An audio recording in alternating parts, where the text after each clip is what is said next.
Stephen King once wrote that nightmares exist outside of logic, and there's little fun to be had in explanations. They're antithetical to the poetry of fear. In a horror story, the victim keeps asking why, but there can be no explanation, and there shouldn't be one. The unanswered mystery is what stays with us the longest, and it's what we'll remember in the end. My name is Alan Wake. I'm a writer.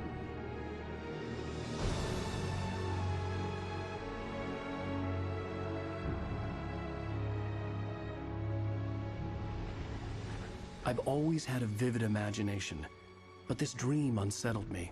It was wild and dark and weird, even by my standards. So yes, it began with a dream. Following a typical nightmare pattern, I was late, desperately trying to reach my destination, a lighthouse. For some urgent reason, I couldn't remember. I'd been driving too fast down a coastal road to get there.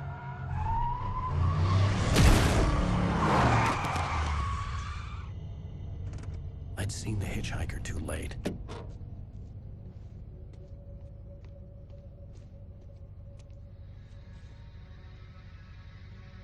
He was dead. I was convinced they'd put me in jail and I would never see Alice again.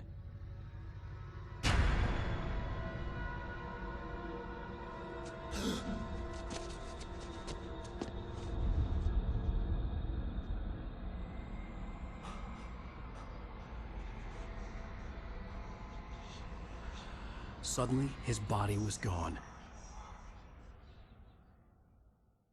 I was in shock from the crash. I could hardly stay on my feet.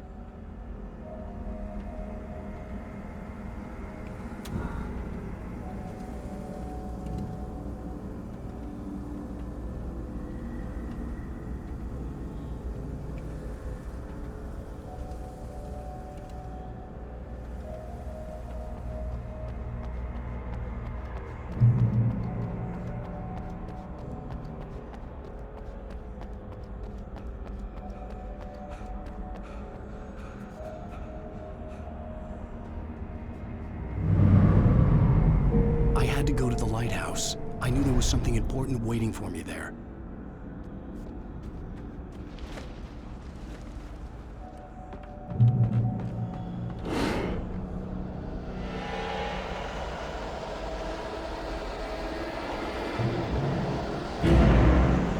You don't even recognize me, do you, Ryder? You think you're God?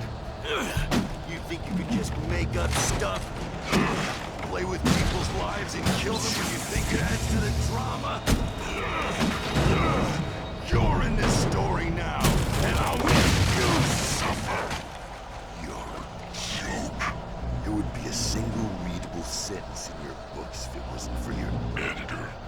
You'll never publish another one of your shitty stories, because I'm gonna kill you. It's not like your story's already good. Not like they haven't. You're a lousy writer.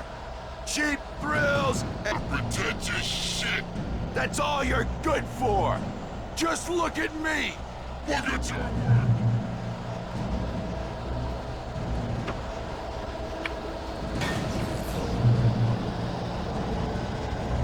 You missed your deadline. Damn.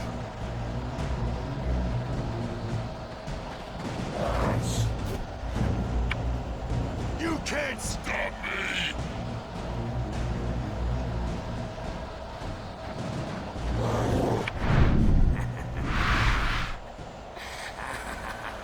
I realized that the hitchhiker was a character from the story I'd been working on.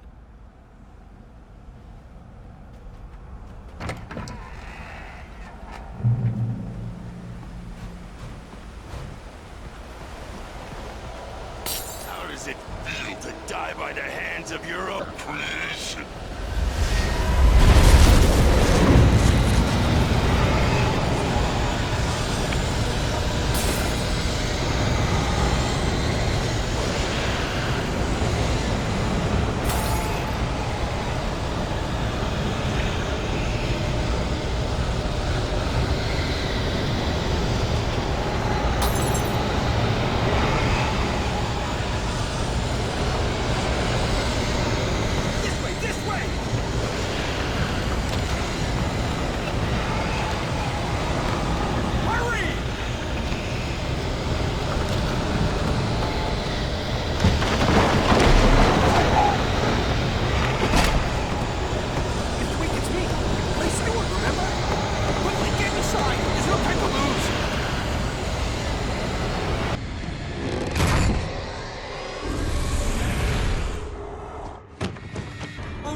There was no way out.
Something important to tell you. It goes like this. For he did not know that beyond the lake he called home lies a deeper, darker ocean green, where waves are both wilder and more serene. To its ports I've been. To its ports I've been. Do you understand? No. Follow my light.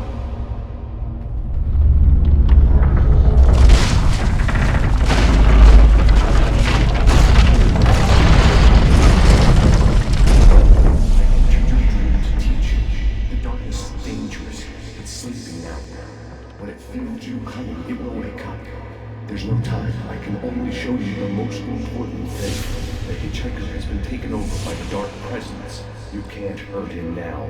The darkness protects him from all harm. Only light can drive the darkness away and make him vulnerable again. Here, take the light. Turn your flashlight toward him and burn the darkness away.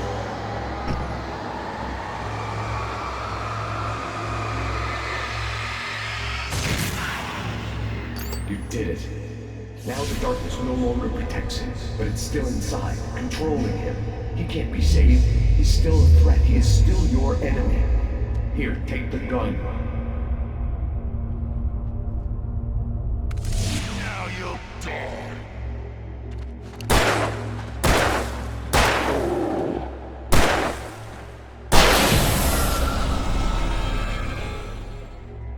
Good. You've done well. Remember what I've taught you. That is all. I will give you back your dream now. In the nightmare, a terrible darkness was taking over the world. The lighthouse was the last safe place on Earth.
keep this up forever!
Shh, baby. Just another nightmare. Everything's fine. You dozed off. Right. Anything more than dozed off would be news for everyone. Cheer up, handsome. We're here.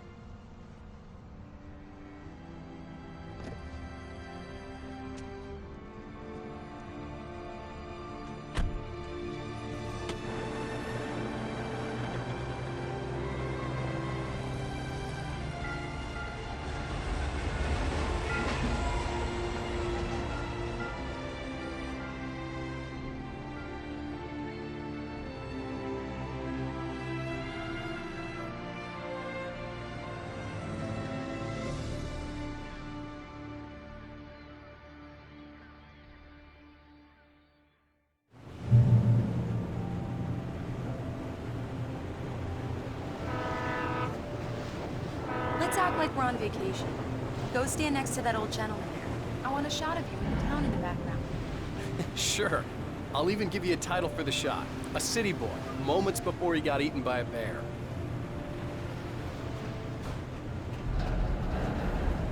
Hi. Hello there. You picked a good time to visit our town. Deerfest is just 2 weeks away. Deerfest, huh? Did you hear that, honey? You have a lovely wife. If you don't mind me saying.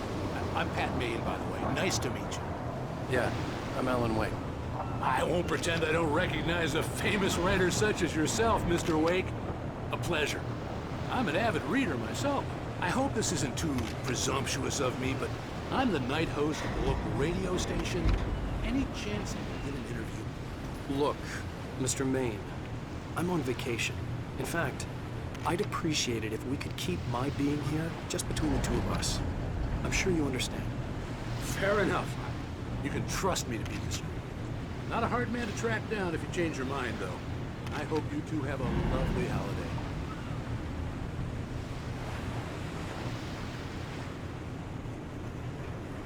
Very nice. I got a couple of really good ones. And I see you made a friend. That's cute. Right.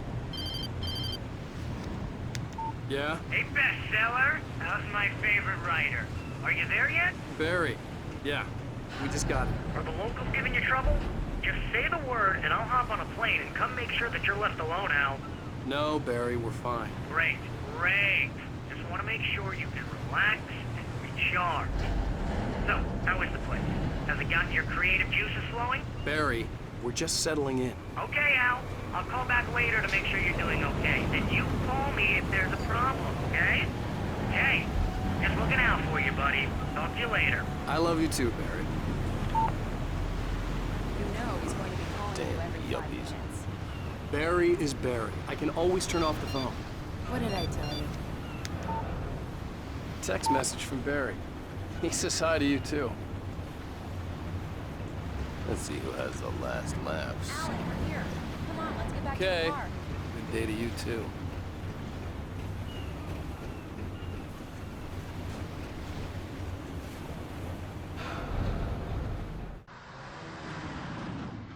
We need to stop at the local diner to get the cabin key from the landlord, a Mr. Carl Stuckey. He's waiting for us. I'll go fill her up while you get the key.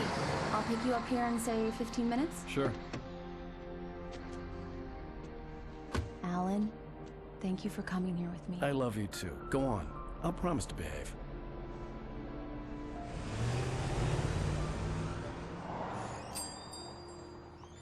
I'd forgotten there were still places like this. Towns where everybody knew everybody. Welcome to the Oh Dear Diner. Hi, I was wondering if you could help me. I'm looking for... Mr. Wake. Alan Wake. Oh, God! I am your biggest fan. I know people say that all the time, but I really am. I'm glad to hear that. Rose. Rose, I'm looking for Mr. Stuckey. Carl Stuckey? Carl? Oh, of course, Mr. Wake. He must have gone to visit the restroom. He'll be back in a moment. I can't believe it. I've got all your books. I got the cutout from the bookstore when they took it out of the window. And you keep it here. Well, okay. Good for you.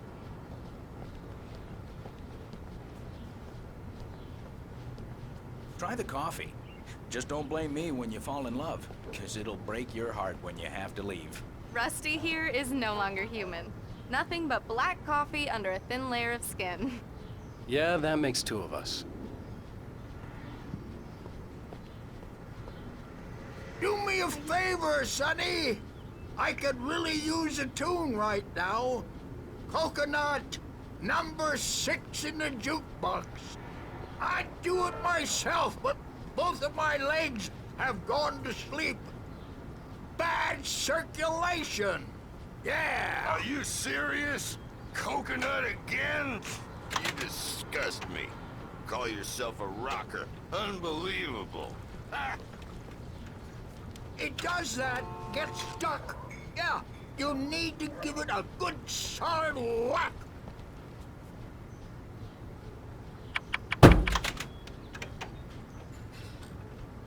Now that's what I'm talking about, yes! This is it. I've died and gone to hell.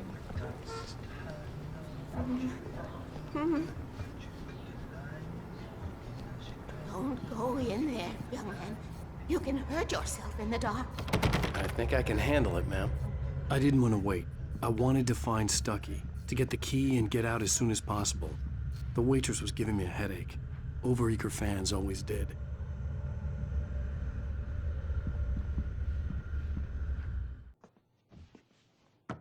Hello? Mr. Stuckey? Carl couldn't make it. Unfortunately, he was taken ill. But I have the key for you and instructions on how to get to the lake. Okay. I wish you a good stay in my cabin. I'll come by later to check how you've settled in. And to meet your wife. I insist. Thanks.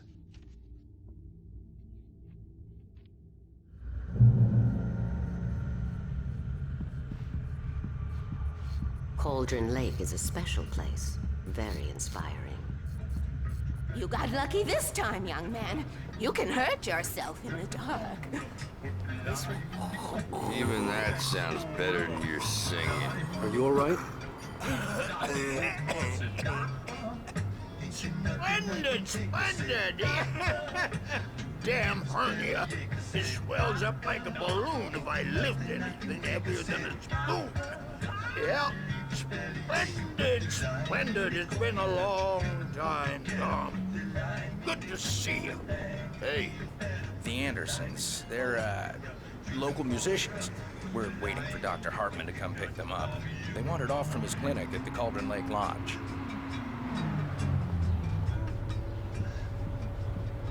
Bye, Mr. Wake.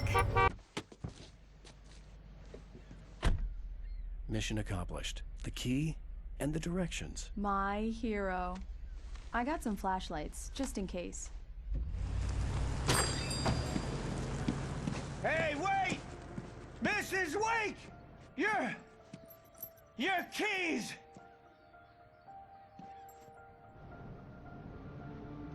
That diner was a real nut house.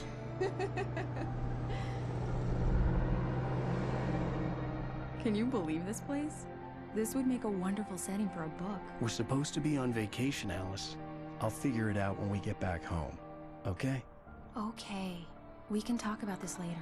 Batman here on KBFF. I didn't want to talk about it. I wanted to bury my head in sand. Here's another one of my favorites to go with it. Once upon a time, I was a successful writer, but that was a long time ago. I hadn't been able to write a word in 2 years, not since my last book. And now the weather. It's gonna be a clear night, so you folks in the big city might want to look up every once in a while, see those stars winking down at you. It gets pretty dark out here, but they'll light your way.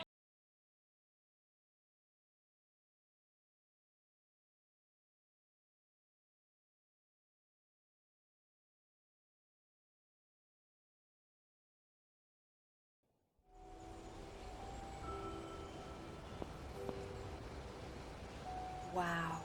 It's gorgeous, Alan. It's something, all right. Don't worry, honey. I'll get you inside safe and sound before it gets dark. And I've got the flashlight. I know. I'm okay. Alice had a phobia, the fear of darkness. I wanted to make sure we were inside with the lights on before sunset.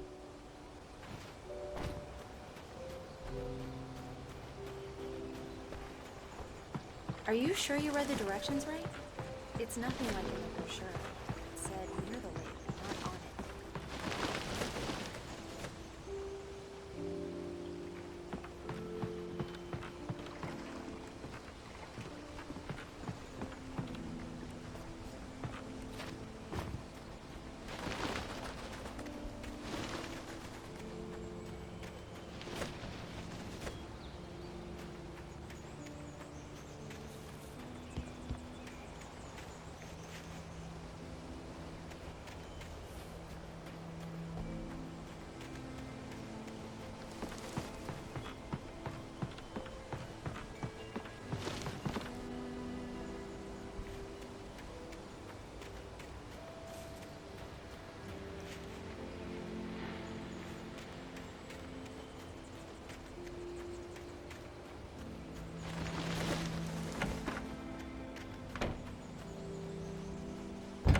An old generator had been connected to the power cable.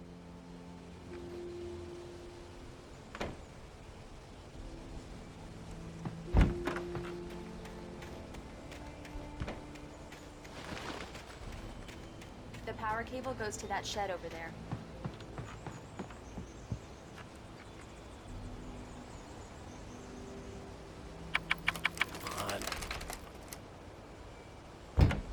It's dark in there. We need lights. Can you figure out how to get the power on, honey?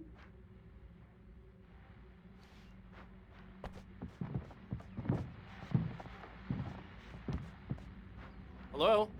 Anyone here?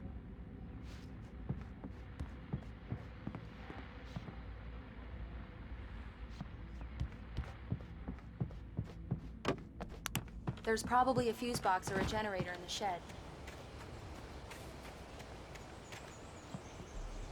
The island had once been the site for a love story. Maybe it would be that again.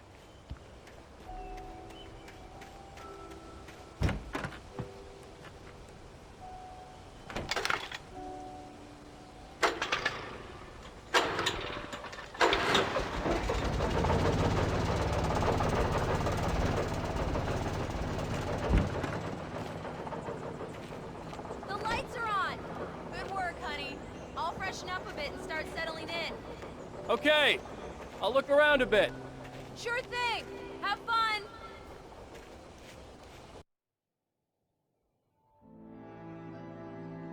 It was a beautiful place. I told myself I could rest here, sleep here, and forget about my work.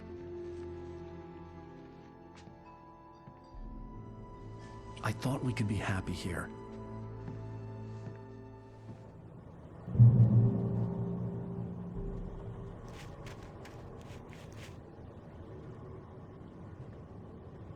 Alice had told me about Cauldron Lake Lodge.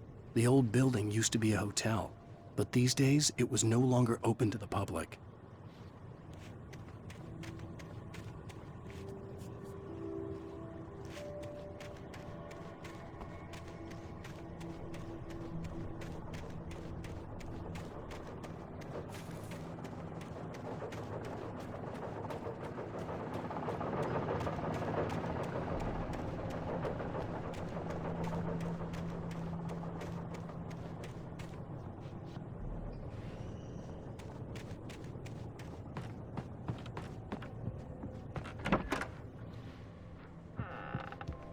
Alice? Honey? A shoebox filled with books by Thomas Zane sat on the shelf. I'd never heard of him before.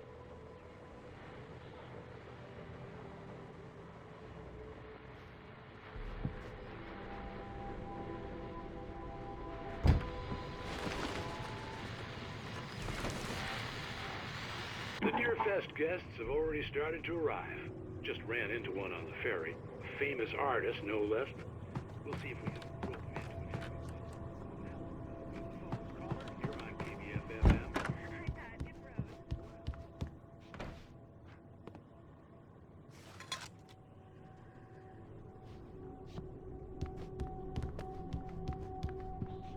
Alan, I'm upstairs.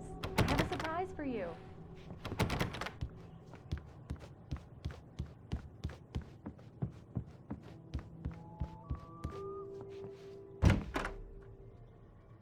Surprise! Alice? What is this? I guess I have a small confession to make. I thought maybe you could write here that a change of scenery would get you past... Damn it, Alice, everyone Hey, just hear me out. There's a local doctor, Dr. Hartman. I read a book of his. He has a private clinic here. He specializes in helping artists. Maybe... So now you want to get me committed? No, it's not like that. That's not... Alan? Alan? Just don't! I don't want to hear it! God damn it, Alice! God damn it! I knew she wouldn't follow me in the dark. I needed some time alone to think things through.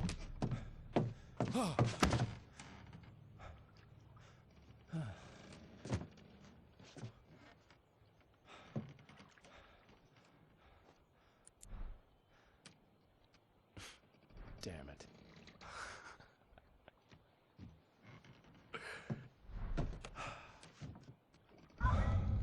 Alice?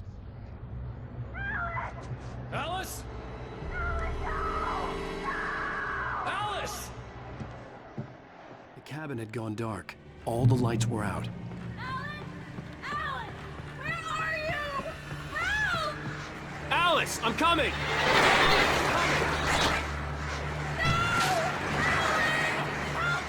What the hell?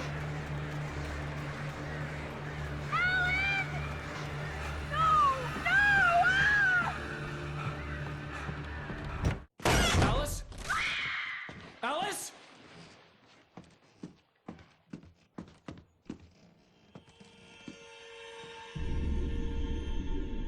Oh no!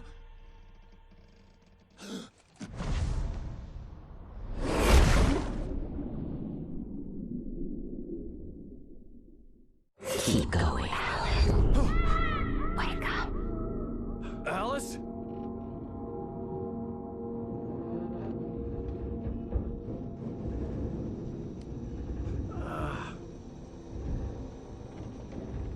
Waking up in the crashed car felt like I had woken from one nightmare and entered another. I couldn't remember how I got there. All I knew was that something terrible had happened to Alice. The phone was dead. I'd have to find help on foot.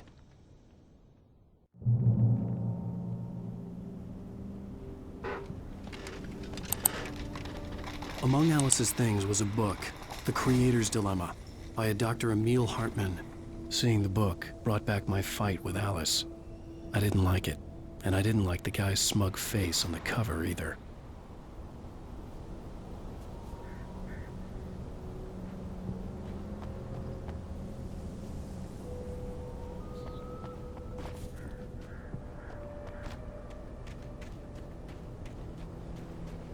The gas station was my best bet.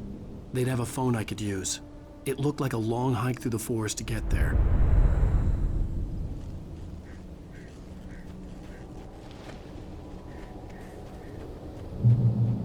Damn.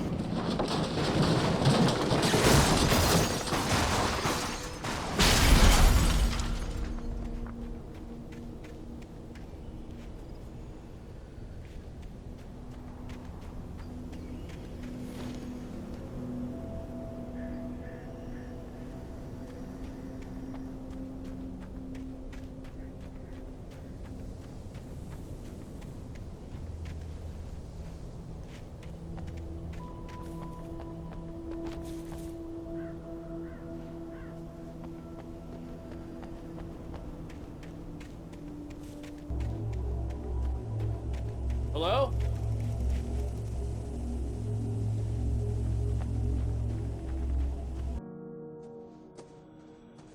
Hello? Is someone there?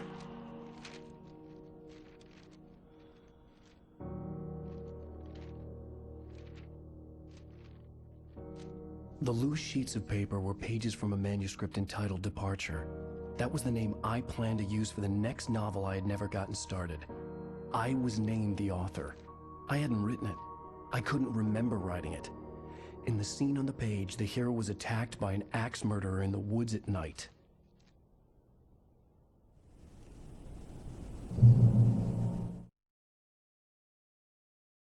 Departure by Alan Wake.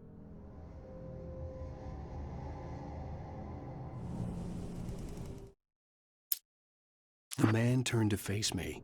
His face was covered in shadows. It was hard to make him out in the darkness of the forest that surrounded us, but the axe he lifted was plain to see. It glistened with the blood of his victim. He grinned madly. The shadows were alive, distorting his features. It was a scene from a nightmare, but I was awake.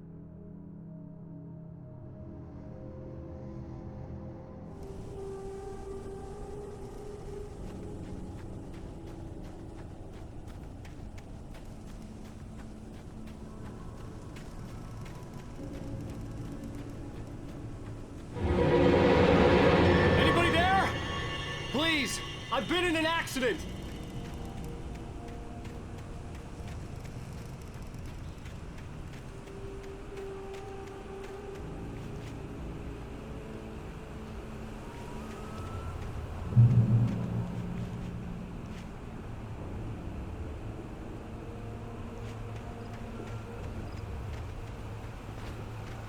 The lights up ahead were a good sign. Maybe I wouldn't have to hike all the way down to the gas station to find a phone.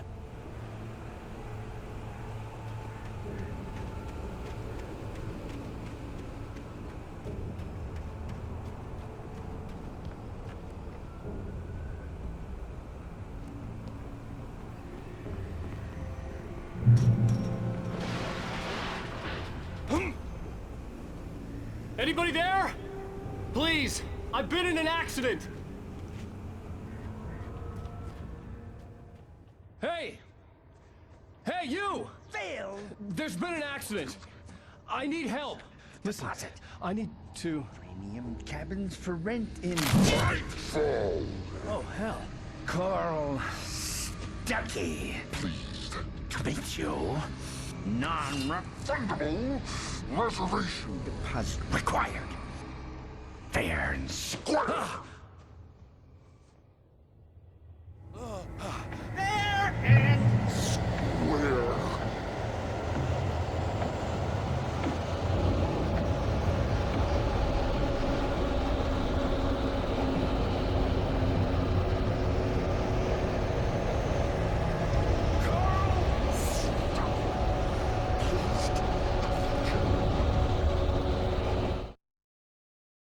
The Taken stood before me. It was impossible to focus on it, as if it stood in a blind spot caused by a brain tumor and eye disease. It was bleeding shadows like ink underwater, like a cloud of blood from a shark bite. I was terrified. I squeezed the flashlight like my life depended on it, willing it to stop coming any closer. Suddenly something gave, and the light seemed to shine brighter.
to figure a way out of this.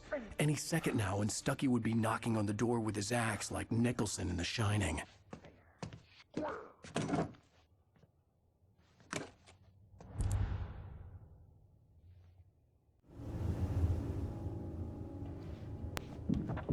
During your trying, it's the latest thing. Incontestably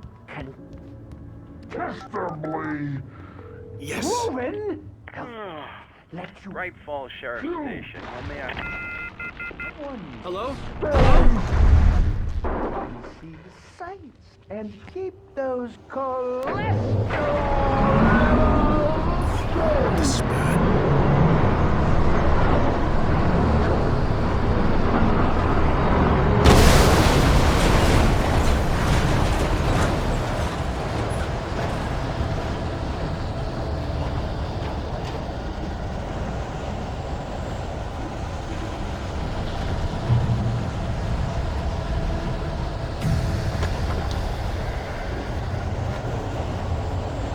More of them.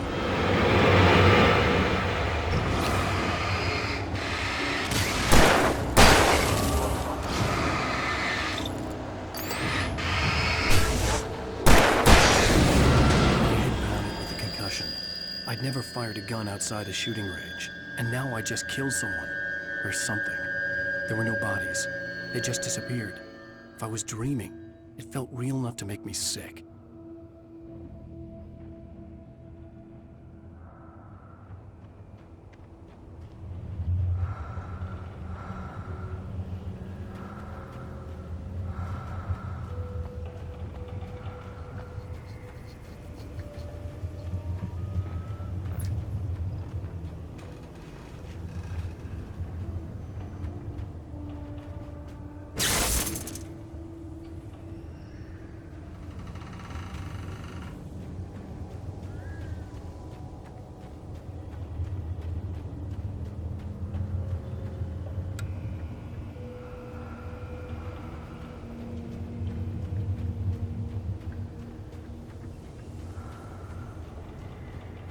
Eerie hand-painted graffiti was revealed by my flashlight. Someone had hidden a chest of supplies near it.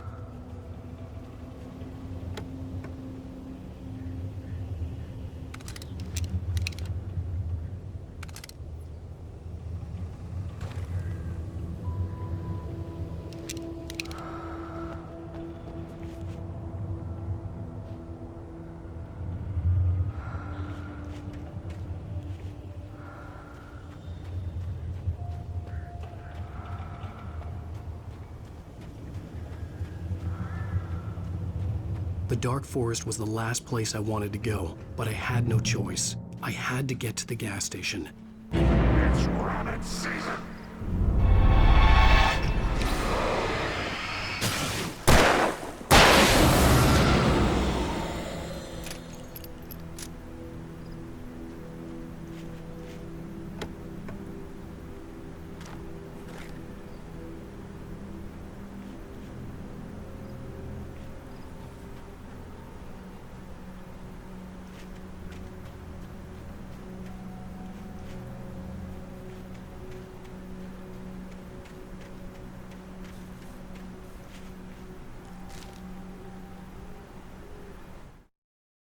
Rose knew she had been gushing, but right now, she didn't care. As far as she was concerned, her brief meeting with Alan Wake was literally the high point of her life. She watched as he got in the car with his wife. She was pretty, confident, at ease with Wake. Not like Rose. They were perfect for each other. She'd have given anything to be called their friend.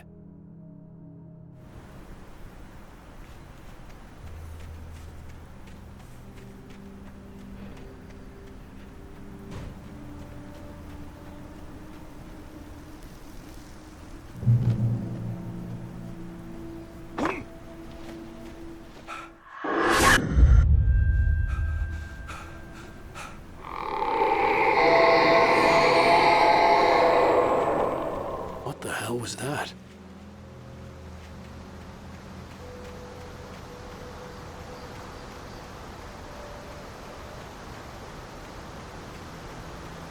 When I saw the river below, something uncoiled itself inside my head. I realized that I'd have to find a way across. I didn't even want to look at the water.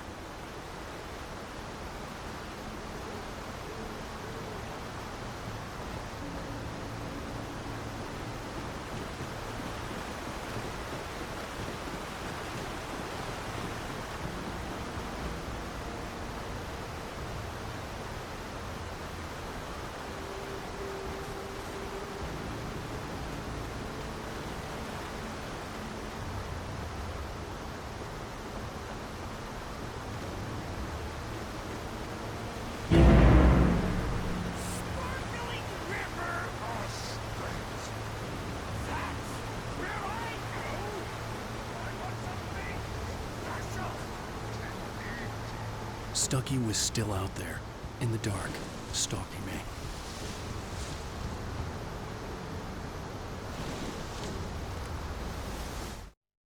Barry Wheeler was bouncing off the walls. He jumped on a plane after his calls were ignored by both Al and Alice for several days.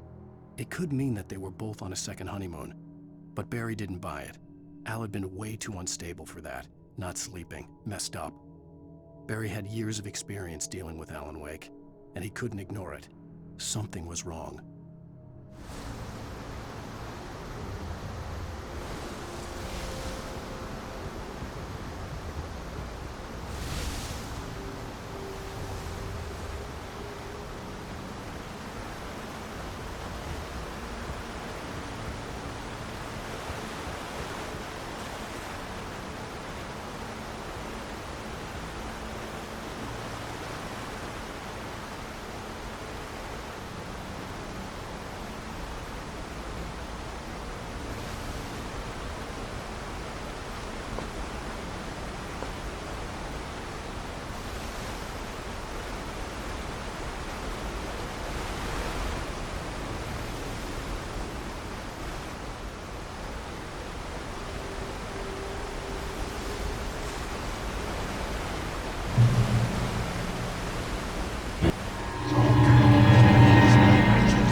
The staircase was broken.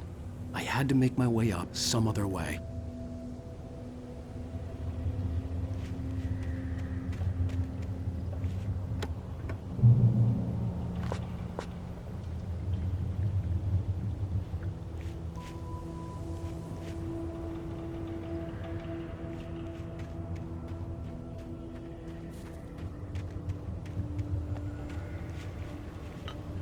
There was no power. There was bound to be a generator somewhere at the logging site.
heard them before I saw them, swooping down from the sky and screeching as they came.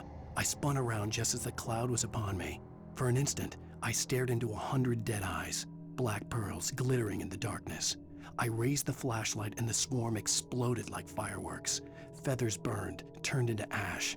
I couldn't hear my scream above theirs.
I was just outside for a breath of fresh air, and what a night. I know most of you are probably in your beds by now, but if you're still up and around, take a moment. Step outside for a spell and breathe in deep. The weather is absolutely still. The sky is crystal clear. It's like the forest is quietly breathing along with you.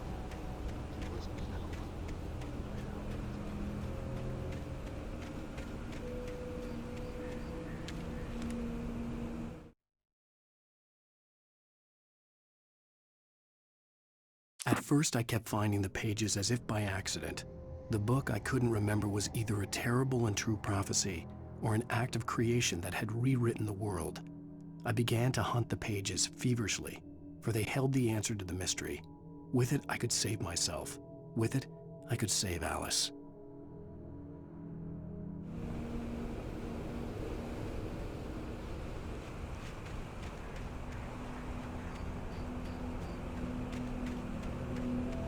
The gas station was closer now, its light welcoming in the darkness. Paul makes the best dogs in the state. Belly Burster is the best with no cuts. Monster Dog is second best. The famous dog is...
I stepped into the gas station's garage. It was dark and quiet. The place was a mess. It looked like someone trashed the place or that there'd been some kind of fight. Light spilled into the room through an open door at the back, and I made my way toward it. Without any warning, I was blinded by a bright light. An old portable TV on the shelf had come alive by itself. Impossibly, I could see myself on the screen, talking like a madman.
"The cabin on Cauldron Lake?"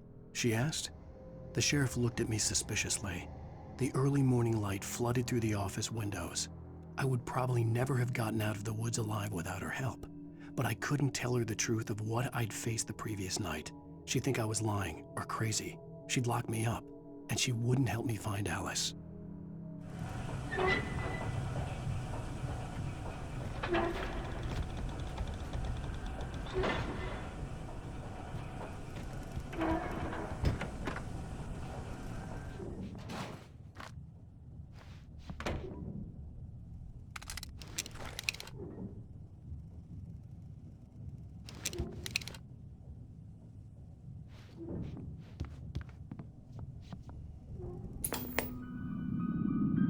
Science. It bestows immortality on those who advance it to elevate all of mankind. Newton, Einstein, Sagan, princes among men.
Stucky's body vanished, leaving behind only a lifetime of nightmares to come, assuming I'd reached the lights at the gas station alive.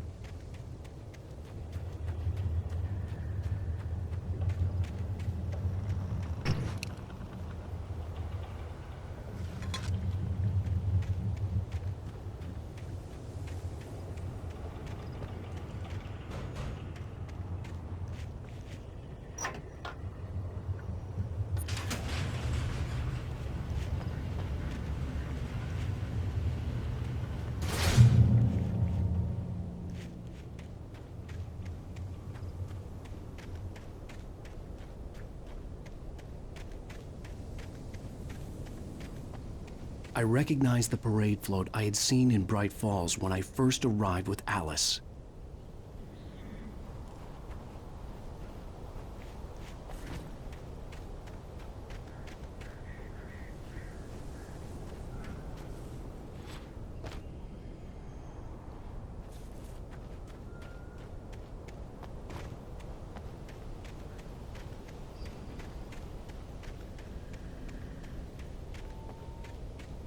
After the insanity I had just experienced in the darkness, the lights of the gas station felt comforting.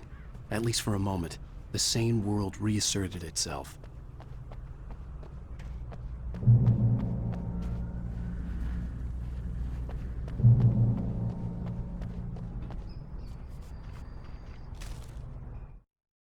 Stucky spat on the garage floor and tried to shake the cobwebs from his head. Ever since the couple never showed to pick up the keys, things had been fuzzy. Something, a feeling caught his attention. Stucky looked up and stared as his brain tried in vain to process the horror before him. He stumbled back, knocking over a can of oil. A black pool spread across the floor while he struggled for a brief moment, then let go as the unrelenting darkness engulfed him.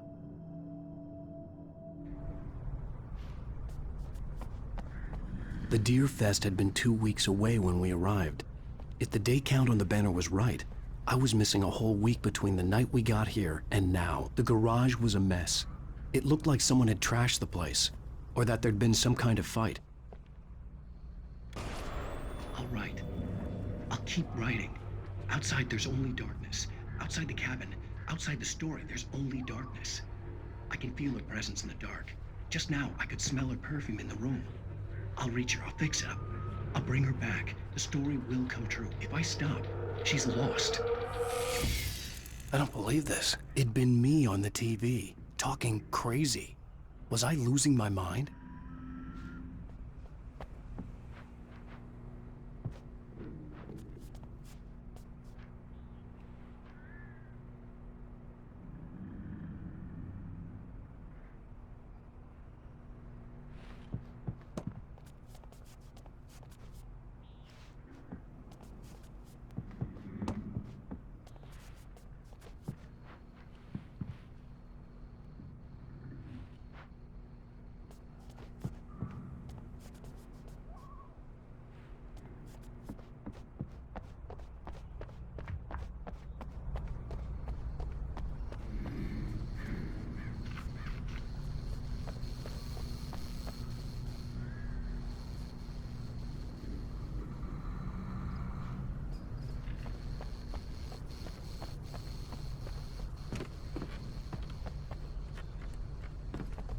I had to get inside the gas station to find a phone to call for help.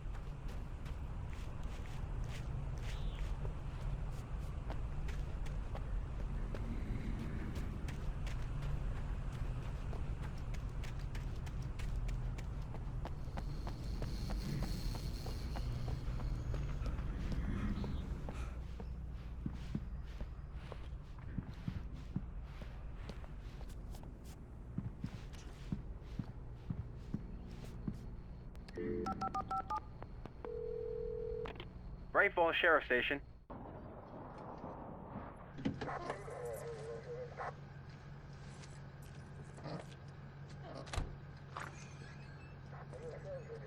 Oh, thank God, Sheriff. Sheriff Sarah Breaker, you are... I'm Alan Wake, but listen, I was in a car crash. My wife, Alice, she's missing. Calm down, Mr. Wake. We were staying in a cabin on the island, on Cauldron Lake. There's no island on Cauldron Lake, not since the big eruption in the 70s. Please, I can take you there, okay? You look like you've taken a pretty bad knock to the head. Are you okay? Listen.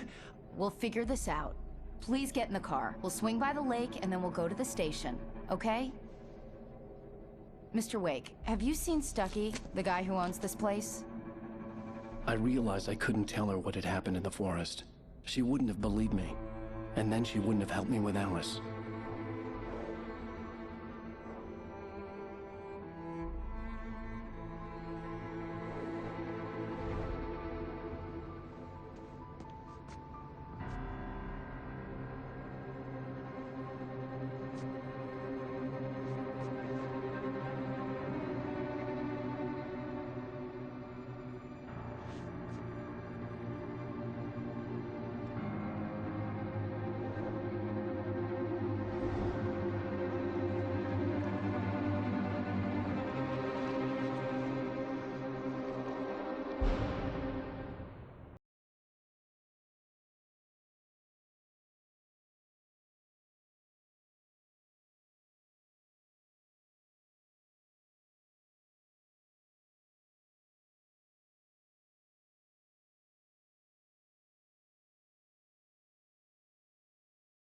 On Alan Wake.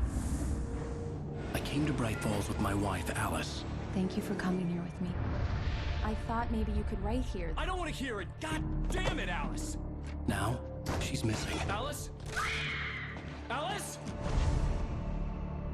I woke up behind the wheel of a crashed car. I'm missing a week. I was attacked by shadowy men straight from a nightmare. The sheriff took me to the lake Alice and I had stayed at. But the cabin had disappeared.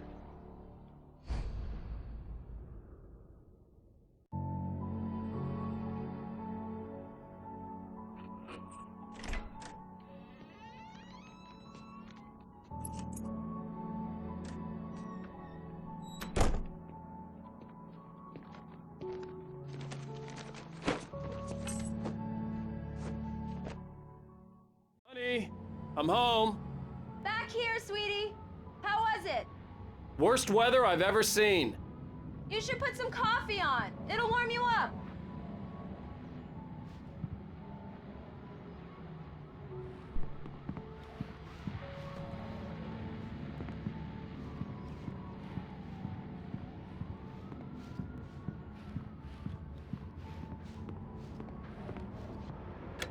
Coffee's on. Great, thanks. I'll need it if I'm gonna finish this by tomorrow.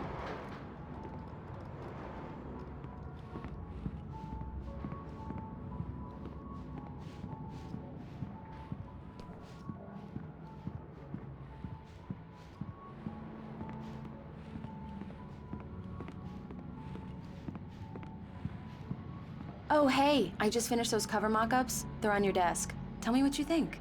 No kidding. I didn't think you'd get them done this quickly. On occasion, I can perform all sorts of miracles, my dear. Oh, really? Well, you seemed to think so last night.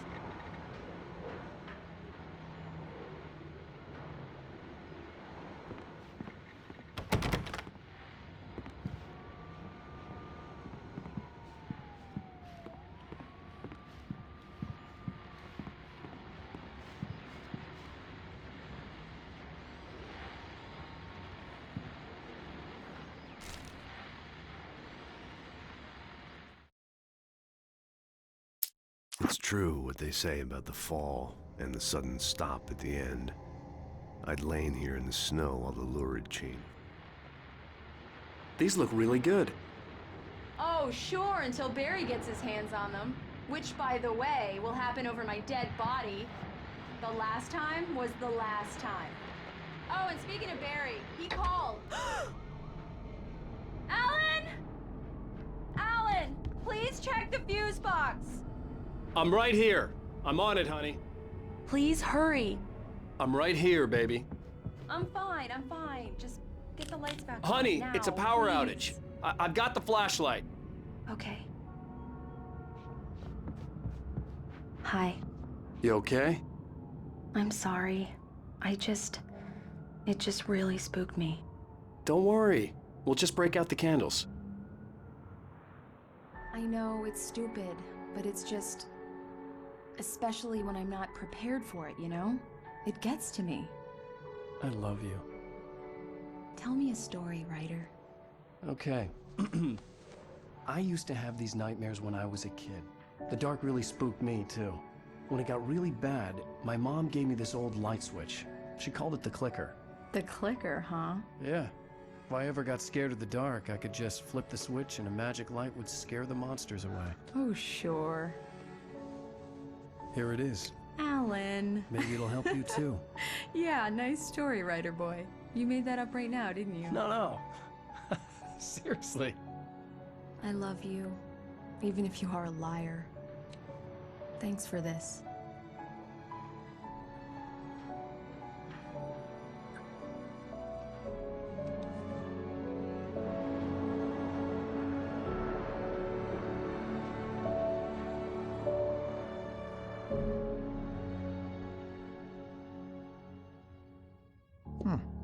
How do you feel, Mr. Wake? Any nausea, disorientation, anything like that? Mr. Wake, how are you feeling? I'm okay. My head's fine. I had to lie about my headache and memory loss. He'd send me to a hospital for tests. I couldn't leave without Alice. Very well. I don't think you have a concussion, but you've obviously been through quite a shock. You should take it easy for a couple of days. Thanks. Well then, Mr. Wake, we're done here. If the pain gets any worse or you experience any other symptoms, you should come see me. I'll let you get on with it then. Sarah, Sheriff Breaker, is waiting for you. She's very good at her job. I'm sure she can locate your wife in no time. Doc Nelson was the image of a small-town doctor. Sheriff Breaker had called him to the station to take a look at the cut in my head.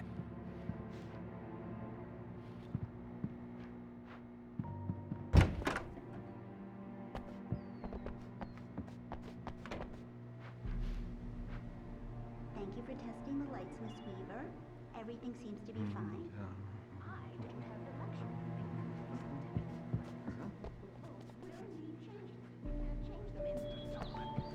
I'll be sure to take care of it, Miss Weaver. Have a nice day now. Very good. I'll come back later on to remind you, just in case. Mr. Wake, the sheriff is waiting for you in her office down the corridor. That was Cynthia Weaver. I guess you can call her the town eccentric. She used to be the editor of the local newspaper, but she's focused on, other things these days. Yeah, it's Mulligan here. I'm at Stucky's gas station with Thornton. There's no sign of him. Over. Wait. Yeah, this is Thornton. Look, we've located the brake float. It's here. That's some good news, right? Stucky was supposed to be driving it at the rehearsals today. Over. Oh, give me that. Mulligan here. Looks like someone really thrashed the garage. Over. Okay, roger that, guys. Keep looking for Stucky. Jane's out. The sheriff wants to see you in her office, Mr. Wake.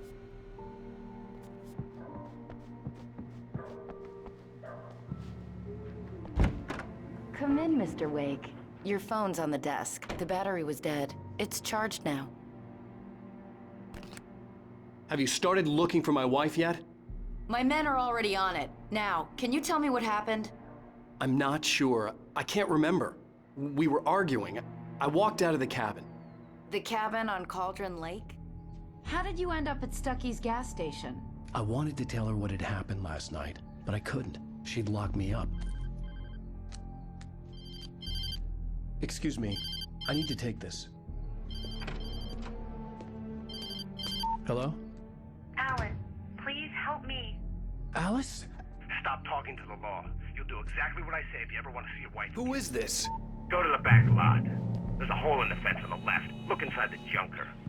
I left a little something there to convince you we're all on the same page here. After you ditch the cops, you're gonna meet me in Elderwood National Mr. Park. Wake, can I help There's a you spot with called anything? Lover's Peak. Midnight. Don't do nothing stupid, pal. We're watching you. Hey, mister! Hey, can you turn the light? The early morning light hurt my eyes and made my head ache.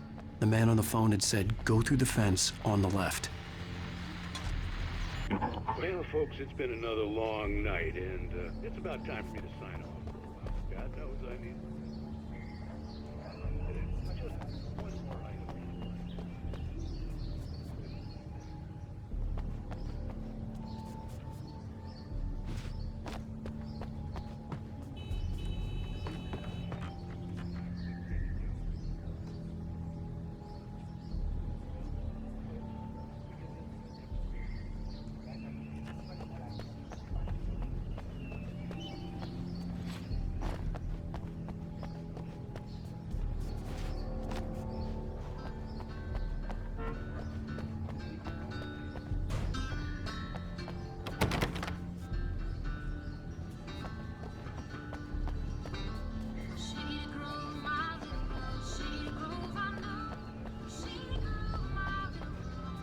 The caller had told me to find a hole in the fence behind the police station. There was something for me in an abandoned car.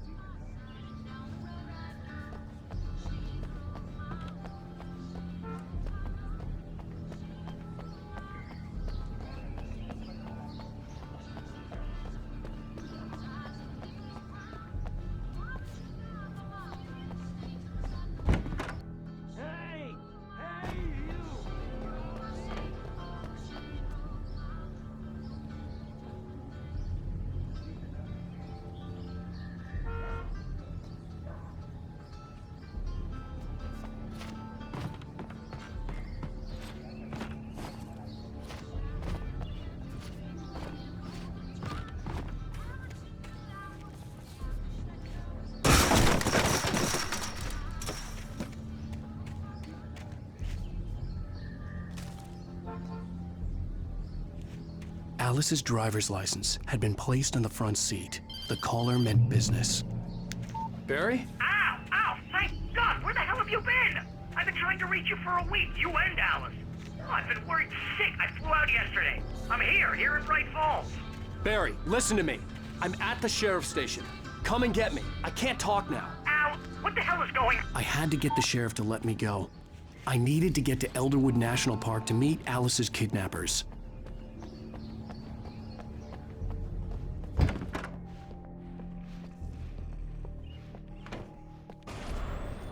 A writer is a light that reveals the world of his story from darkness, shapes it from nothingness. The way a sculptor carves a statue from a block of granite. If I stop, the world I'm making dies.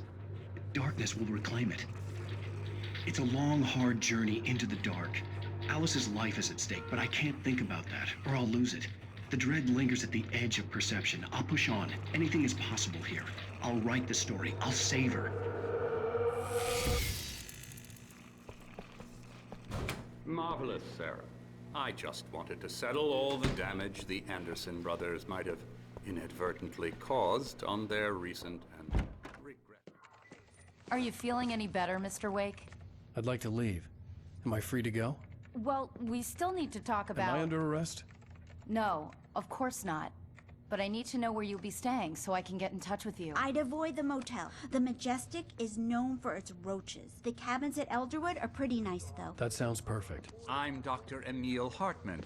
I'd like to invite you to stay at Cauldron Lake Lodge. Did you talk to my wife? I had the pleasure of discussing your situation with her on several occasions. Did you set something up with her? I invited her here. My clinic is a place where... Oh! Hey! Oh, my! Take it easy. Hey, nobody move! Get your hands off of my client! Who are you? I'm Barry Wheeler, his agent. If you have business with Mr. Wake, you talk to me. You yokels won't know what hit you once I sick my lawyers on your asses. No harm done, Sarah. I'm all right. I don't want to press charges. Mr. Wake, my offer still stands. Get me out of here. What the hell was that about, Al? We don't need a replay of that thing with the paparazzi. I thought they were gonna lock you up. I had to talk to someone. I told Barry everything. He thought I was certifiable, but when he heard about the manuscript, I had him. The fact that I'd written something, even if I couldn't remember it, was enough for him. He smelled money. And he believed that Alice had been kidnapped. Anything beyond that was another story. I had a midnight appointment with the kidnapper in a place called Lover's Peak, somewhere in Elderwood National Park. The plan was to rent a cabin. I don't like it, Al. I don't like any of it. It's not good. In fact, it's the absolute opposite of good. Mr. Wake! Barry, you found him. Hi, Rose. Oh, wow. I was just thinking about you, too. Great. I was just bringing Rusty some coffee. He's on the balcony, looking after Max. Poor thing. I really need to go. Great to see you again, Mr. Wake. Later! Who's Max?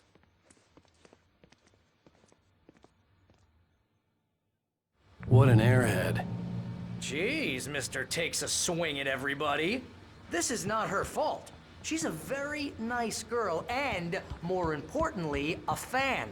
She even has a fan site dedicated to you. And she was very helpful when I was looking for you. Seriously, Al, what you were saying in the car, just listen to yourself. What, you shot a guy and his body just disappeared? When was the last time you slept? What, are you high? Have you been drinking? No! Look, Barry, I'm missing a week, and someone's got Alice. Do you and understand what it sounds like when you say stuff like that? Don't get me wrong, it's a good story, could be a bestseller. But when you start confusing fiction with reality, you're buying yourself a ticket to the funny farm. Wait here.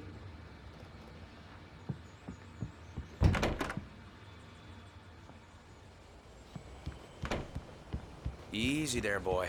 I'm almost done. Hey, Rusty, right? You rent cabins. Oh, Mr. Wake. I'd shake your hand, but mine are kind of full here. Actually, I'm sorry about this. Would you mind grabbing the registration form from the desk? It's just across from Bucktooth Charlie. Okay, sure. What happened? Crazy poachers. Max here got his foot caught in a trap. They're illegal to use here. Hell, you're not supposed to hunt within the park at all. But that doesn't stop some lowlifes. Seriously, Al, you can't just go and meet a kidnapper. Those situations always end up in disaster. You gotta talk to the cops. She's my wife, and it's my call.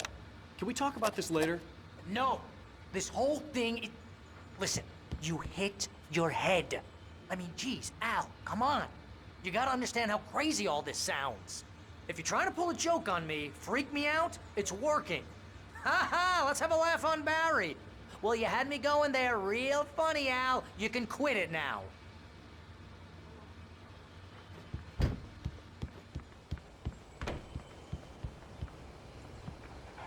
I think this is the form you wanted. And here are the keys. Okay, you're all set, Mr. Wake. Glad to have you staying here. Thanks. Can you tell me how to get to Lover's Peak? Oh, sure. It's at the end of the nature trail. Just follow the paths, you'll get to it eventually. It's an easy walk. Nice spot, too. If you have any trouble finding it, just keep your eyes on the radio mast. It's right below that. Oh, and hey, if you take a walk in the woods, watch your steps so you don't end up like Max. I guess I'm a little worried. We got a bunch of campers out there we haven't heard from. It's not like these people are on a schedule, but with the traps, well, you know. I just don't want any trouble. Right, thanks.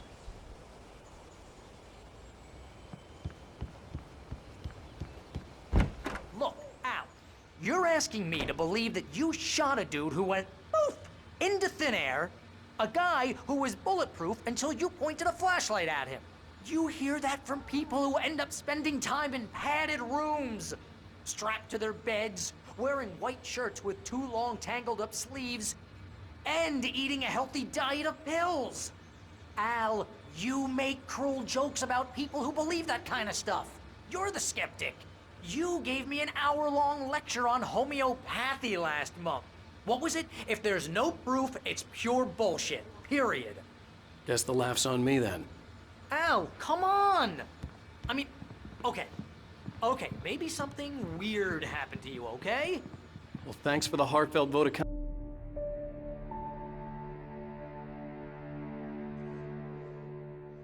That's just crazy talk, Al. Al? Al? We should go to the sheriff or call the FBI. Damn it, Barry, they'll kill her! This is not a goddamn debate, Barry. I'm going to Lover's Peak. He said to come alone. Okay then. I understand. You're my best friend, and I'm worried that you're not right in the head. Tell me what to do to help, and I'll do it. You stay here, and if I'm not back by morning, call the cavalry. Achoo! Achoo! Just be careful with the natives, Al. These yokels are dangerous. Everybody hates a tourist, or it'll be Deliverance all over again. Achoo! Bless you.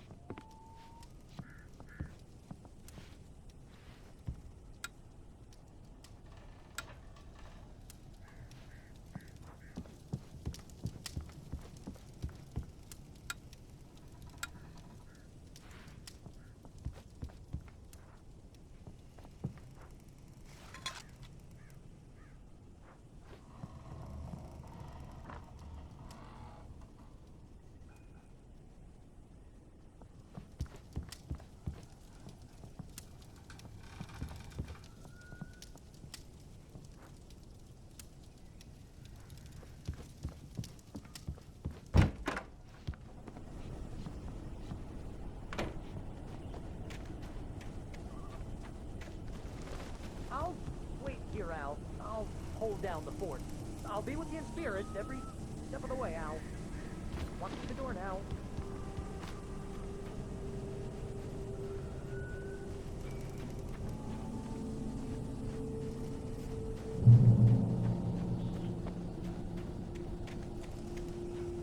I knew I should have gone to the cops. This wasn't the smartest thing I'd ever done, but I was still angry with Barry for trying to talk me out of it. These people had called me right in the sheriff's station. The cops wouldn't scare them, and they had Alice.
Welcome back to the show, folks. As promised, our very own Dr. Nelson has just parked his rear end in the studio. Doc, what's your Deerfest plan like? My plan?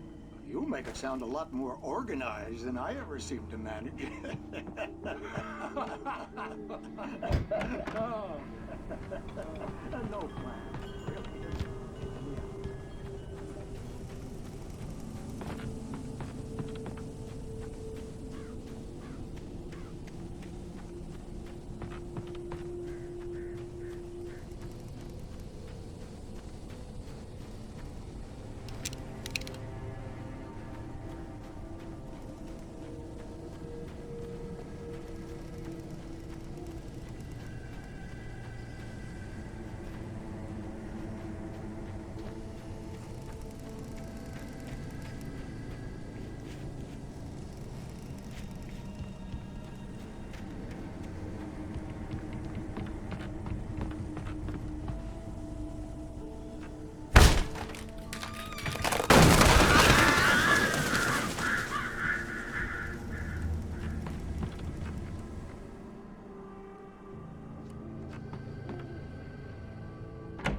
Crime and punishment. The cancer and cure of civilization. But some crimes are impossible to punish.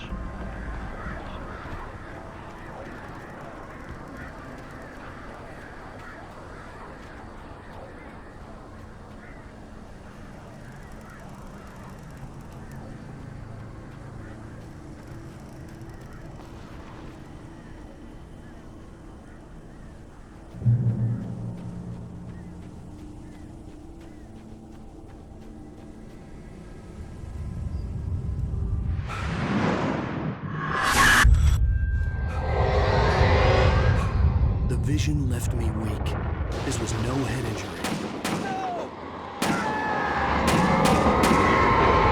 Rusty, damn. Rusty, hang on! I'm coming! Please, help me!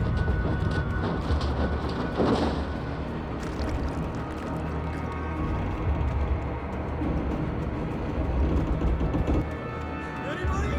Help me! Help me! Can you hear me? Anyone? Please help! Hello? Back here. I'm back here. Mr. Wake? Oh, hell. It happened just the way it was on that page. I found. Came true. It knew. So dark. It'll come back for me. You must. The lights. In the office. I have the key. Okay, Rusty. Hang on. I'll be right back. Whatever did this couldn't be far. Rusty had found a page from the manuscript. It would help me understand what had happened.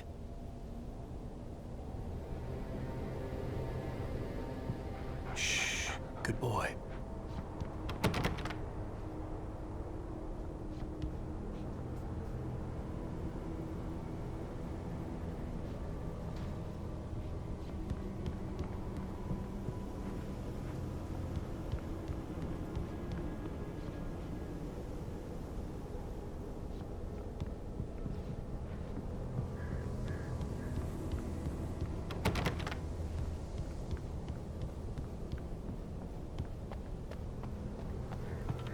The only way to make sure that Rusty was safe was to get the power running and the lights back on.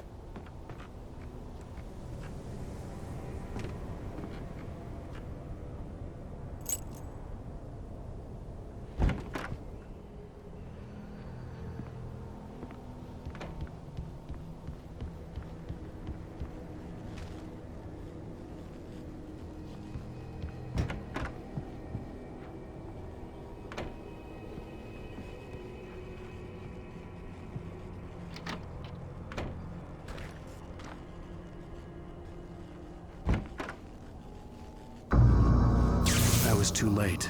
Someone had destroyed the circuit breaker. There was no way to get the lights back on.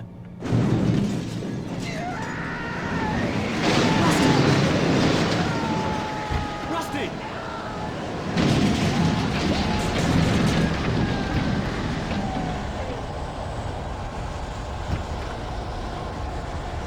The ground was covered with oily patches that looked like liquid darkness.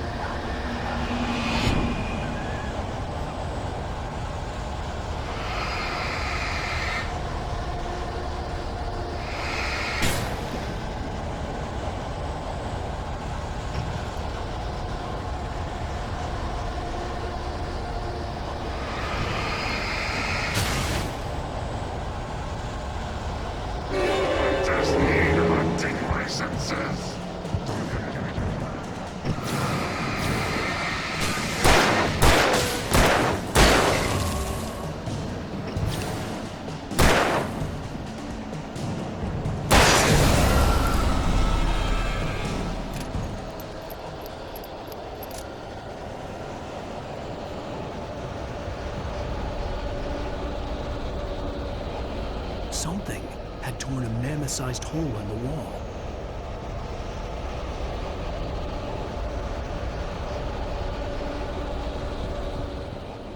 Please! Don't feed the animals!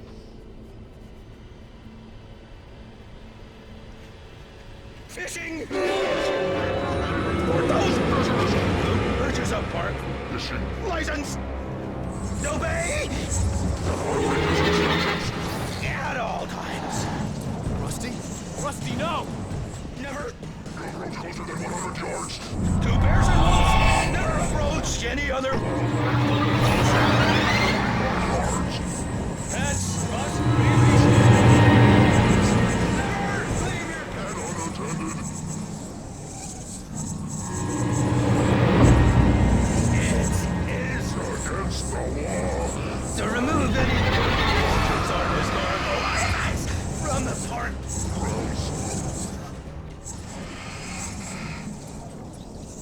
This includes even you may or even simple berries.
What the hell was that? I saw from the window. I saw something. Forget about it, Barry. It's just me going crazy. Oh, jeez. Oh, jeez. You're not crazy. I wish you were crazy, but you're not crazy. Ow, be careful. Stay in the cabin. Don't open the door for anyone. I mean it.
Lover's Peak was at the far end of the nature trail.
Come on, we gotta get moving. More of them coming.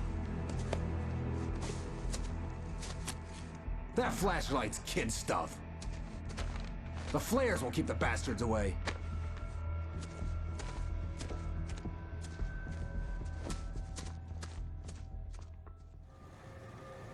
You can see them too? Hell, of course I see them. Come on, we gotta move. Why? Because that's the way the story goes. Yeah, but... Let's move! I lost my gun back there. Oh, I've got a gun. Just keep that light steady on it. It took a moment, but then I recognized him. He'd been on the ferry when I first arrived here with Alice. He knew my name.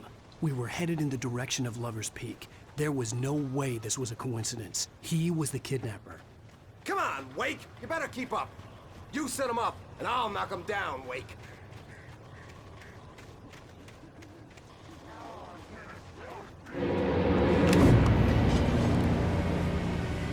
Hear that? It's them.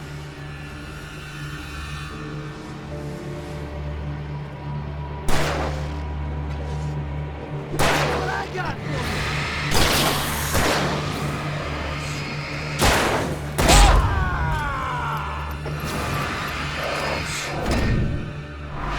How's that, huh?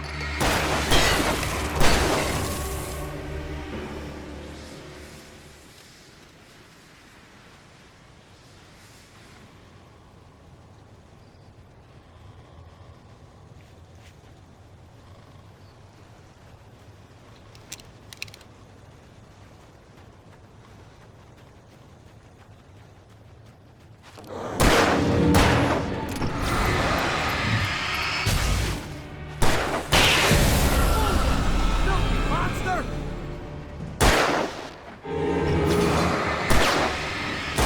Fight at me!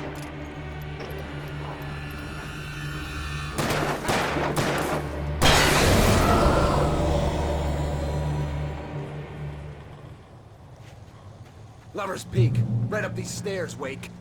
Use the flares from the emergency box to hold them off while I get these boards off. Give me the gun. Yeah, no can do, Wake. Are you kidding? Give me the gun! No time for back talk.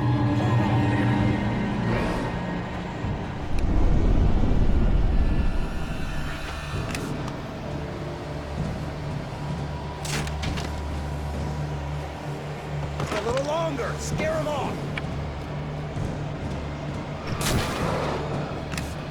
Get some light on those bastards. That'll keep them off us.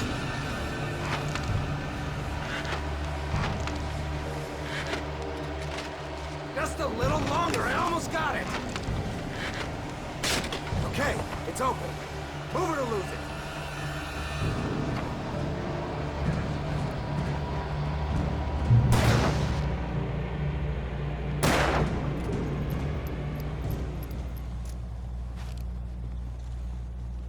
Oh, you feeling better now, Wake? All cozy and safe.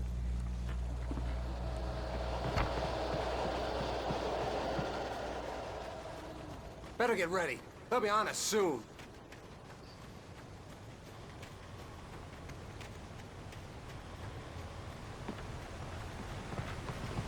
This is it, Wake. The last stand. There's more flares here. Get ready. We fight them as long as they keep coming. Give me the goddamn gun! They're coming! That's not how this goes. Get with the program, Wake.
Let's cut the act now. Where's my wife? I knew you were gonna say that. I read it all before. You're a hell of a writer. Congratulations. You're gonna bring about something glorious and terrible once we get you some proper editorial control. What the hell are you talking about? Where's Alice? I want the entire manuscript, or she's gonna suffer bad. You touch her and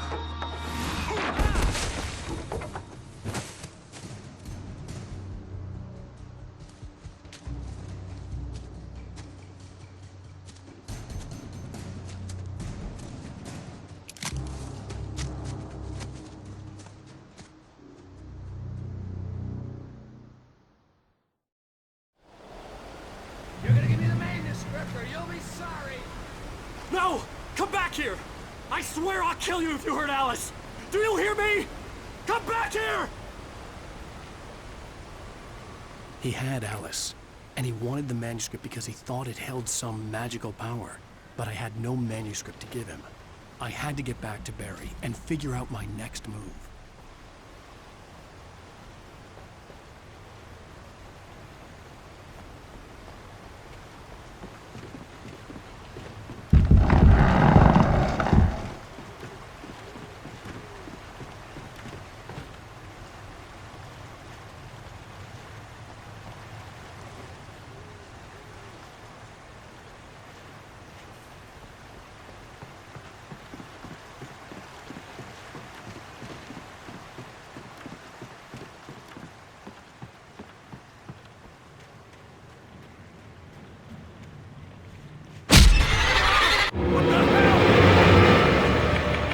Steve warned me about these traps. It hurt like hell.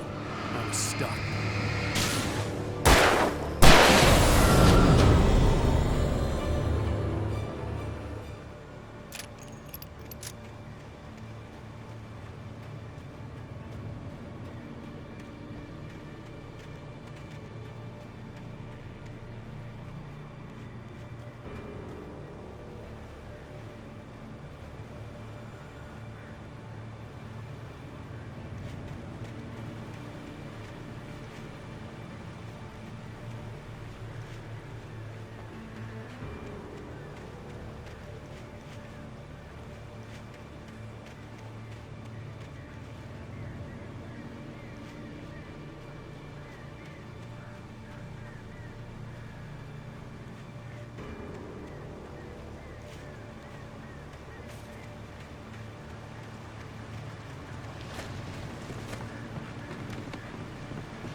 I had heard the plane fall.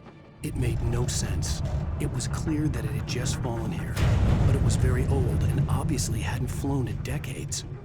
Looking at it sent a shiver down my spine.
Beware of Widowmakers!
Logging is a hazardous occupation.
Barry? Ow! The porch is covered with birds. They've got all Hitchcock on me. Stay out of sight. I'm on my way. Don't open the door. What am I, crazy? Stay hidden. I'll be there soon. Just make sure you keep the lights on.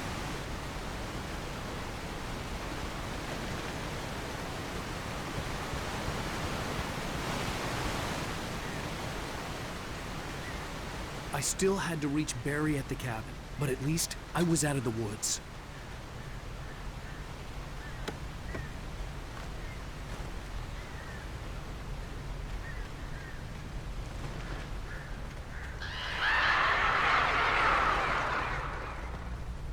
to get the car from the locked garage. It would get me back to Barry faster, and the headlights were a welcome bonus.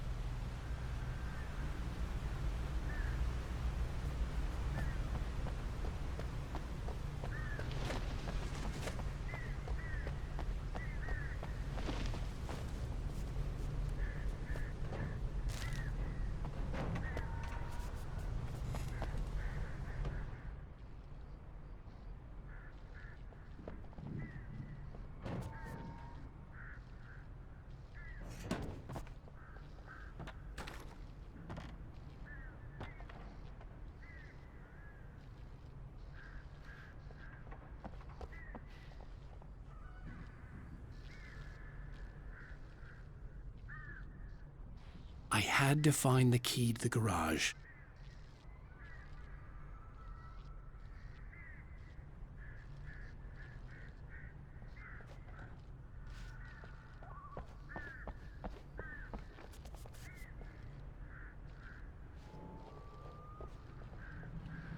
I needed the garage key to get to the car.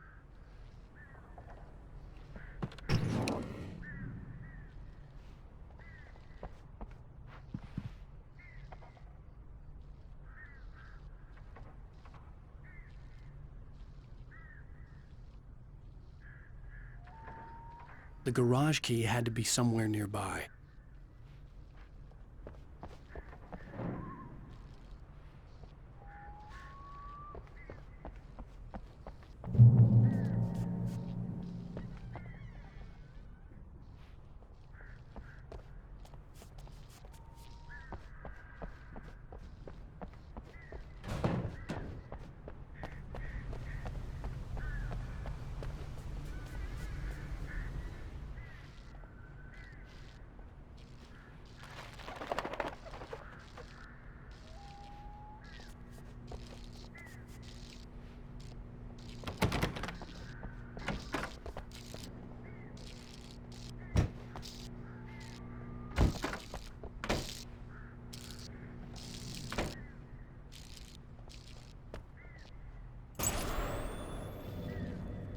A story is not a machine that does what you tell it. A story is a beast with a life of its own. You can create it, shape it, but as the story grows, it starts wanting things of its own. Change one thing and you set off a chain reaction of events that spreads through the whole thing. The characters have to be true to themselves. The events need to follow a logic that fits the story. A single flaw and the magic is gone. The story dies. Alice dies.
The flare gun was probably the best weapon I could imagine against the dark things I was facing.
It was the kidnapper. You son of a bitch! Where's my wife? Enough horseplay, Wake. You deliver the manuscript, and you can have your woman back. Simple as that. I don't... Listen. I'm gonna need time to finish it. I still need to write the ending. I need a week. It's not done? I need a week. 2 days. The old Bright Falls coal mine is nearby. You can find it easy, city boy. The main building, there at noon. You bring the manuscript, you'll get your wife. If not, well, get me? Yes, I get you.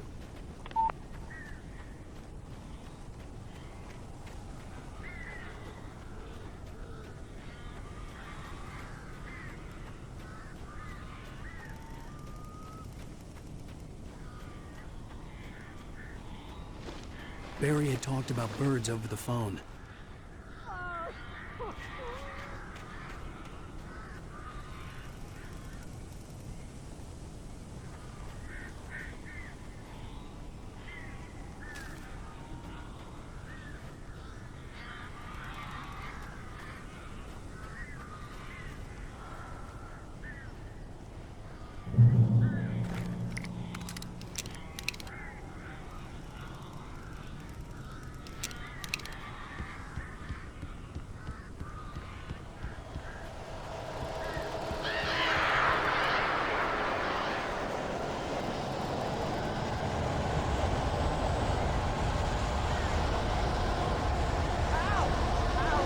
So glad you're here. A couple of them got in here before I lost the kidney. This isn't normal. These birds are weird.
Hey, Al. I'm sorry for thinking you were having a psychotic episode, man. I sent Barry to the town to ask around about a man fitting the kidnapper's description. He'd go through the archives of the local paper. Perhaps he could learn something. Anything about the island and the cabin that had disappeared. The man wanted a manuscript. I had to try to write him one to get Alice back.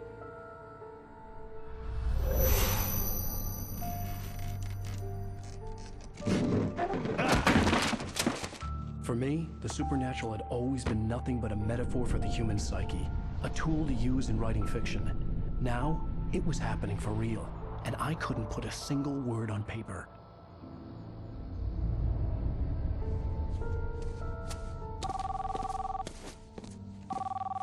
Barry Wheeler speaking. This is Rose. Rose? I found Mr. Wake's pages. Oh, you sweet, brilliant girl. Could you and Mr. Wake come get them? I live in the trailer park outside the town. We'll be there in less than an hour. Bye now. See you soon. Have a great day. Hope you come back soon. Welcome to the Oh Dear Diner. Good girl.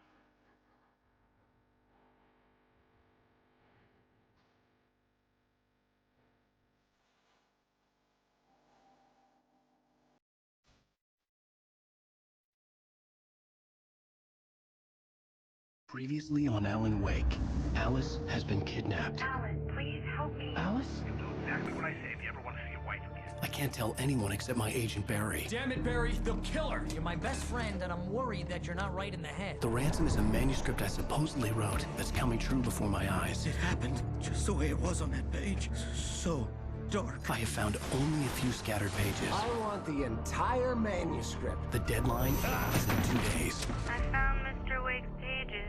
Good girl.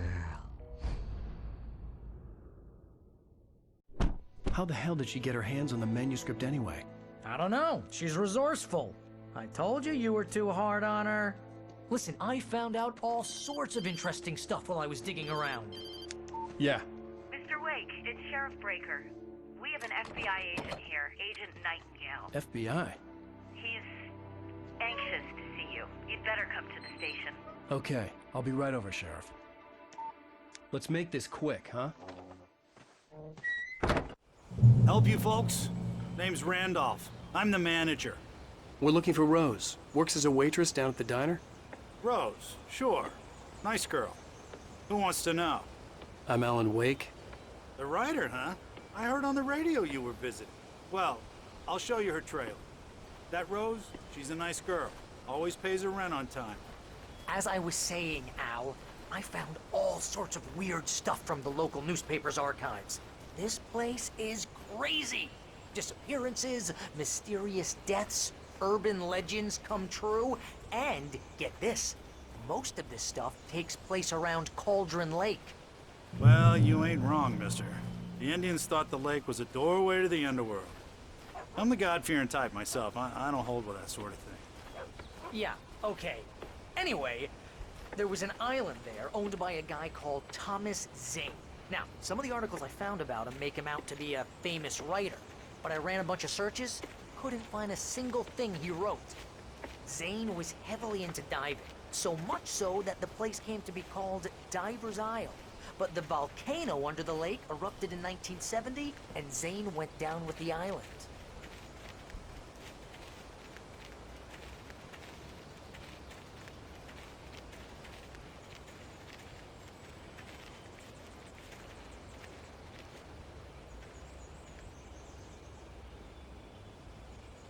It gets better.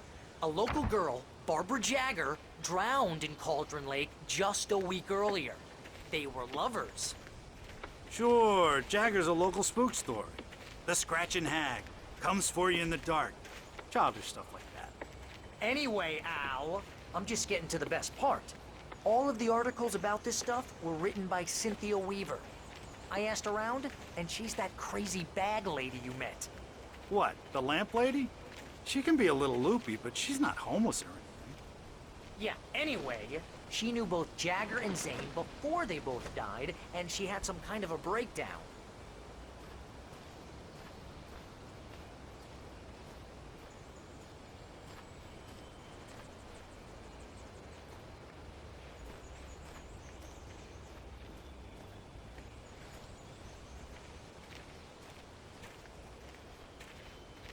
Well, mister, this here's Rose's trailer. You mind me asking what you want with her? We're just here to talk to her, pal.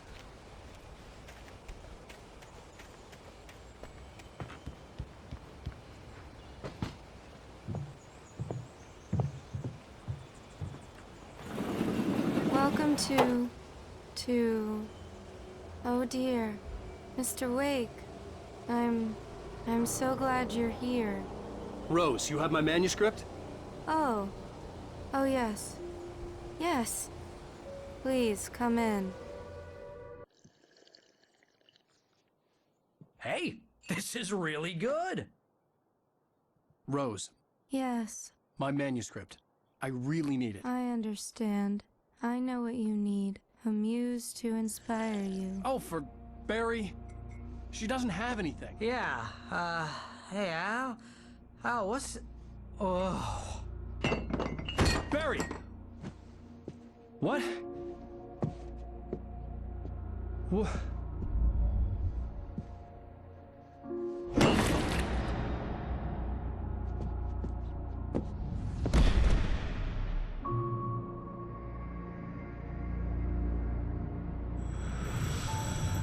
It's coming for you, hiding in my barber's skin.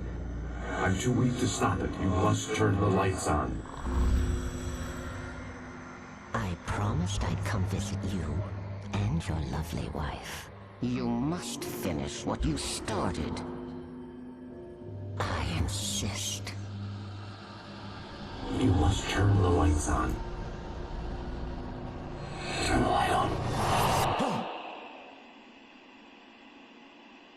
Back to work, boy.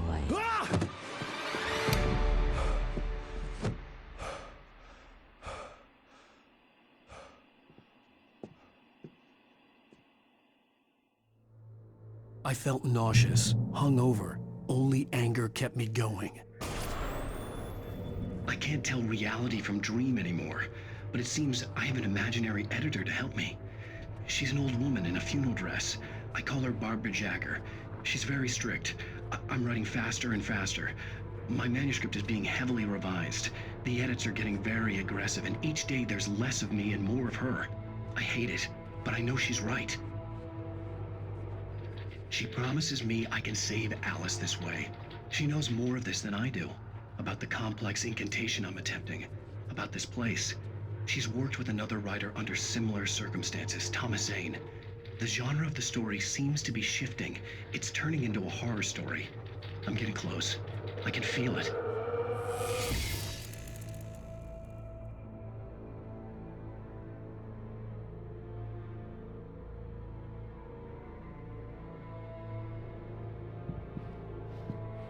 Rose took a day from me. I had less than 12 hours left to meet the kidnapper. All I could do was get Barry into the car, work something out once I got on the road.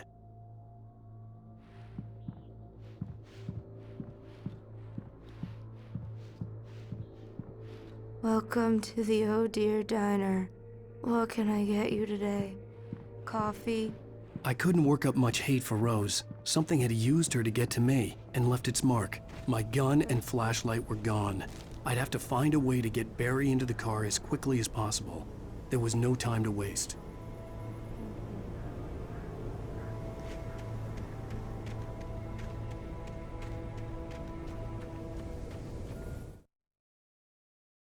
Mr. Randolph liked Rose.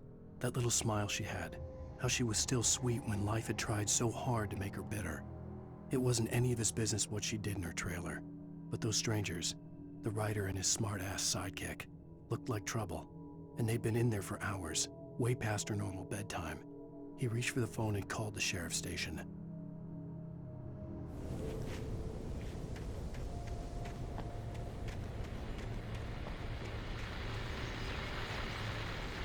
I just stepped outside to catch a breath of fresh air. Let me tell you, the weather's getting heavy. Nights like this make me especially glad I'm here talking to you and not home in bed.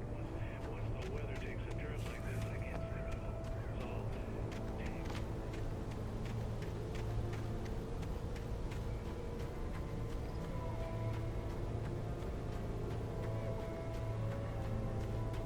Oh, you're gonna get it now.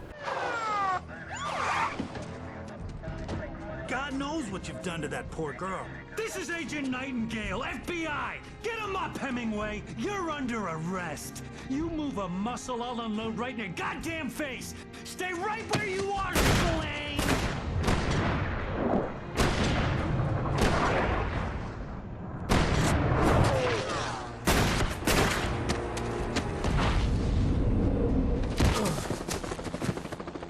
What are? I'm standing right here, you goddamn maniac!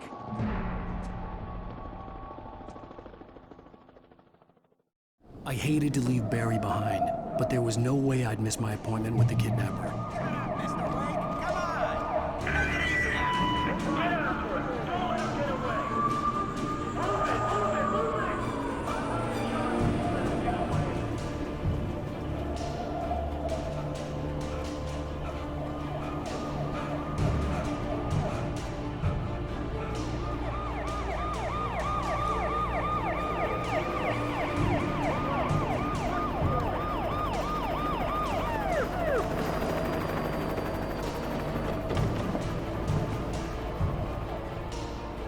There he is! There he goes! Okay, men, keep your eyes peeled. He's gonna try to make it through here. Oh, damn.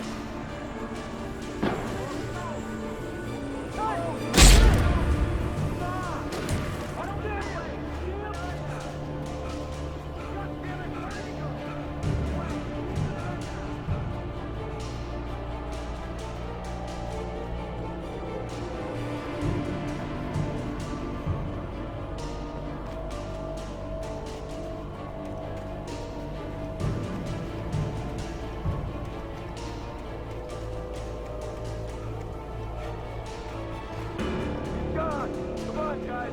We need to head him off.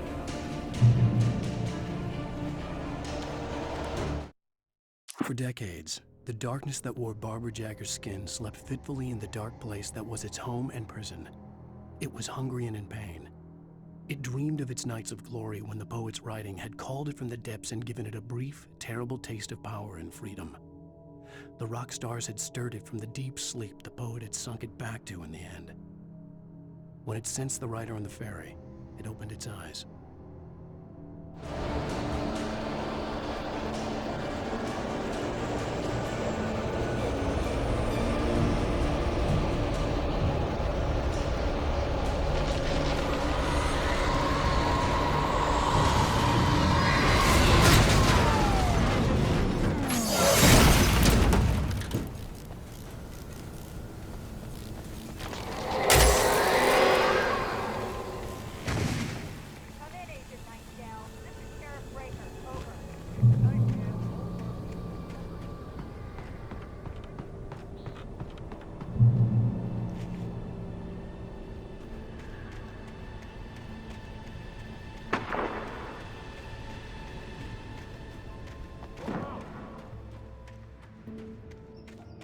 Search the area.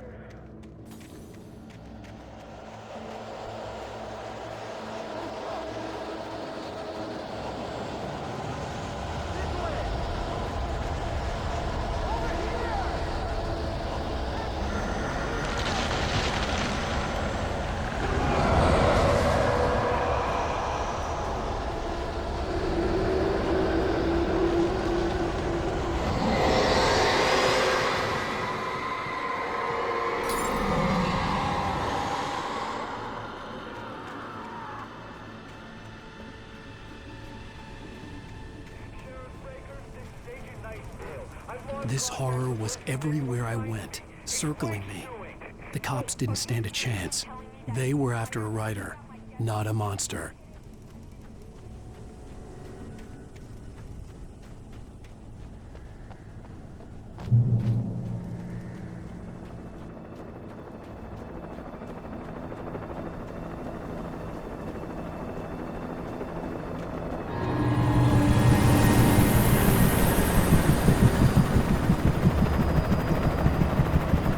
You on the ground. Hold it right there.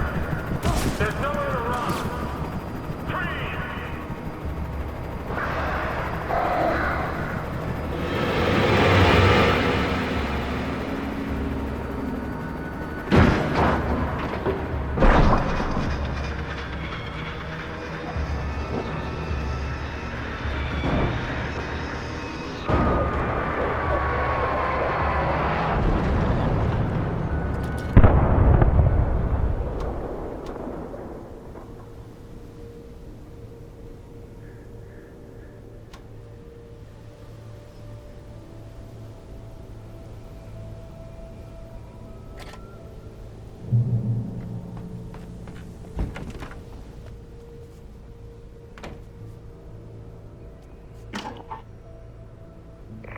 This is James. Mulligan, Thornton, come in. Over.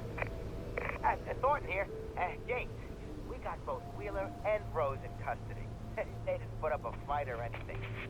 Why, they were... Hey, Mulligan, what you... Come on! Sit down and give me that. James, Mulligan here. Over. Go ahead, Mulligan. Over. We got Wheeler and Rose here. I could see the lights of the radio station in the distance.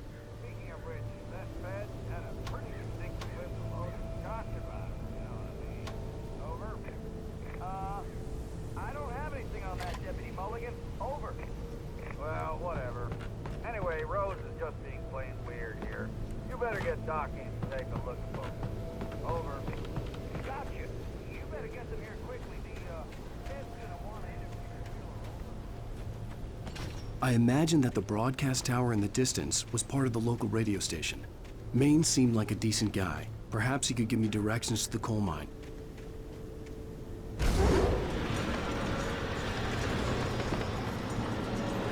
Unnatural shadows clung to the gate. The darkness that was after me was trying to stop me. I wouldn't get through without a light.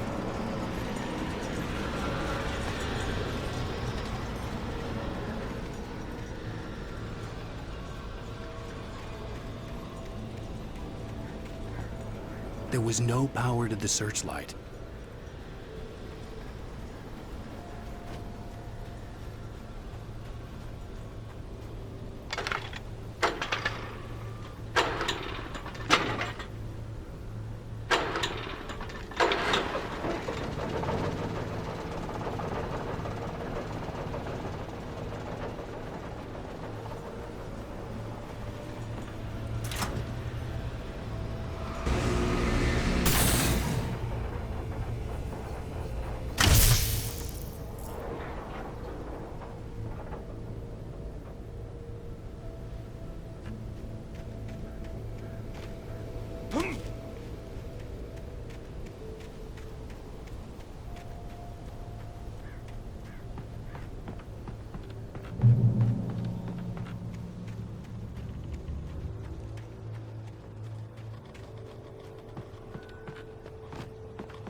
It took me a moment to recognize the flashbang grenades.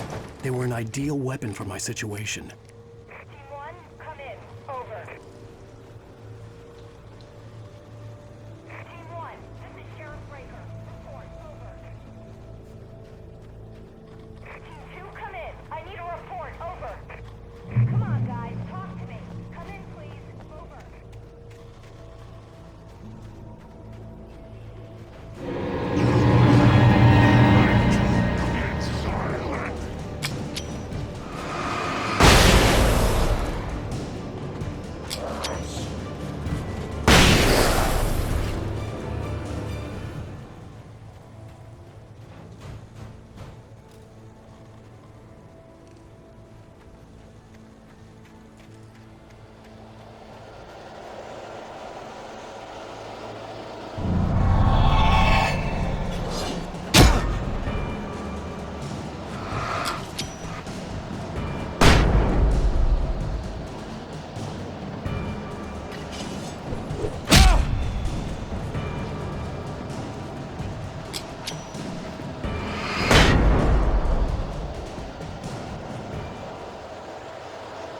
And here's another call. You're on KBF-FM with Pat Maine. It's Milt Peabody, Pat. What's on your mind, Milt? Well, I live near the trailer park, Pat, and there's a big ruckus going on over there. Just up the road from me.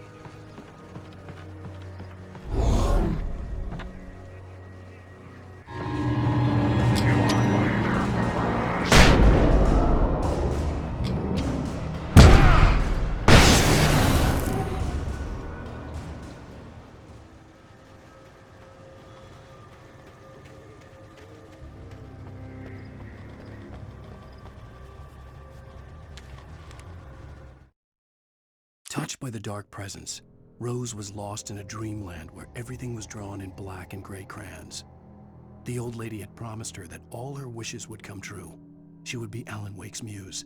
She was smiling so hard it hurt her face. She crushed a bottle full of sleeping pills into the coffee. Deep down inside, she was screaming in terror.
Get to the coal mine.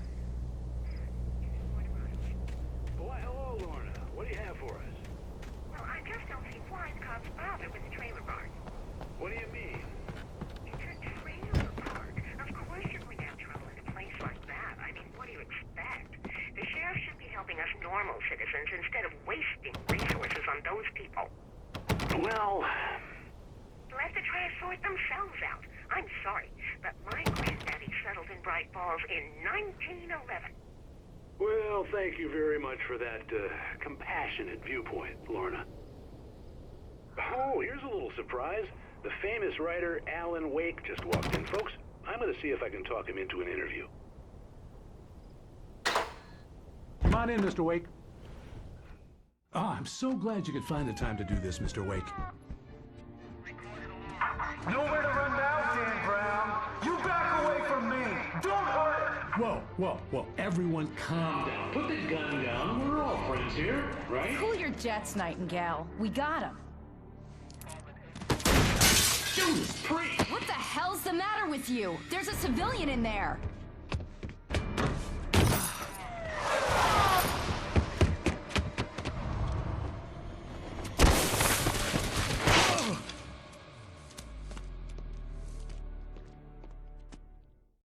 I'll get you yet, even if it kills me. You hear me?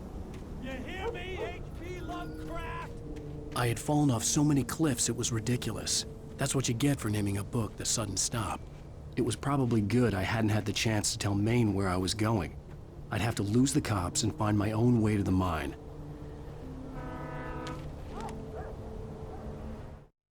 Nightingale stared through the broken studio window into the dark woods. He turned around, started to walk out, but Maine grabbed his arm.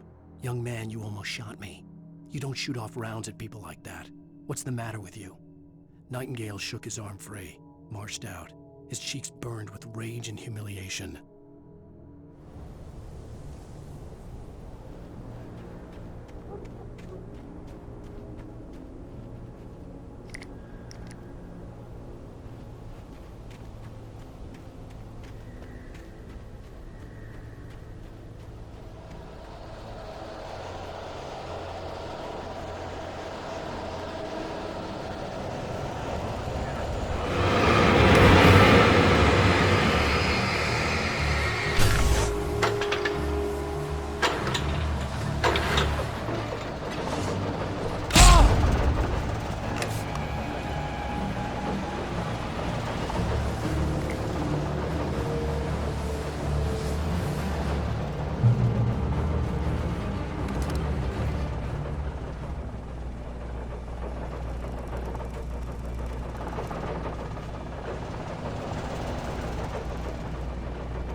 There was no sensible reason for the power company work lights to be here. It was almost as if they'd been left for someone like me to use.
Sarah trusted her gut, and her gut said Agent Nightingale was an asshole.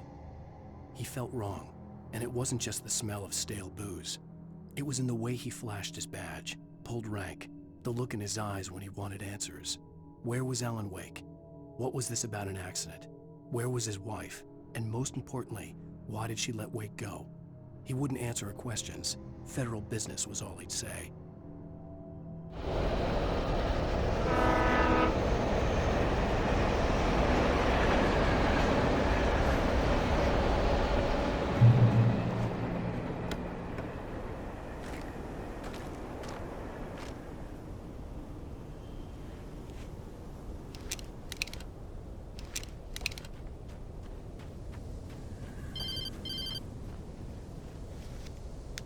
Hello? The most stubborn man I've ever met. Alice? Alice? Alan. Alan.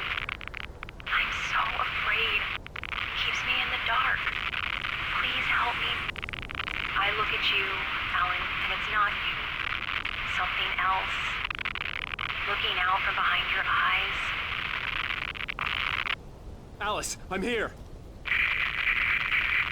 I'm so alone here. It's all gonna go to hell. You need to be careful. Cooperate. The connection had been terrible, but that wasn't the only thing that hadn't been right with the call. She sounded wrong somehow, but she had called me.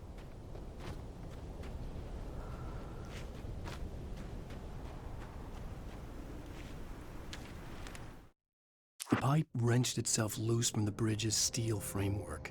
Wrapped in darkness, it floated in midair, twitching. For a moment, I didn't understand what I was looking at. The heavy object lurched at me with impossible force. I threw myself out of the way, but just barely. When I turned my flashlight on it, it shook in a dark rage before it flew at me again.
I could see a railway bridge up ahead, and a warehouse of some sort on the opposite shore.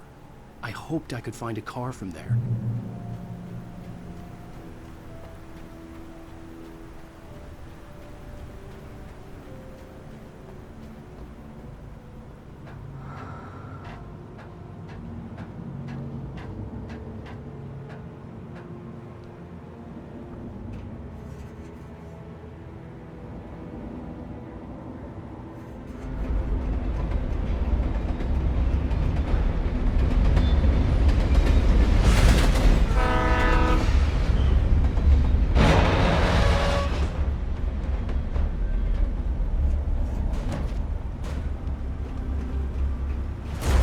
That was pursuing me was growing stronger, and it was taking over everything in its path.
slammed the door shut right in his smug face.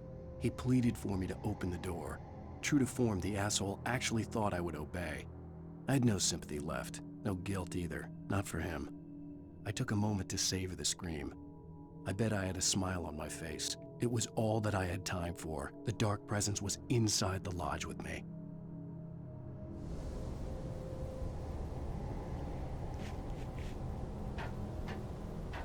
As a teenager, just starting to get interested in writing, Stephen King had been a source of inspiration to me. I thought about all the inanimate objects that had come to life in his books. No one is safe in a good horror story. Certainly not the protagonist. That's what makes them fun. This was anything but. The darkness could possess anything, and it was getting closer.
take the facts of our existence for granted, unaware that they are merely a thin veneer of desperate self-delusion, covering the vast cosmos of madness and horror. All too often, the stars are right. The darkness surged towards me, sucking everything loose from the ground into its depths, tugging at my clothes. I saw the flare the kidnapper had dropped and threw myself towards it just as I felt my feet leave the ground. The darkness embraced me with the force of a tornado.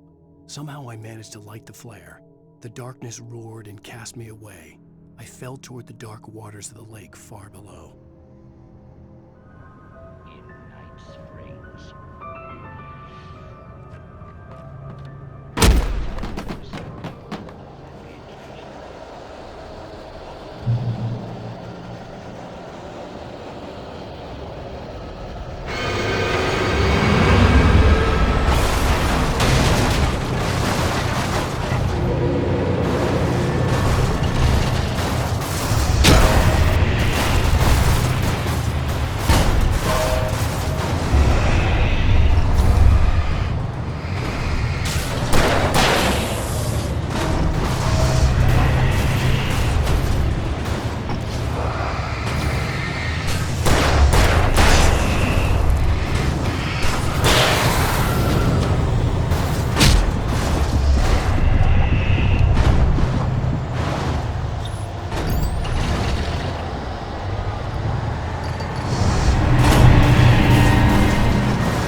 I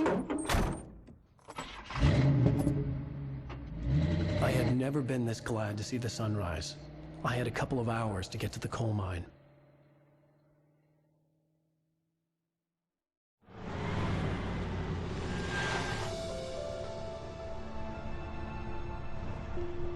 The coal mine wasn't far now.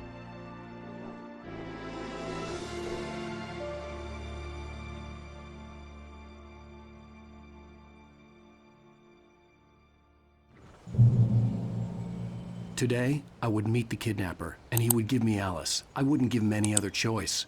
A drowning man will clutch at a straw.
This is Pat Main, and you're listening to KBF-FM. Folks, I want to apologize for kind of abandoning you to that looping music track last night, but I was detained.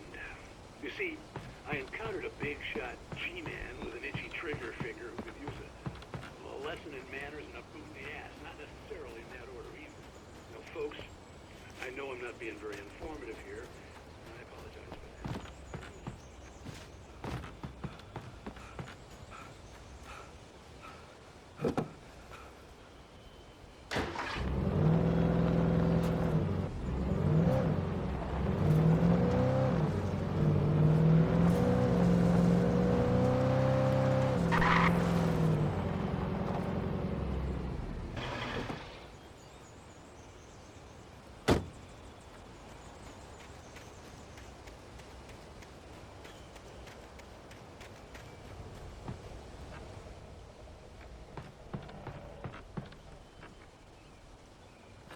I was early. I was supposed to meet the kidnapper at noon in the main building. The coal mine was quiet. It was a museum now.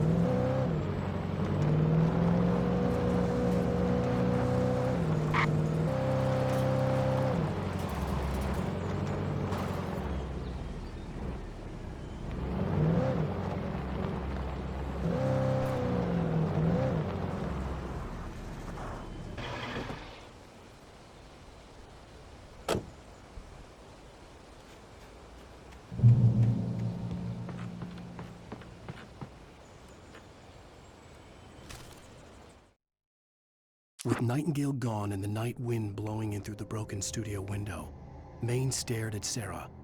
The sheriff looked away. Maine's voice shook with barely controlled anger.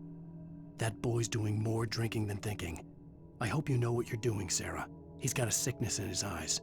You take my word for it. He wants Wake for a reason, and it's not for anything good.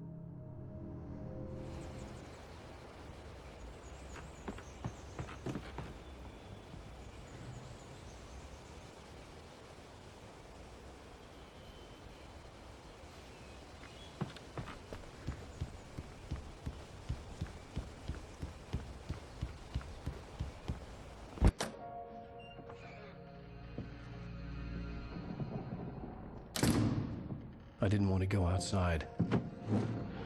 Cops had to be looking for me. The noon sun turned the place into a sauna. The day dragged on. Different scenarios ran through my mind. Ways of how I'd torture the kidnapper to get Alice back. Or the different horrible things he could have done to her. I imagined her dead. I had no way of knowing she was still alive. It was killing me. I was running on blind hope. It was all a waste of time. The bastard never showed up.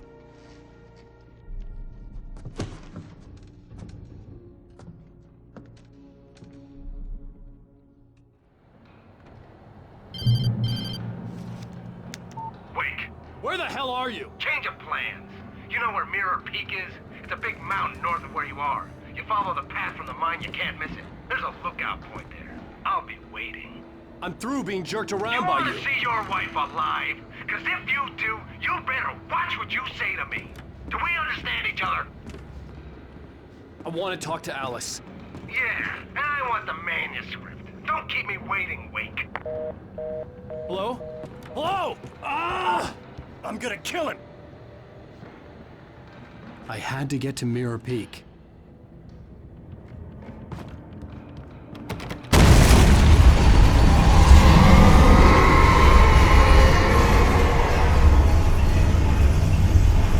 It was close. Maybe closer than ever before.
When Thomas Zane fell for Barbara Jagger, it happened fast.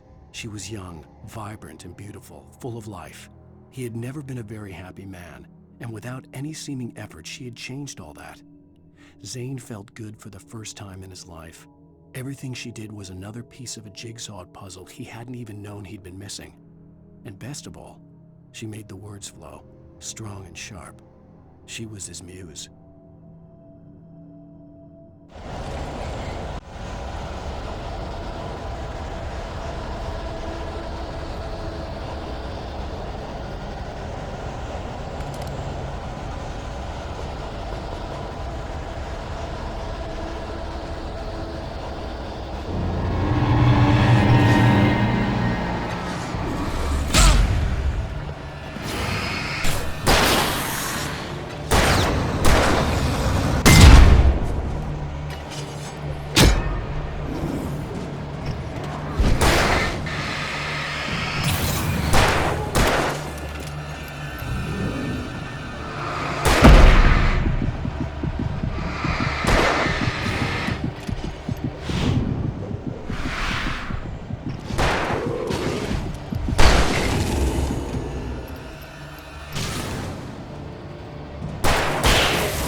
The only way to reach the hillside ahead was to go through the building. I had to find a way to avoid electrocution.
Some of the taken retained echoes of their former selves, but these were just the nerve twitches of a dead thing.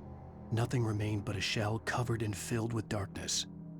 In most cases, these puppets were enough for the purposes of the dark presence. But for anything more elaborate, as with the writer, it was different. It needed his mind. And so rather than taking him over completely, it merely touched him.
There was no way the flashbang grenades were standard power company equipment.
I stared through the bars of the jail cell. Barry stood behind me, swaying on his feet, looking as ill as I felt. Agent Nightingale stood on the other side of the bars with Sheriff Breaker. Nightingale had a stack of manuscript pages in his hand. He seemed unhinged as he gloated. "Well, I've got you now, Raymond Chandler. It's all here. All the evidence, including conspiracy to murder a federal agent."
I had no real plan.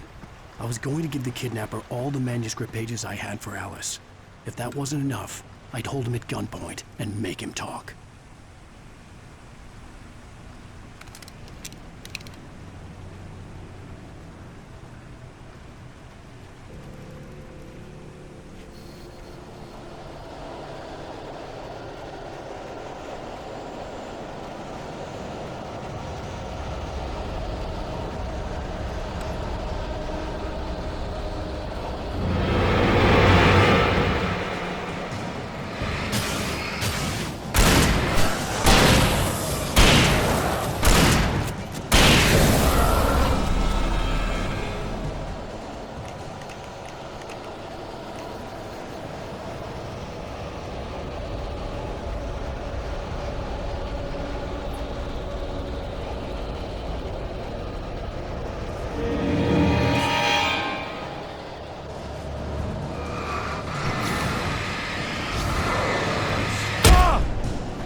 The dark presence was moving ahead of me in the same direction I was going. A cold feeling settled itself in the pit of my stomach.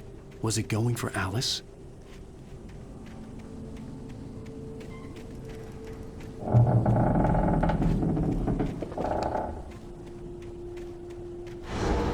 The graveyard shift may cause cancer.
The place was dead, a ghost town. Had been for decades, maybe a century.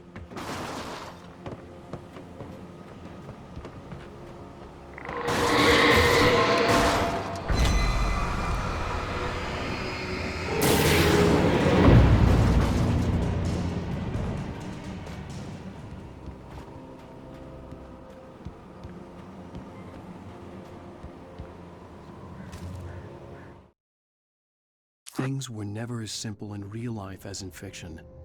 I had lost count of the times I had wished there'd be a clear reason for my writer's block. Something to fight, something to lash out on. There wasn't. I was filled with doubt. I was nothing like the hero in my books. Alex Casey had gone through his life with single-minded determination, never wavering from his goal. Even now, I was angry at myself, angry at Alice, angry at Barry. I was fumbling and I had no plan.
Anything outside of writing is a struggle. I feel ill. I managed to make my way downstairs. There's a shoebox filled with books and papers by Thomas Zane. It's very hard to focus, but I managed to read some of it. He's a poet, and a good one. He writes of muses and creators summoning fabulous things from a magic lake, using his powers to shape the world of a realm of gods and dreams and demons, dark things that wait for a chance to slip through, wearing the flesh of men as disguise. Zane writes about himself, his girlfriend being taken over by a dark presence, about growing scared of the lake. Zane believes it's a mirror to the gaping void of darkness above, where some Lovecraftian presence lurks. I crawl back upstairs. I'll borrow these things for my story. They ring true. They fit.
The kidnapper had sent me a text. The message was full of spelling errors and insults. It was telling me to hurry up.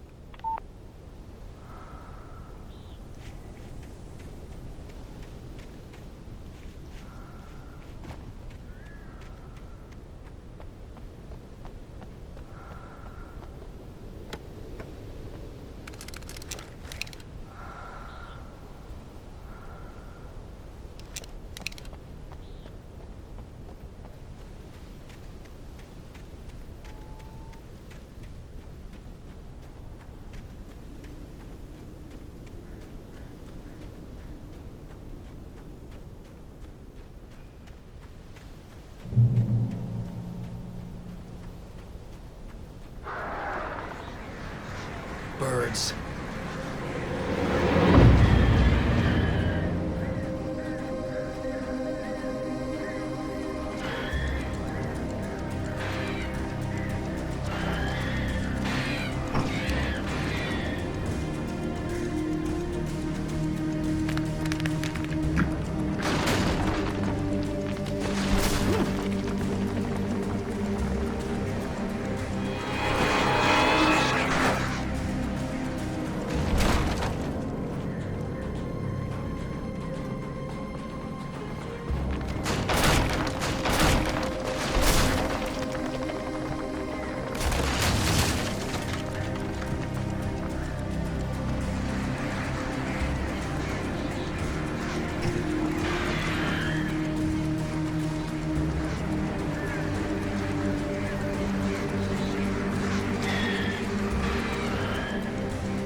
Without warning, the headache stabbed at my brain.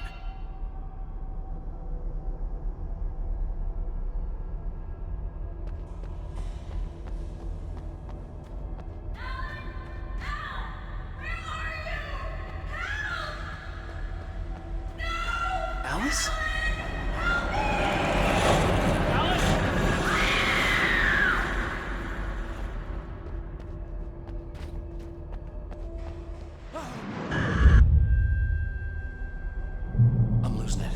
I gotta get out of here.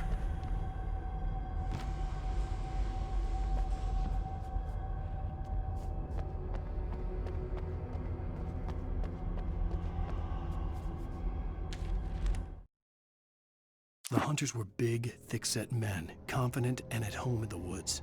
They were feeling good, running on beer, ghost stories, and camaraderie late into the night. It did them no good, as they were taken by the dark presence, sucked deep into a darkness far worse than any ghost story they ever told or heard.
Even behind the closed doors and curtains of his grimy room at the Majestic, the local motel, Nightingale could feel the locals' eyes on him, the unrelenting pressure of their judgment. He forced it out of his mind. For all he knew, they could all be under Wake's spell already. You do what you have to do to get the job done. He took comfort from the bottle in his hand. Please, he thought, just let me get through this.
I'd have to make my way up this mine shaft in order to go on.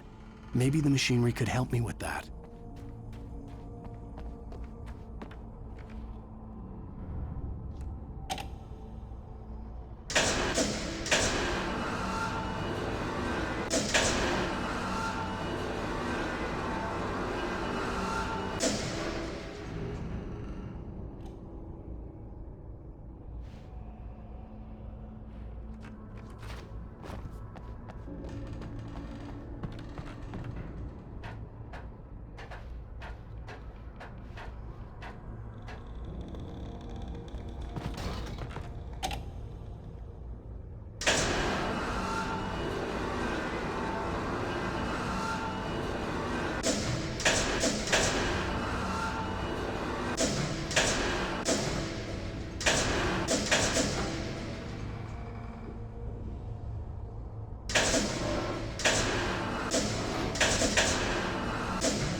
Lightning flashed behind the windows of Cauldron Lake Lodge.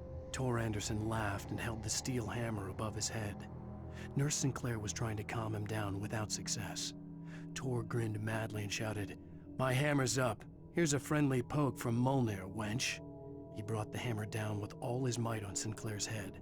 "We're on a comeback tour, baby."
Oh, great. Another cable car.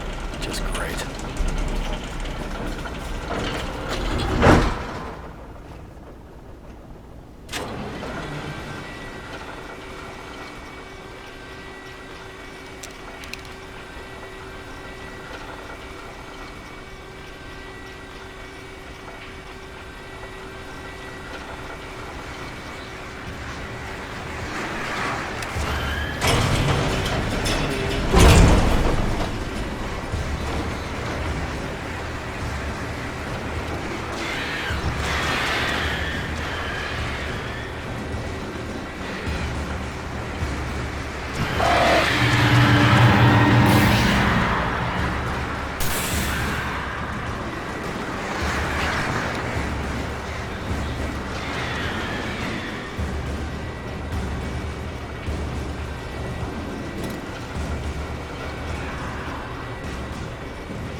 Mott had checked all of Stucky's rental cabins. There had been no sign of the Wakes. It was dark when he'd found their car parked at the end of the road by Cauldron Lake. It made no sense. They must have taken a wrong turn, but there was no sign of them, and the car had been there for hours already. Frustrated, Mott stood on the rotten ruin of the footbridge that had once led to Diver's Isle before it sank beneath the waves years ago. The boss wouldn't be happy.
could see Cauldron Lake. I thought I could make out the spot where the island and the cabin had been.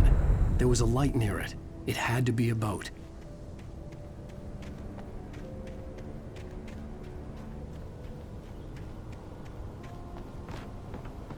I was close now. I had to get there. I tried to hold on to Alice, but her form melted away. I was losing control. Dr. Hartman stood in her place. I wanted to hit him, but my arms were jelly. He smiled. It was a reassuring smile, and I hated him for it. I had to give you a sedative. Don't fight it. You went through another rough period. Right now, it's very important that you stay calm. We don't want you to have another episode. You're a patient at my clinic. Have been for a while now. Fast. I dreaded what I would find.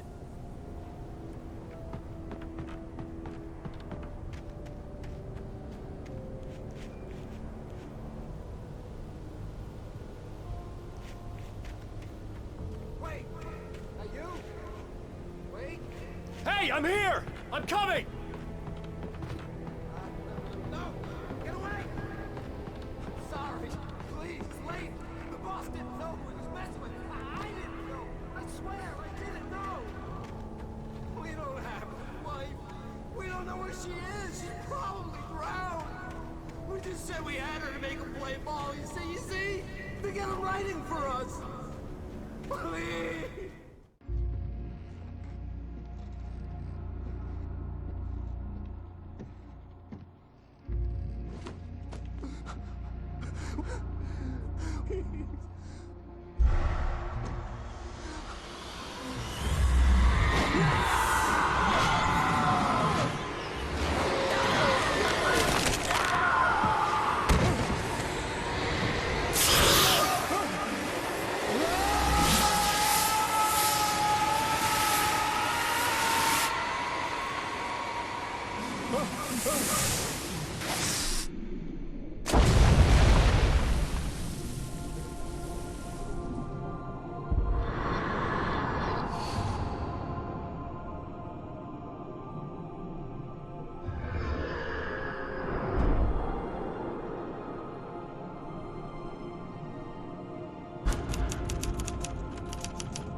Previously on Alan Wake, I'm hunted by the law. Sheriff, Wake's running. I'm giving chase. Are you seriously telling me that writer just took out my deputies? A thriller I supposedly wrote is coming true. The genre of the story seems to be shifting.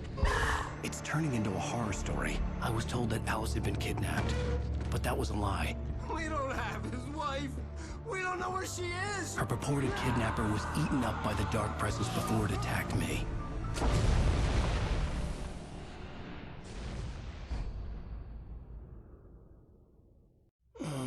Alan, shh, baby.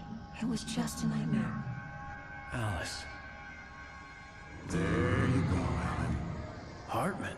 I fell. I had to give you a sedative. Don't fight it. You went through another rough period. What? Right now, it's very important that you stay calm. We don't want you to have another episode. You're a patient at my clinic. Have been for a while now. The shock of your wife's death triggered a mental illness. No, you're lying. You're suffering from various symptoms of undifferentiated schizophrenia. Bastard. It's okay, Alan. Just let go.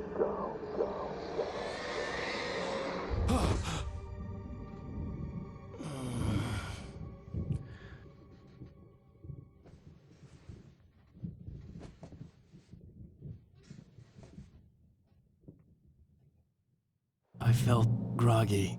Whatever Hartman had bumped in me was making me numb. I felt like this was happening to someone else. Someone I was watching on television.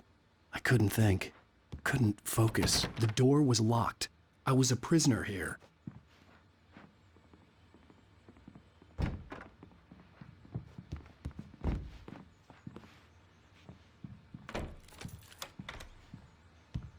Good evening, Alan. Are we feeling better now? Feeling calm? Yeah. I see you brought your pet gorilla with you. So sure, I'm calm. I get the message. Loud and clear. Quite right. That's the spirit. You're being very brave, Alan. I understand you're confused. I would be more concerned if you weren't suspicious of me. I don't blame you for it. Big of you. Now, why don't you come with me? We'll reacquaint you with my clinic and go over everything you might have forgotten. Little walk and some fresh air? Yes, it will do you good. This corridor is for patients. Most of them aren't here right now. Jack took them out for a fishing trip, except for the ones who are particularly vulnerable, of course.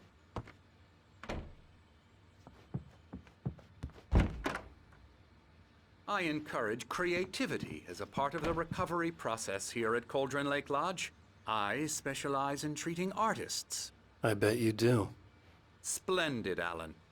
I honestly believe we can get this thing under control if we work together. This way, Alan.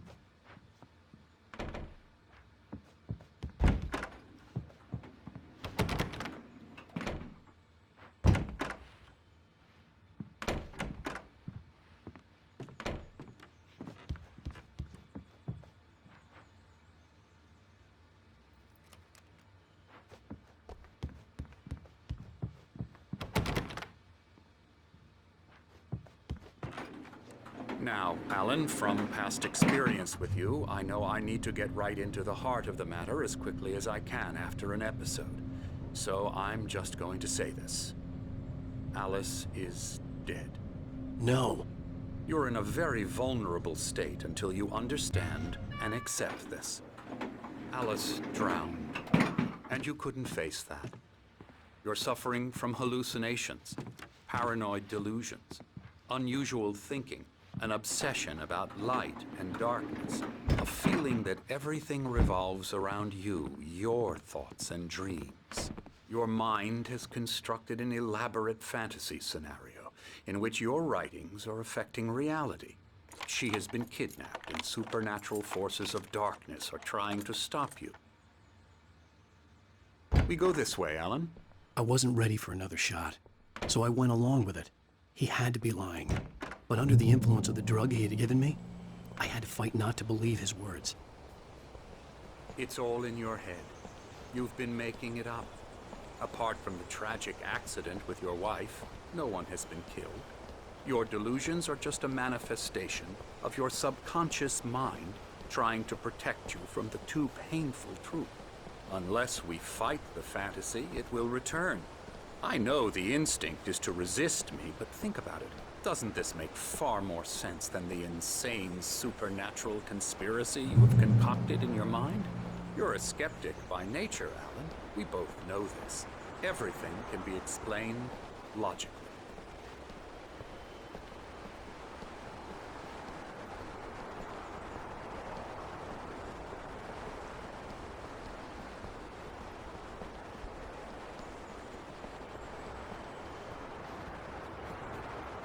I never get tired of this view. Very inspiring, isn't it? Cauldron Lake spread below us. I could see Mirror Peak on the other side of the lake. I thought I could make out the spot where Diver's Isle had been when I arrived with Alice. Now there was nothing but waves. It seems there's a storm coming. Funny, I don't recall there being a mention of that in the weather forecast. Well, no matter. This way. Follow me. Alan, what I'm telling you is good news. Right now, we're in control. Every time you have a relapse, it gets more and more difficult to resurface from the dark depths of your imagination. Not surprising, considering your profession. Imagination is what you work with. After all your nightmares, this should come as an immense relief to you. If it doesn't, why is that? Because I'm lying? Or because you don't want to admit that you're not well? It's very natural for you to think of me as your enemy. It's part of the illness. I let him talk. Hartman obviously loved his own voice. His words echoed madly inside my head. I dug my nails into the palms of my hands to stay focused. You need to work with me. Once you accept that, we can begin the journey towards your recovery. Come along. Let's go inside.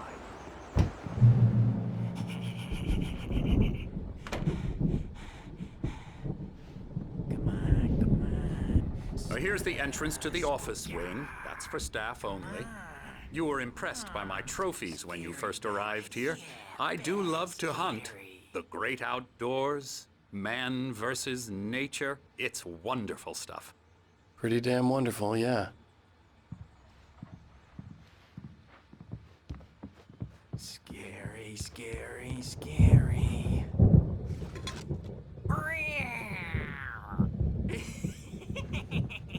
Emerson.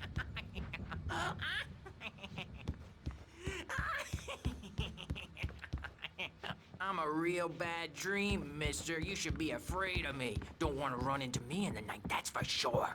Please, Emerson. Mr. Wake is confused enough as it is. Yeah, you'd like me to go away so you won't be scared. But you can't just decide what kind of dream you have or when you have it. Emerson. Okay. Sorry. Boo. That's Emerson. We're actually making some progress with him, I'm happy to say.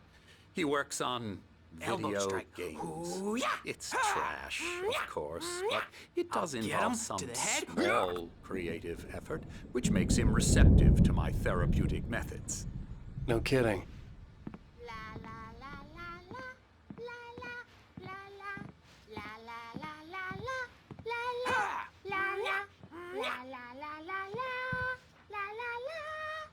Now, you might have noticed the typewriter in your room. You've been writing as a part of the therapy. As soon as you feel up to it, you should continue.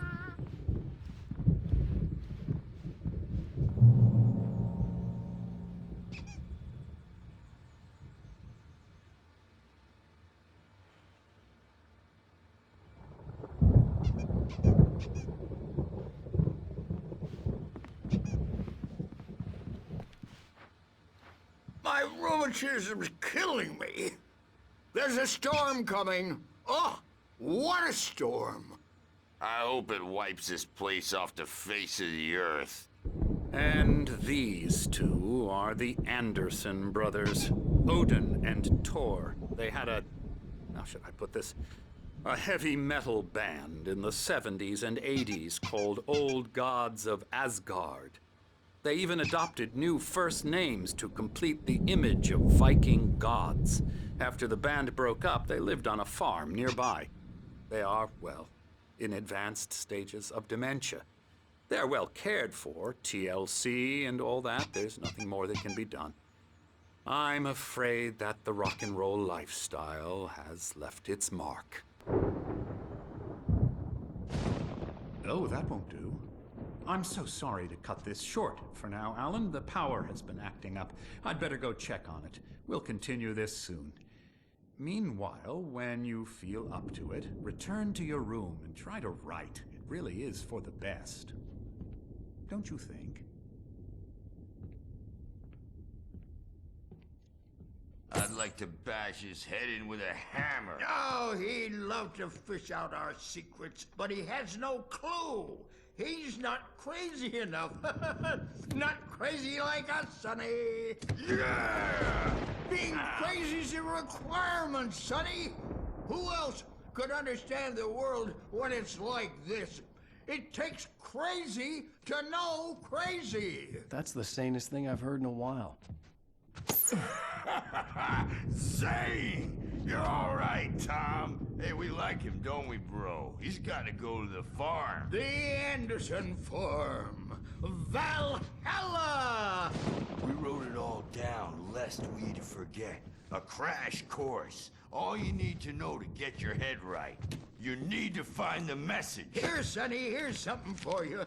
Gave me a rash, but I kept it safe from these bastards. My head was clearing up, or according to Hartman, I was sinking back into the fantasy. I was convinced he was lying to me about everything. Crazy or not, the Andersons made more sense. Tom! Zane could feel the poems, taking form, shaping things. As he experimented, he imagined he could almost feel the power surging through the keys of the typewriter. It exhilarated him. But there was fear, too. If not for his young assistant Emil, he would have given it up. But Emil convinced him otherwise. He too had a way with words.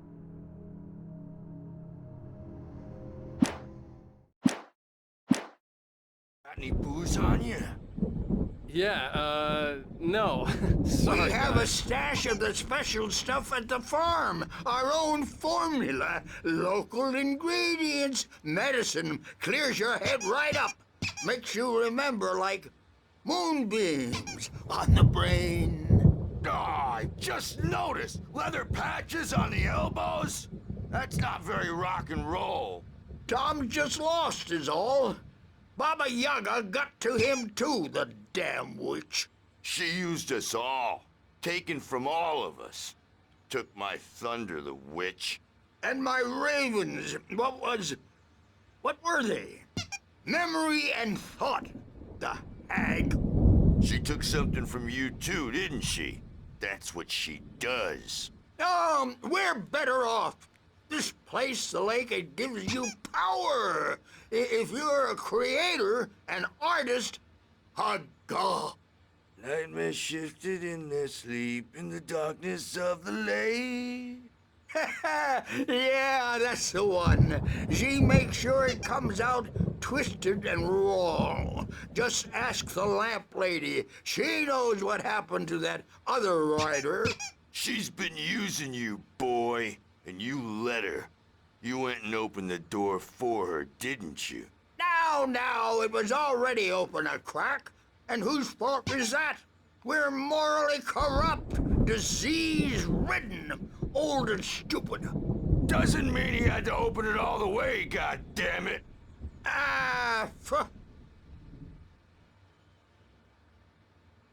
So tired.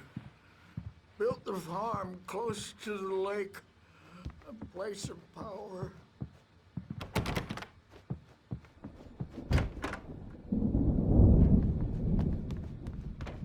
Hey, Sinclair. Dr. Hartman was worried about the power again. He's checking on it now.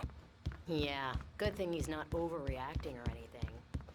Well, he's the boss. I may need a hand here Something's later on, wrong. Birch. The storm's bound to I'm make not you myself. jumpy. It's hard to think. There's a shadow inside my head. I can only focus on writing. Everything else is a blur. I'm trapped in this cabin. Have been for days, but it's always dark outside. My editor is real. I saw her again. She's not human. It's not human. A dark presence is wearing the old woman's face. She was covered in clinging shadows. There's a hole in her chest where her heart should be. I think I've made a horrible mistake. I don't think I'm any closer to saving Alice. It's been lying to me, using me to get the story it wants, and the story will come true.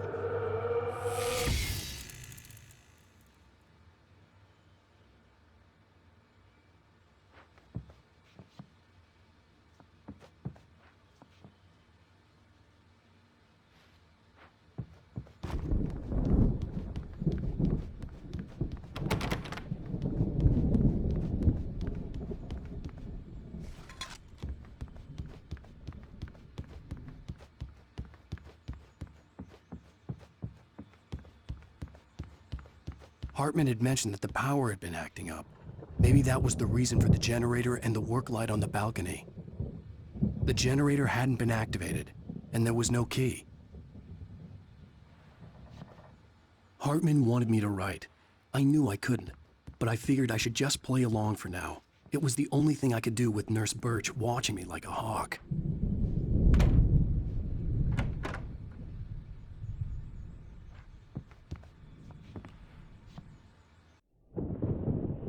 The white glare of the blank page in front of me hurt my eyes. My hands began to shake uncontrollably. Everybody, calm down. Put that down. Bert, I need help. Hey, Wake, you stay here. I'm gonna go see what's up. You just keep doing what you're doing. Be cool, okay?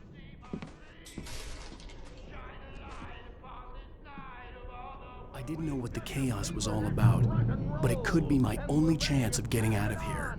Where the hell Did he get a damn hammer?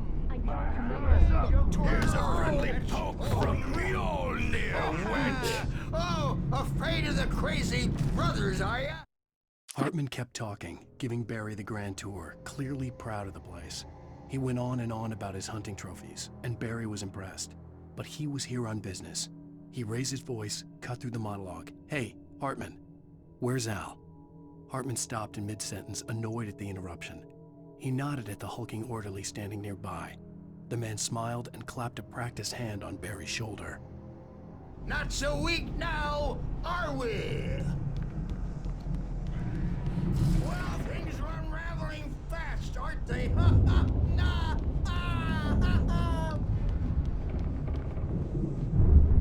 It's my store. I'm taking it. We're on a comeback tour, baby! Sinclair looked bad. That wasn't a love tap. The crazy old fart hit her hard. If she was one of Hartman's goons, she had it coming. I could get the key to the office wing from Sinclair.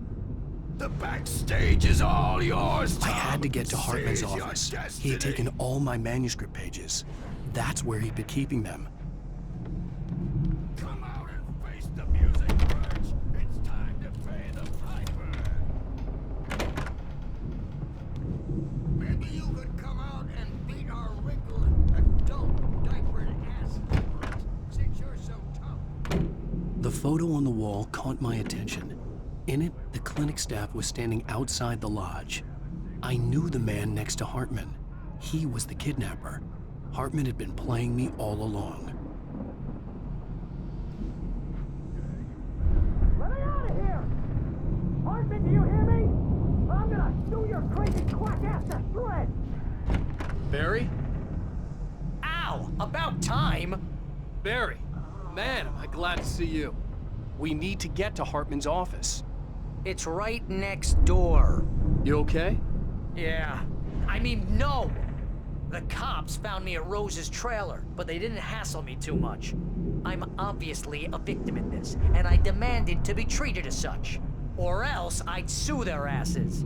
Speaking of asses, that Fed gave me a real hard time, but I had no clue where you were. That guy's crazy, Al. But he let me go, and then I get a call from Hartman, that son of a bitch, who tells me you're here, and I should come pick you up, but when I got here, 2 goons clobbered me and stuck me in there. What's with the cutout?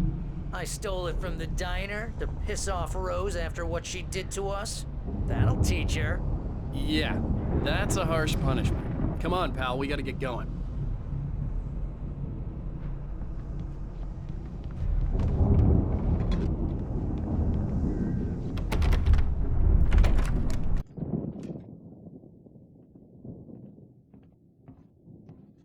These were all the pages I had on me. And more.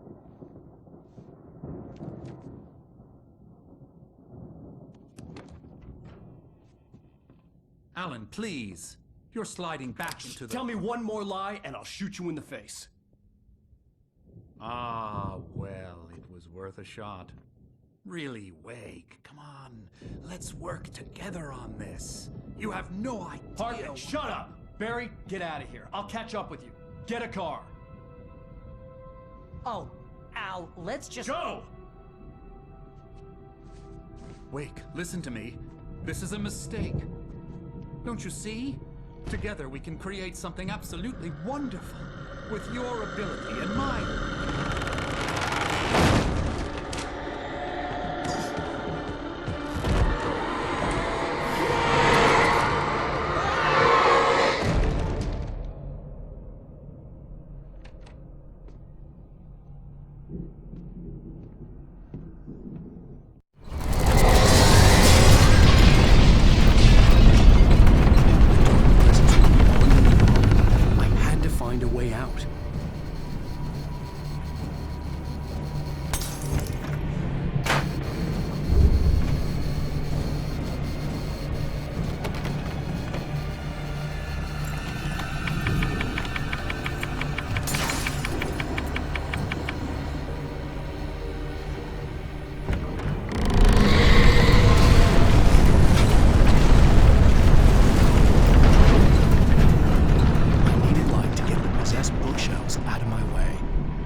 creator.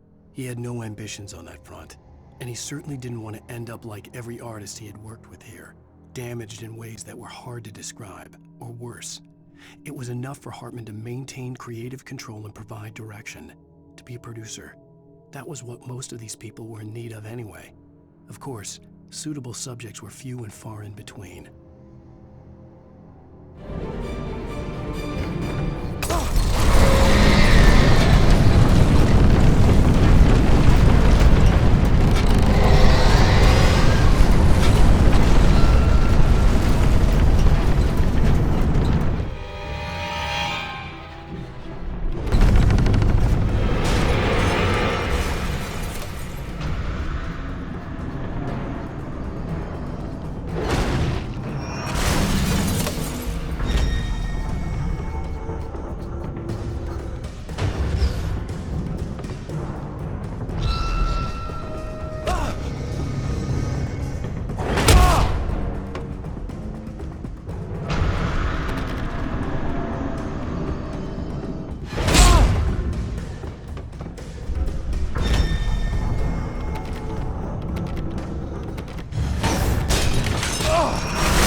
But the gate's locked. You're gonna have to go through the hedge maze over there. Barry, I don't have a light. Take this, Al! Oh, God! Look at the house, Al! Look out!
Jeez, Al! The house looks bad! Let's get out of here!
I stared at the Viking paraphernalia that littered the area, surrounding an unlikely centerpiece.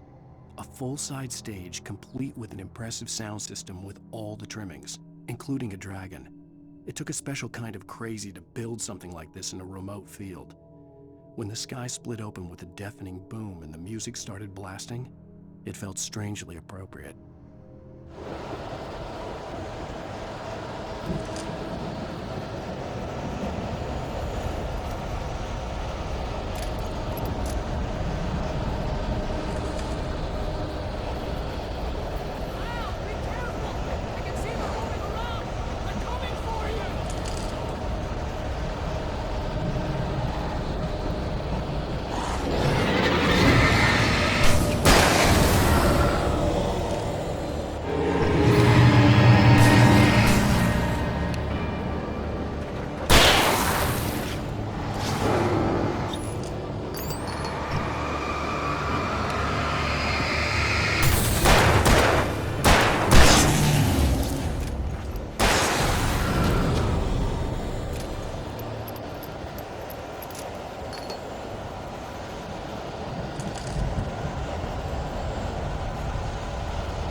Hartman hurried down the corridor. He had disliked leaving Wake when he was surely at his most susceptible to therapy.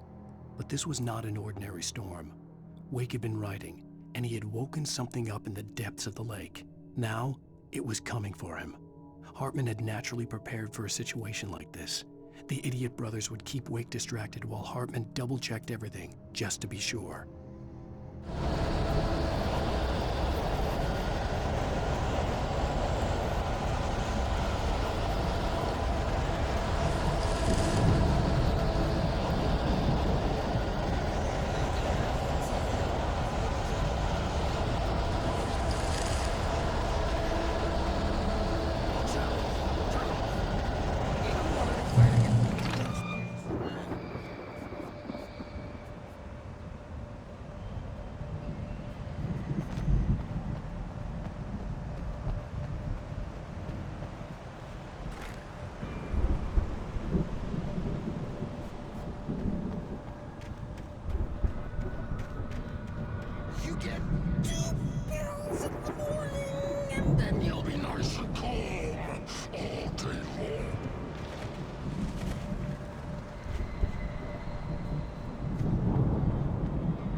Mott knew that Wake was smarter than him.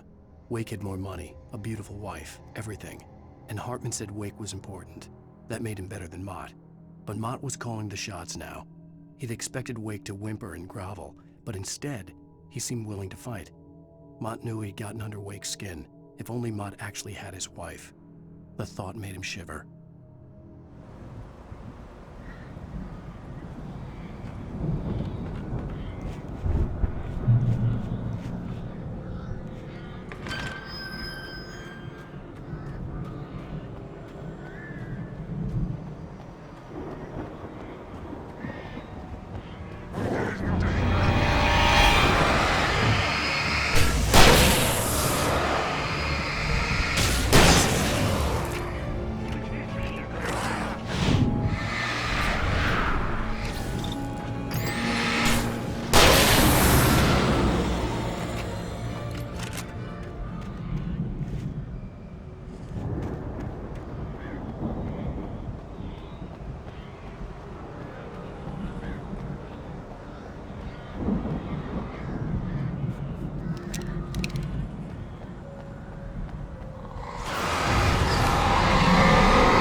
For the moment, Barry was just glad he had survived the fall. He had been separated from Al, and there was no easy way to climb back up. He told himself he'd be okay in the gloomy forest at night. He would just have to wait for a while for Al to find his way down. Barry turned when he heard the heavy footsteps and saw the movement. The man-shaped shadow lunged at him from the bushes, an axe held high. Barry screamed and threw up his hand. The world exploded.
Hartman watched as Wake's features slackened.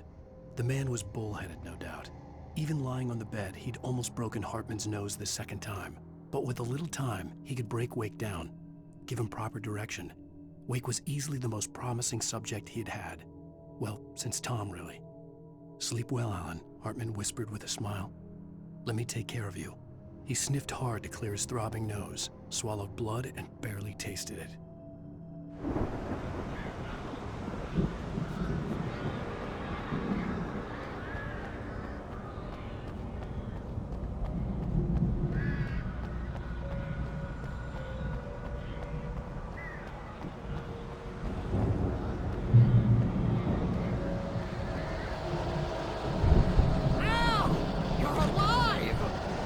get out of here. Can you open this gate? Maybe. Barry. Well, I slammed it shut when the nasty showed up, and the key fits kind of loose in the lock, so, I'll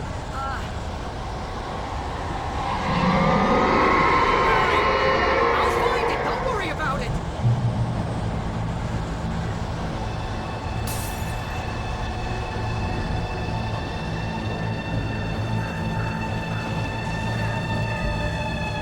Hurry up, Barry. I'm on it. I'm on it.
Tell me we're headed for the nearest "You're now leaving Bright Falls. Come back soon" sign. We're going to the Anderson farm. I knew you were gonna say something like that. You know what? You owe me big time for this. When this is through, if we make it, I don't care what anybody says, I'm done with darkness. You're gonna buy me a tanning bed as a gift, and I'm gonna live in it.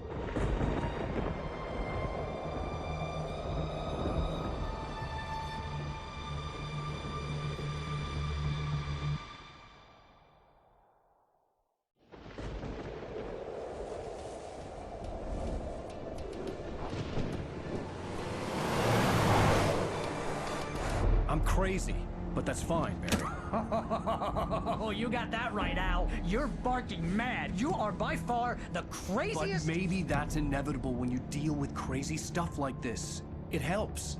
This is happening, Barry. Alice, they never had Alice. She's trapped in the darkness at the bottom of the lake, but she's not dead. Al, how can you know that? I know, Barry. I can— Al, No, listen. I can bring her back. I can find her. There's something special about this place. The lake, it does something to the works of art created here. It makes them come true. But there's a catch. The dark presence, whatever that thing is, twists it to its own ends. That's why all of this is happening. It's using my manuscript to take over everything. Al, I believe you. It happened to Thomas Zane before, it happened to the Andersons. I believe you. Crazy or not, you're not delusional. Weird shit's going down. That's a fact. I'm on board, man. I'm with you. The Andersons knew about it, but they were too far gone to tell me with all the drugs they were on. But they wrote it down. There's a message somewhere at their farm, Barry. We just need to find it. Look out!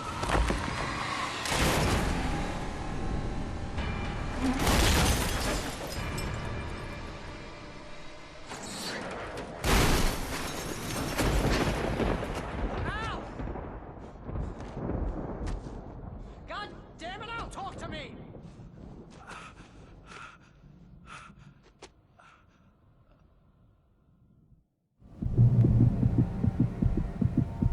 I had lost my gun in the crash. Barry was nowhere to be seen. Barry! Barry! Oh, man, you're okay! Jeez, it's good to hear your voice! I was trying to get out of the car, but the ground gave way! Man, what a drop! Don't worry, your cutout is fine. Forget that! Are you okay? I hit some bushes, didn't get a scratch. There's no way you can climb down, though. It's like a sheer wall. Ah! Al! There's something moving down here! Barry, it's a take-it! Use a flare, Barry! Oh! Yeah! Barry, are you all right? I'm good, Al! I'm great! Guess you never messed with anyone from New York City before, huh?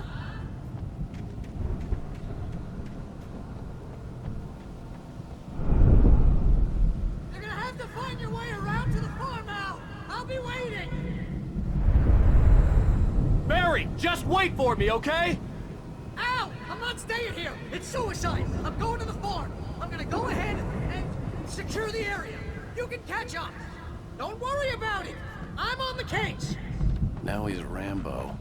This would turn into a disaster if I didn't catch up with Barry.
When he stopped the car at the Anderson farm, Walter felt relieved.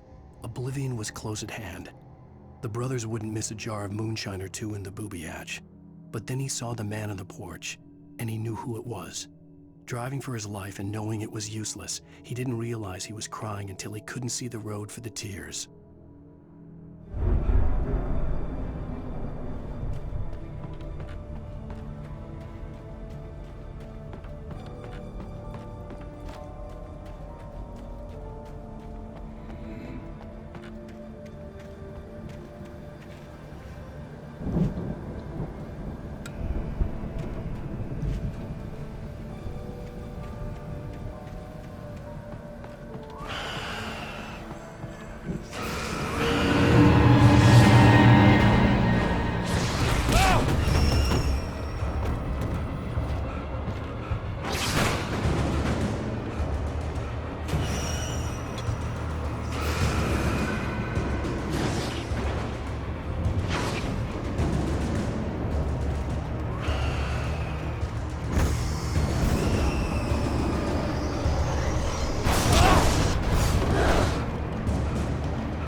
Crawled over the gate. I needed a light to destroy them to get through.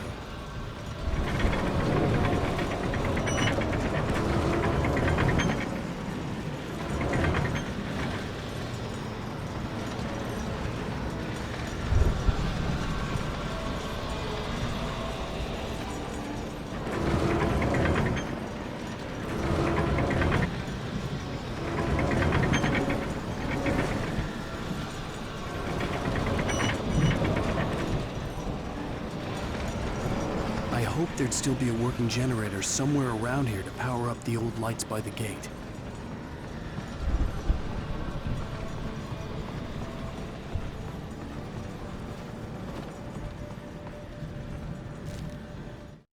Agent Nightingale stared at the passed-out rider. The man was sleeping off one hell of a night. Nightingale felt a stab of envy at Wake's oblivion, but he had a job to do. He put the gun to Wake's head and almost became a murderer. His hand shook and his throat felt tight and dry. Biting his teeth, he tried again to pull the trigger. He lost the nerve. Wake stirred. Nightingale would have to settle for an arrest.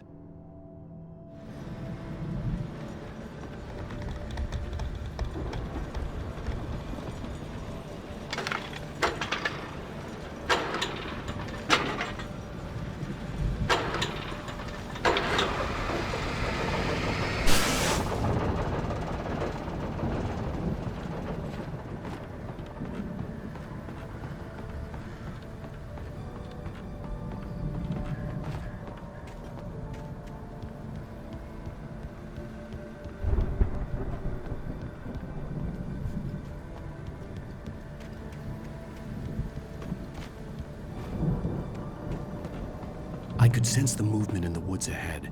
Facing the enemy without a weapon was dangerous, but I had no choice.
Was driving away from the farm, headed in the same general direction as I was.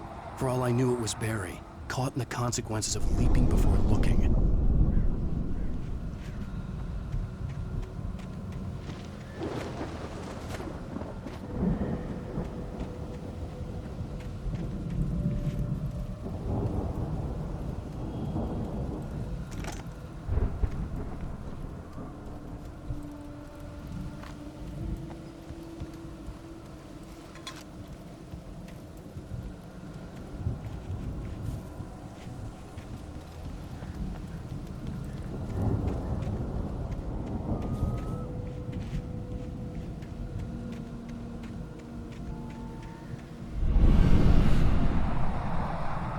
The car was heading for the cabin up ahead. It wasn't far. If it was Barry, I would see the damage soon.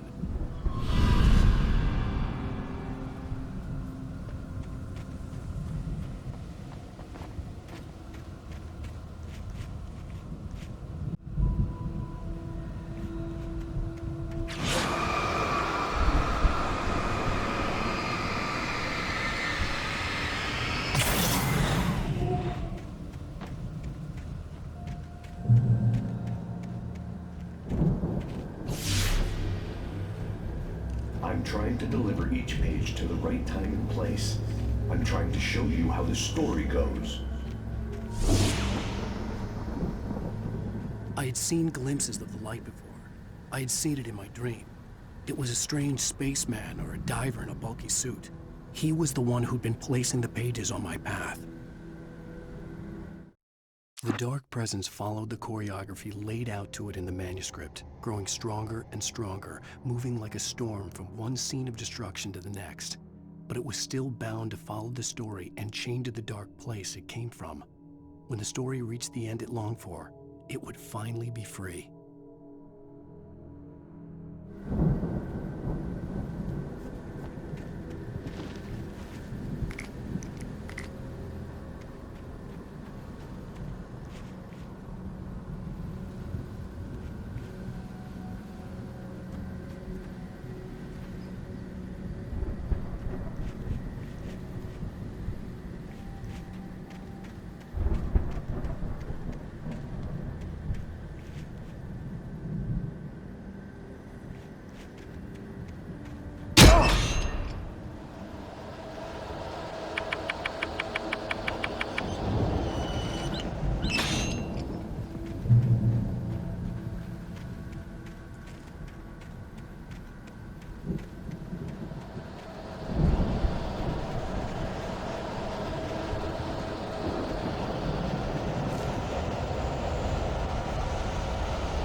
Someone had left a gun behind. Now I had a fighting chance of reaching the farm.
I could see the car, but there was no sight of the driver.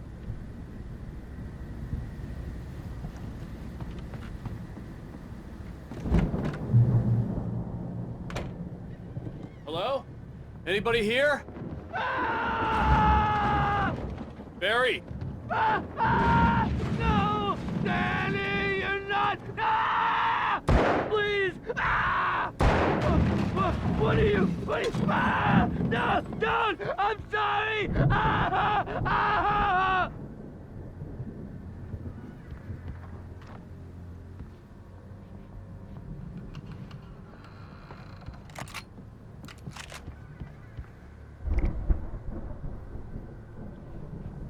front door was locked.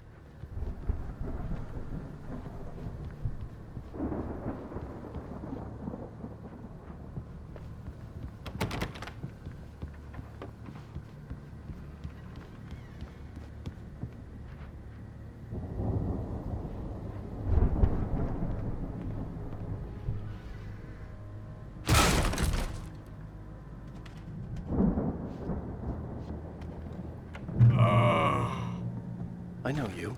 You were in jail the other day.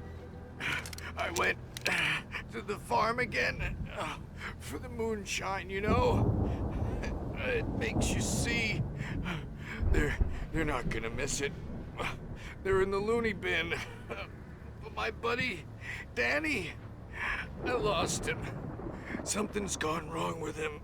It's not him.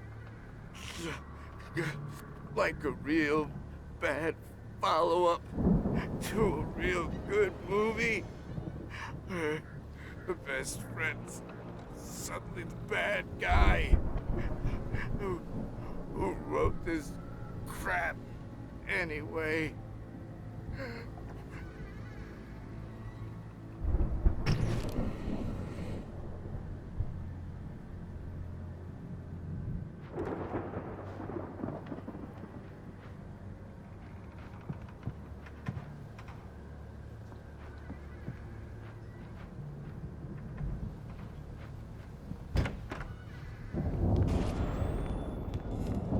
Run through every possible course in my head. If I continue like the Dark Presence wants me to, the story I'm writing won't save Alice. It's a horror story, and it's going to kill her, and me, and everybody in this town. No one will survive. Darkness will consume everything. This is what it's wanted all along. It will be free, unstoppable. It used Alice to get to me, dangled her in front of me to keep me going. It was never going to release her.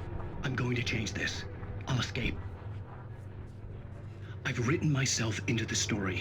I'm now the protagonist. This feels like a terrible risk, but it's the only way to save Alice. I'll be bound by the events of the story just as much as anyone else who's been woven into it. The story must stay true for this to work. There have to be victims along the way, near escapes, cliffhangers. In a horror story, it can't be certain that the hero will succeed or even survive. He almost has to die. I'll write my own escape into the story next. I need help. Zane's going to be the one who'll help me. I'll make it happen.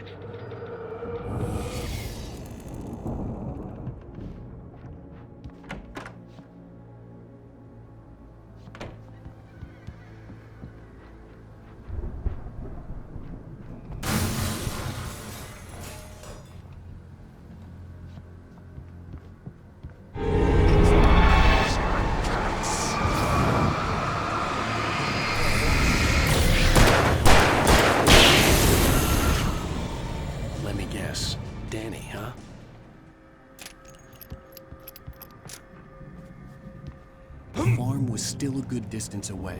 I'd need a car to get there fast. If Barry wasn't up here, he was probably in trouble down at the farm. For a moment, I felt bad for doubting him. After all, I'd made it this far myself. But Barry was Barry.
I'd known the brothers used to be some kind of rock stars, but it hadn't really sunk in until I saw the stage.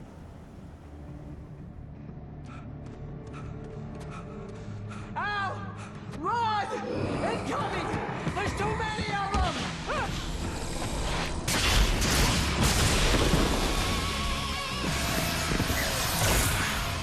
God damn.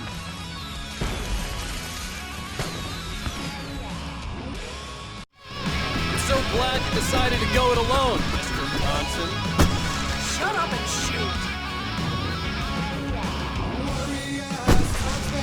Ow! We have to fight them off! I can set off more of the fireworks from here and help you out! Hey, Al! Did you notice there's a lot of ammo and stuff around? This place is stopped! Al! Hold on! I'll try to get the stage lights on!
Bright Falls, rock and roll capital of America.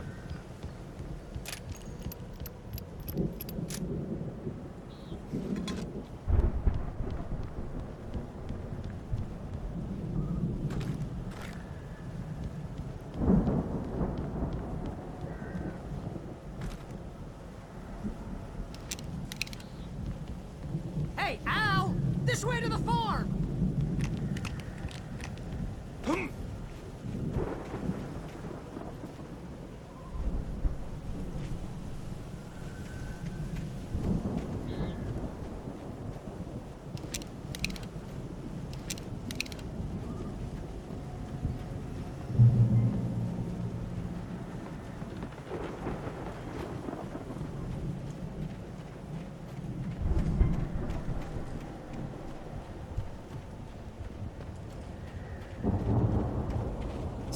bestseller. No reason to worry. Your cutout's good as new, right where I left it.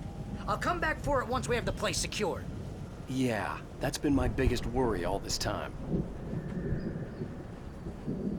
We need to get this thing moved out of the way.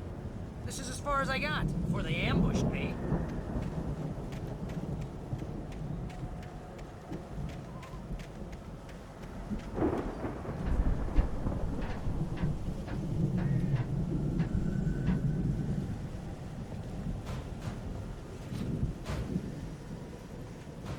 Hey, I think Alan Wake here has something to say.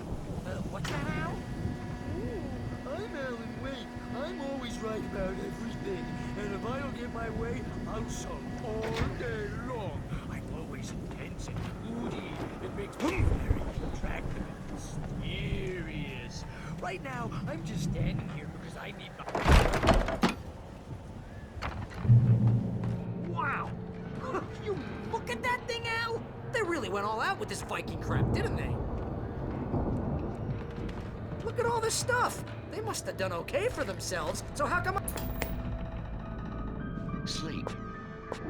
We all spend a Oh, third of our night dreams in spring. its soft embrace, Man, somewhere between fantasy and Hey, oblivion. remember when I got you that gig? Your first real writing job, what got you started? Was this one of your Or vice episodes? versa. In Night Springs. Tonight's episode, The Dream of Dreams. That's by someone else. We join Mr. Jones as he explores the endless dreamscape, only to be brought to a sudden stop by a decidedly mundane situation. A long line of people. Hey, Jones, right? Listen. It's 1976. Madness reigns at the Anderson farm. Contrary to all logic, the headiest ingredient of their moonshine is unfiltered water from Cauldron Lake. The Andersons feel like gods. Odin can't stop laughing. He contemplates cutting his eye out. Tor runs across the field, naked, shrieking, hammer in his hand, trying to catch lightning. Their songs have power. Something ancient is stirring in the depths, coming back.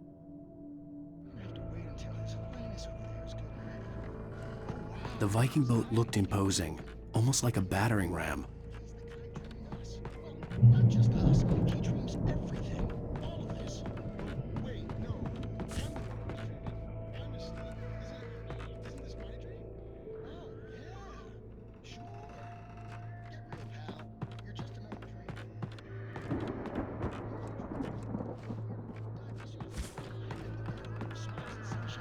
Definitely a dream. But I'm pretty sure I'm dreaming this. Well, maybe you're a really confused dream. What am I?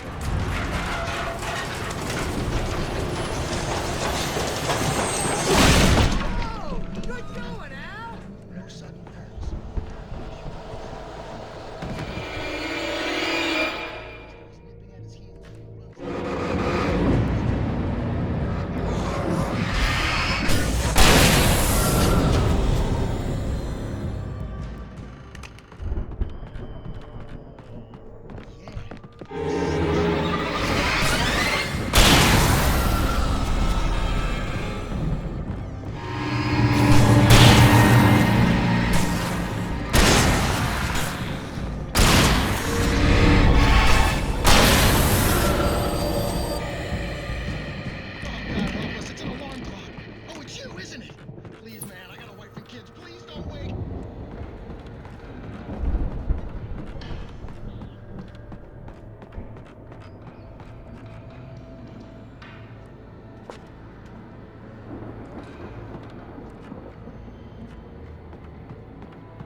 Planting the crops is hard work.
think we can make it through here, Al!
Wow!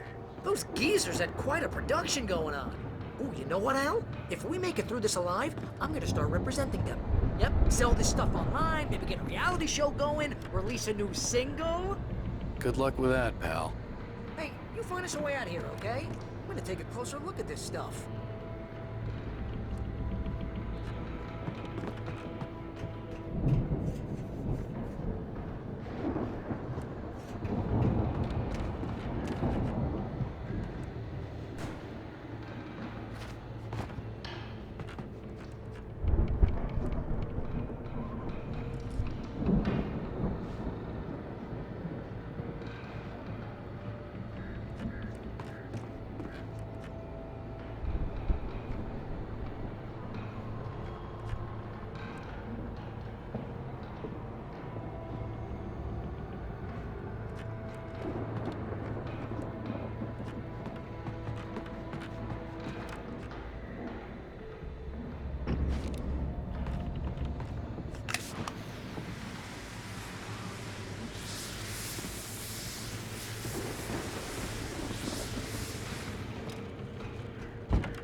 The door was barred from the other side. I'd have to find another way.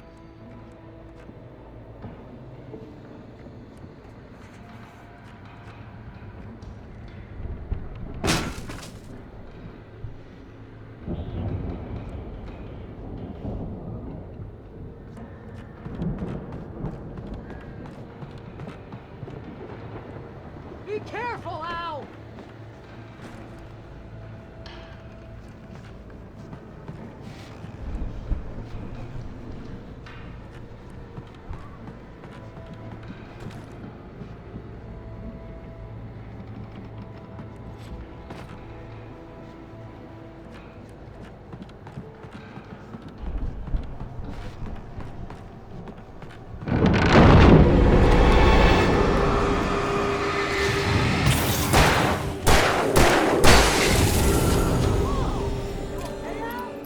I'm good. Keep your eyes open, okay?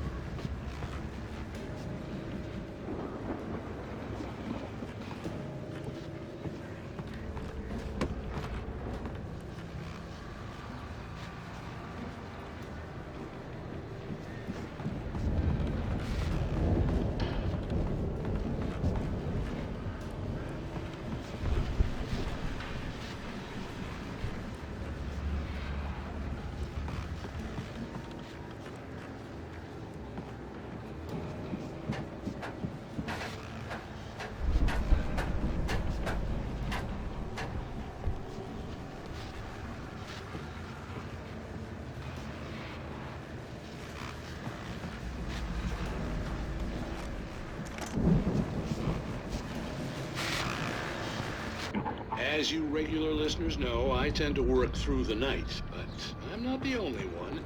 Deputies Mulligan and Thornton are taking a couple of moments off their busy schedule to join me here in the studio. Boys, how busy are you now? Deerfest is almost here, isn't it? I bet that keeps you in business. Pretty busy, yeah. I'll show you, Pat. We've been real busy with other stuff, which concerns an ongoing investigation. I could see the building that had to be the Andersons' home on the other side of the field. It wasn't far now. I wasn't worried about trusting the ramblings of two burned-out geriatric wrecks. They had the goods.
Al?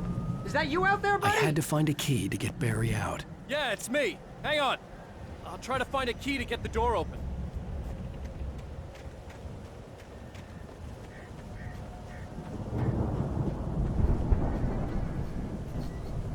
Hey, what's the holdup? Come on, this place is all dusty. You know I got my allergies.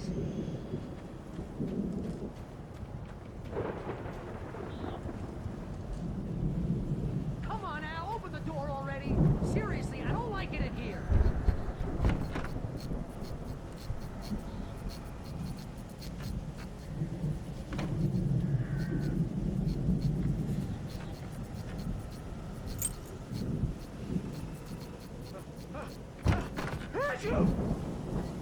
Holy crap! I think I lost some body weight with that one.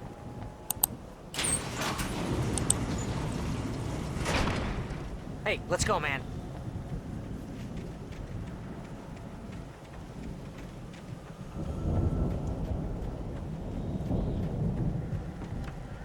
I think we're gonna have to work together to open this gate, Al. Looks pretty heavy.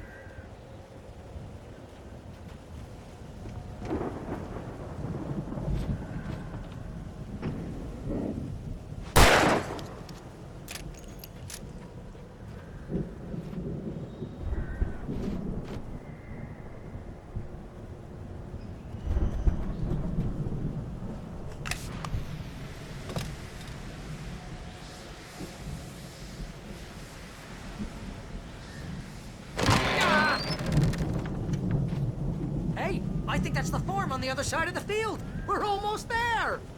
This farm is a crazy place for crazy people. We should feel right at home then.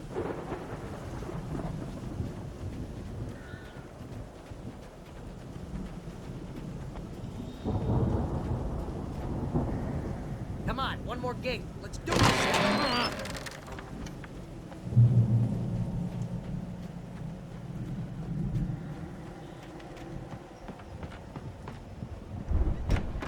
Lights are out. Guess we better check the fuse box.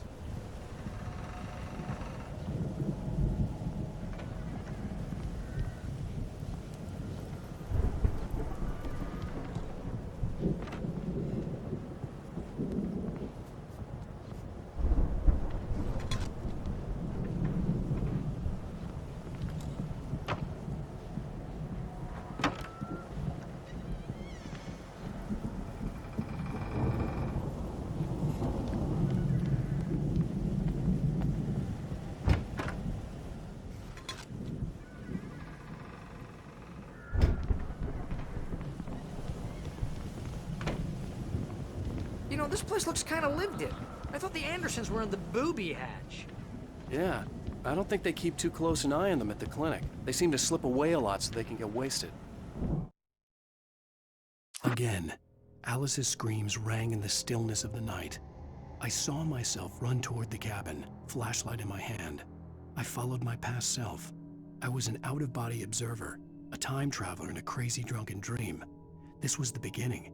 The night Alice had disappeared. The mystery of what had happened during the missing week was about to reveal itself. No kidding! Those guys sound awesome.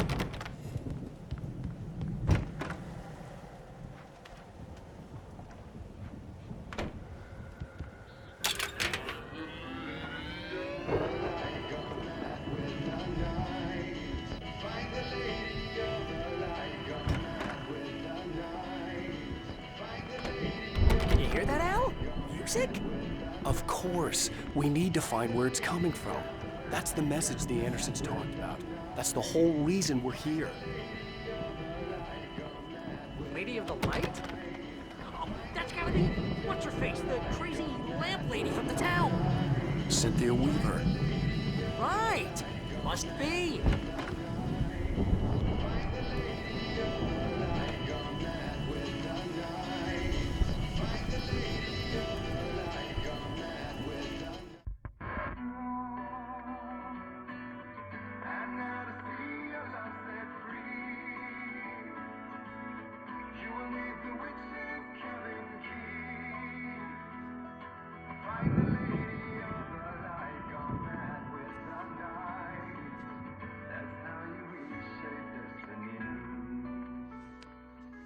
Okay. We need to find Cynthia Weaver. We'll stay here for the night and head back to town as soon as it gets light. Hey, Al. Lots of hours before dawn. Might as well get some rest. And by rest, I mean drunk. Come on, Barry, this is... Yeah, what the hell?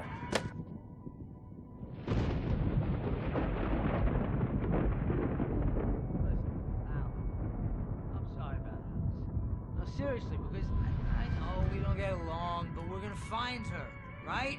And even though you're a crazy bastard, I'm gonna stick by you, no matter what, ever, Al. Sure, you're like a brother. I'm a writer, goddammit. Correct. If I just wanted to, I could write 10 books a year. And they'd be the best books that year. No, you couldn't. That's right, I couldn't. But I could, because I'm a writer. What? What do they put in this stuff? I feel like my brain is coming out of my nose. I'm gonna get the recipe off those coots and be a booze millionaire. I just miss her, Barry. I just want her here with me. I know, Al. I know. It's gonna be okay. We're gonna make it okay.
It was a crazy drunken dream, and yet it was more than that. It was the truth, a suppressed memory unearthed by the Andersons' moonshine. I was there, an out-of-body observer. This was the night Alice and I had arrived at Bright Falls, the night Alice had disappeared. I had a chance to find out what had happened. I remembered being surprised to see the cabin dark. Alice would have never turned the lights off.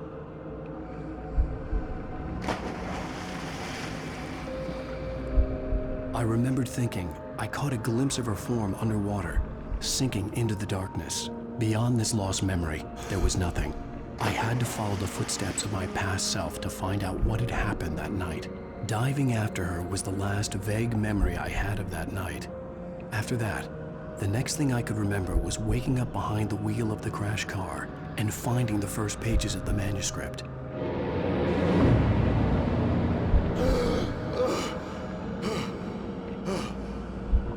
I couldn't find her in all that blackness. I must have thought she drowned.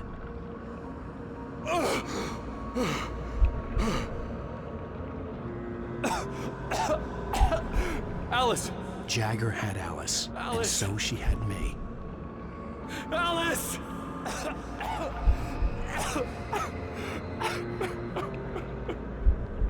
I'd been easy prey. Look at the cabin. Is there someone in the window? Alice? Maybe she didn't drown after all. Maybe she's inside. Alice! Yes.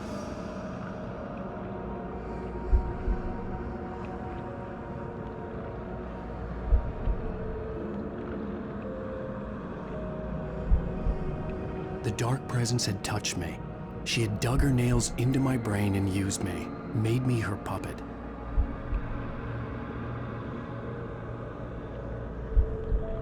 She must be here somewhere. Maybe upstairs in the study. Alice! Yes, that's where she is. You can apologize. Alice! You laugh at the whole thing together and put it behind you. Alice? She's not here.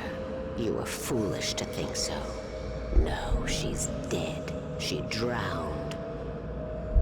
No, no, no!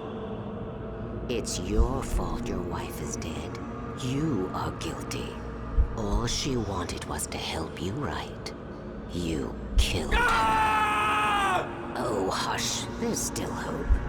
Cauldron Lake is a special place. Here, you have the power to change things. She wanted you to write. I will tell you what to do.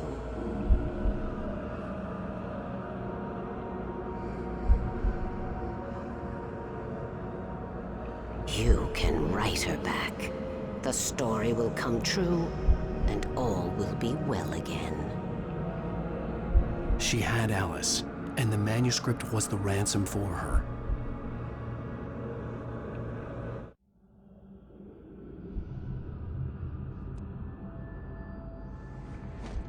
Yes. All right. I'll fix it. I'll bring her back.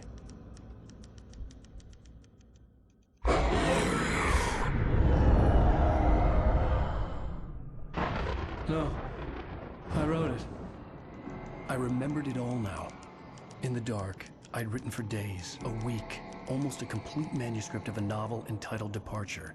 Jagger had been my editor, whispering in my ear, making sure that the unfolding story would make her more and more powerful. I thought I was saving Alice. Even with the cobwebs she put in my head, some part of me had been aware enough to write my escape into the story, to bring a light into the cabin to release me before I could finish, to interrupt the horror story before the ending, where darkness consumed everything and everyone. Zane was weak and far away, but I had written him into the story, and his light had been enough to set me free. It isn't here now. I'm here because it was written. I brought the light to set you free. You must hurry. It will know I'm here. It will be back soon. It stole the skin of my Barbara a long time ago. She looks so old.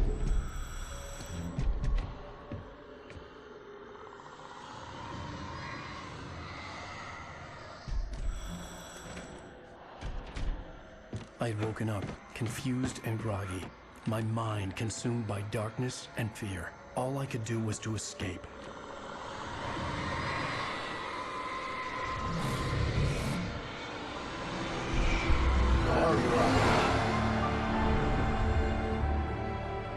The week spent in the cabin had taken its toll. I was barely conscious, and fading fast. It had to have cost Zane terribly, thrown him even deeper into whatever dark place he now haunted. But he had managed to weaken the dark presence, kept me safe that night.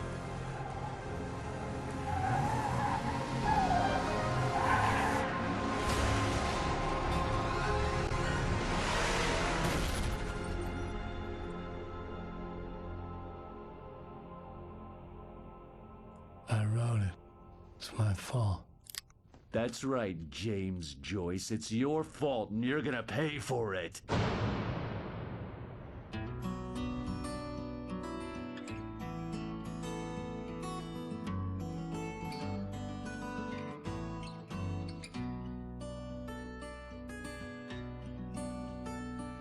There's an old town road with mystery of Tom the poet. Previously on Alan Wake. Under the influence of the dark presence, I wrote a horror story that is coming true. Jagger had been my editor, making sure that the unfolding story would make her more and more powerful. Some part of me had been aware enough to write my escape into the story. Together we can create something absolutely wonderful.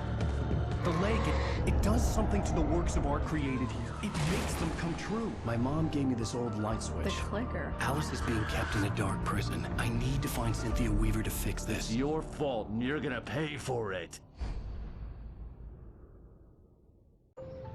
Well, we're expecting a record crowd from the neighboring counties. Naturally, we hope to break the record set by last year's Moose Fest in our neighboring town, WAKE-RE. Ladies and gentlemen, some people have asked me, what's the big deal about Deer Fest? And I think that this sums it up.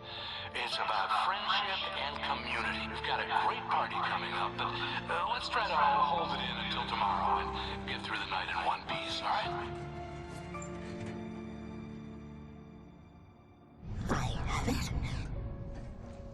Someone will come for it when the time is right. Thomas said so. He wrote it. The key is insurance. It's my job to keep it safe. Safe in the light. Always in the light.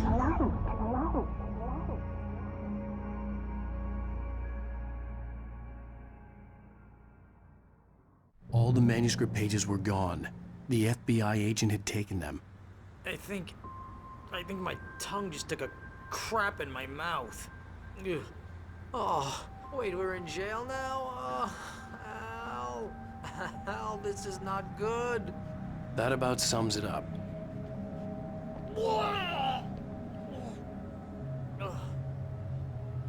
Oh, I am never drinking again. I need to talk to Weaver. She's the one in the song. The Lady of the Light. What, the crazy lady? Ugh, whatever you say, Al, but we're stuck here. They're not gonna... interviewed Wake. I had some reading to do first, Sheriff, and let me tell you, it was an interesting read. Well, I've got you now, Raymond Chandler. It's all here. All the evidence, including conspiracy to murder a federal agent. There's no way you're walking out of here. You hear me in there, Bret Easton Ellis? Huh? Agent Nightingale, I want to talk to your superior. Well, we all want things, Sheriff. I wanted my... Look, that's not possible right now. Agent Nightingale, I insist.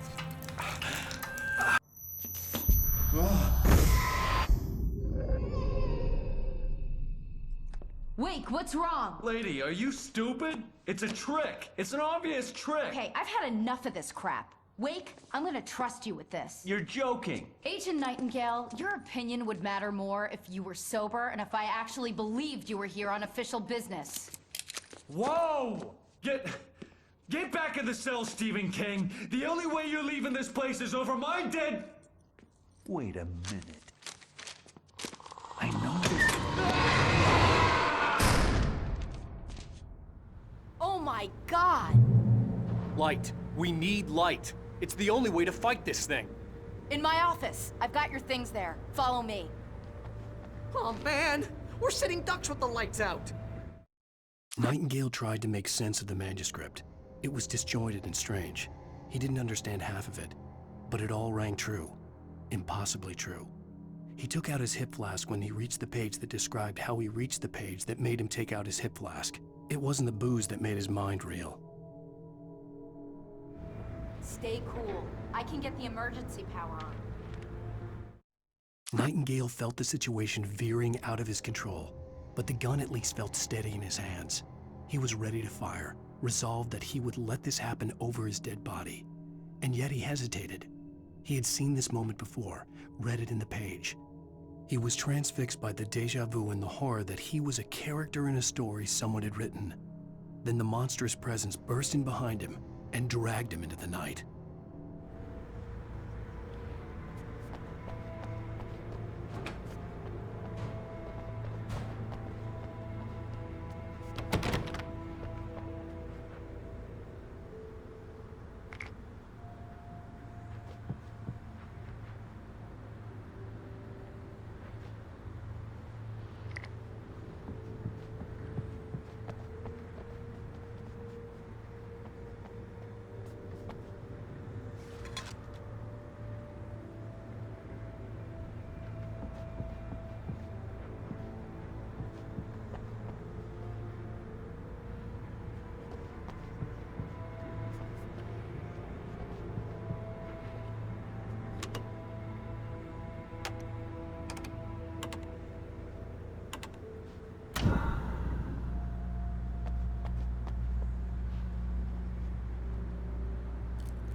Here are your things. Wake, what do I need to know? What do you need from me?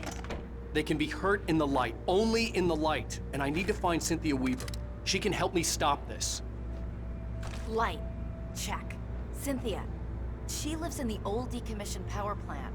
I can get you there pretty quickly in the rescue chopper. Come on, let's get back to your friend. Wheeler, I need you to stay here. What? No! We're going to fetch our ride, but I have friends who need to be warned about this, and I can't be in 2 places at once. I need your help. Well, okay. Here's a list of people and phone numbers. I need you to call them and tell them you have a message from me. Night Springs, okay? They'll know what to do. Night Springs? Like the TV show? Gotcha. Oh, hey, that radio guy is on the list, Maine. Who's Frank Breaker? He related to you? My dad. Hey, is this like a secret society? Can you do this? You'll be safe here. The backup power's on. These guys need to be alerted, just in case we don't come back. You'll come back for me though, right? As soon as we get the chopper ready. Thanks, Wheeler. I owe you one. Okay, let's go, Wake. Through the back. My hangover wants a pizza. You think there's any way I could order one out?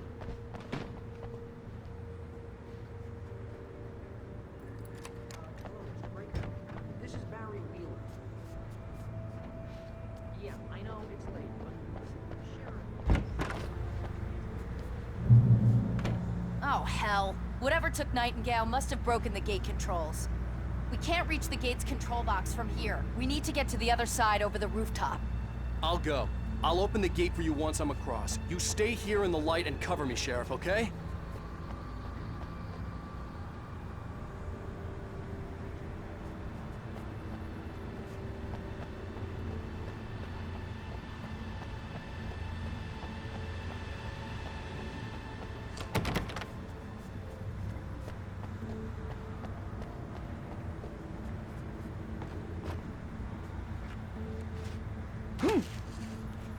I needed to reach the rooftop to get to the other side of the broken gate.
Hey, Sheriff! Your password. Night Springs? What's that all about? It's a stupid joke we have. That Bright Falls is the original inspiration for the TV show. This town can get weird at times. Never this weird, though. You need to bypass the damaged control box. What am I, an electrician? Hold on!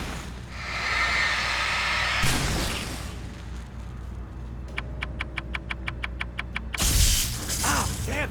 That's smart. Good job, Wade. Okay, stick close. One stop is the town hall. The keys to the chopper are there.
I'm gonna want explanations, you know. For example, what the hell happened to Rose? She's seriously messed up now. The same thing I think happened to me after I arrived. During this week, you can't remember? Oh, I remember now.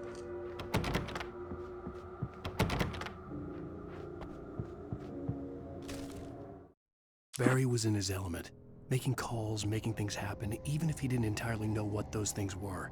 He wouldn't let the hot sheriff chick down. Even if every noise he heard from outside, and he heard plenty, made him jump. He had only paused to text Al a message, told him to hurry up. Suddenly, Barry froze in mid-dial. A window broke somewhere in the building, and then the lights went out.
You have the right to remain.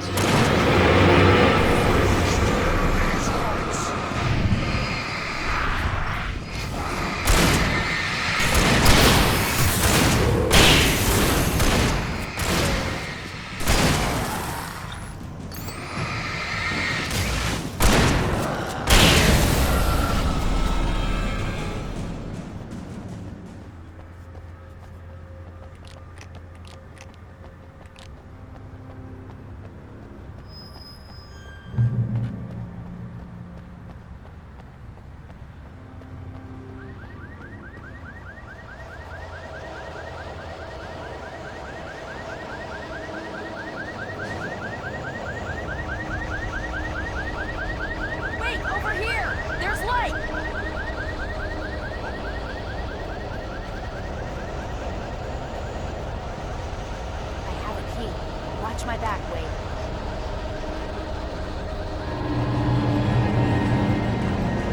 It's an ambush.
Let's go, Wake.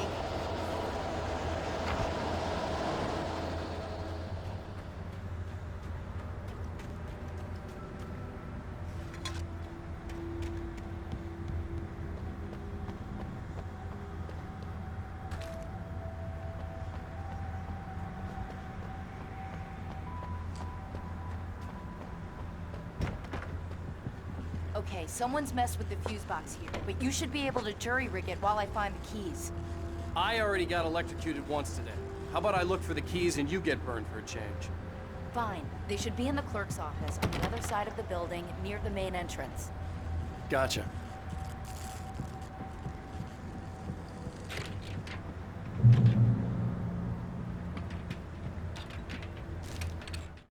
The darkness that wore Barbara Jagger's face was furious.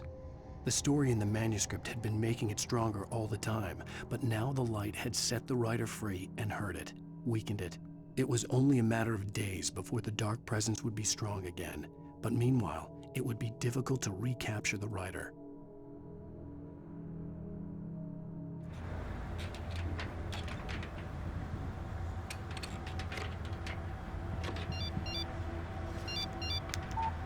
The message was from Barry.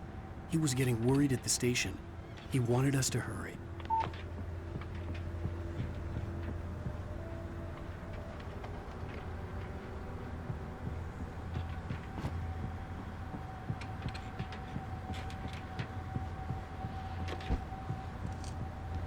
The keys aren't upstairs, Wake. I'm just gonna take a quick look.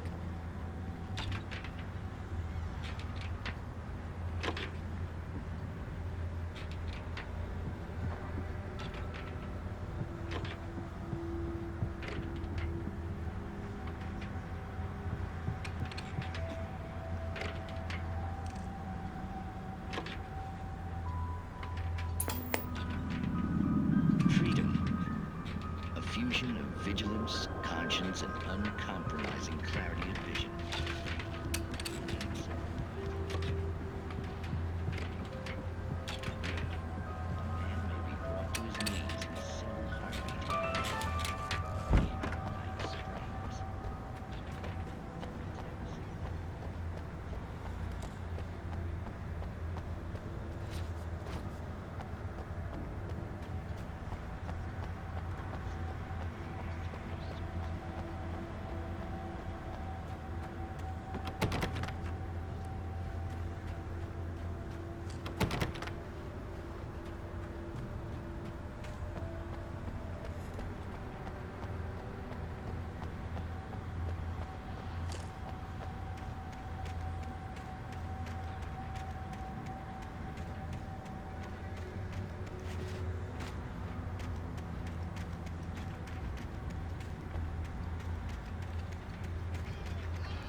Okay, Sheriff, I got the keys.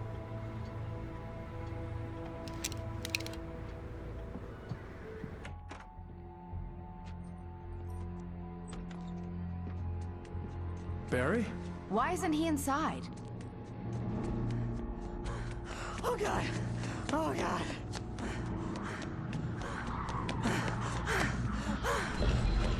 Barry! Look out! Barry, move!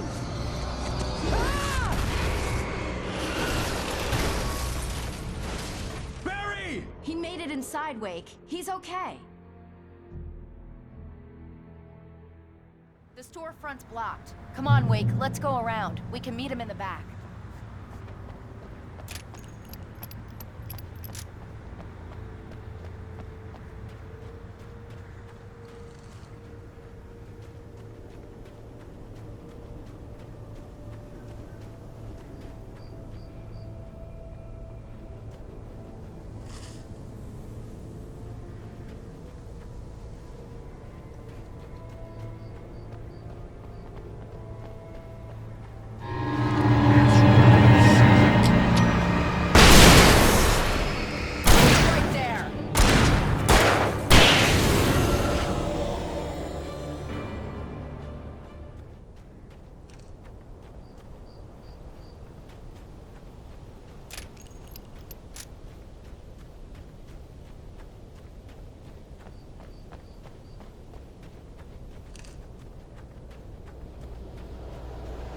We can make it through the bookstore. Wheeler should be waiting for us in the backyard. Keep the hell down or I'll call the sheriff. Oh, hi, Doc. I've got it. Don't worry about it. Sarah, about time somebody showed up. All the shooting in the air is idiotic. One of these days they'll kill somebody. And over Deerfest. I know. Go back to bed. He's got a point, Wake. Look, this town can't take this. It's me they want. The sooner I get out of here, the sooner you can all get back to life as usual. I hope you're right. Come on, let me get this door open.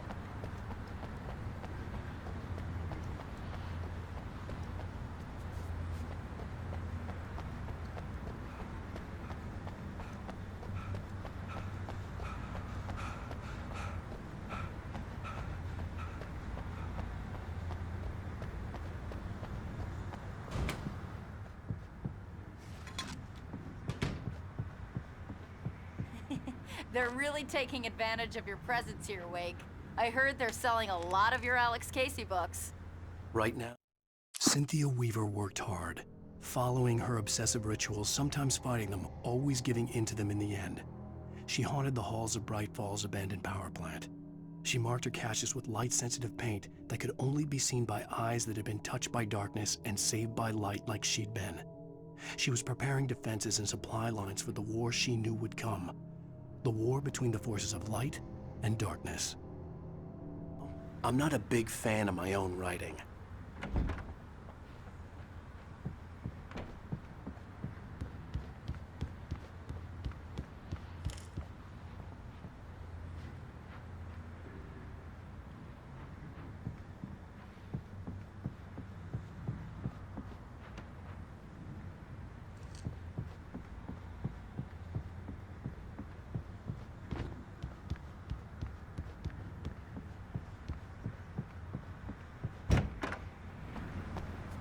I don't see Barry.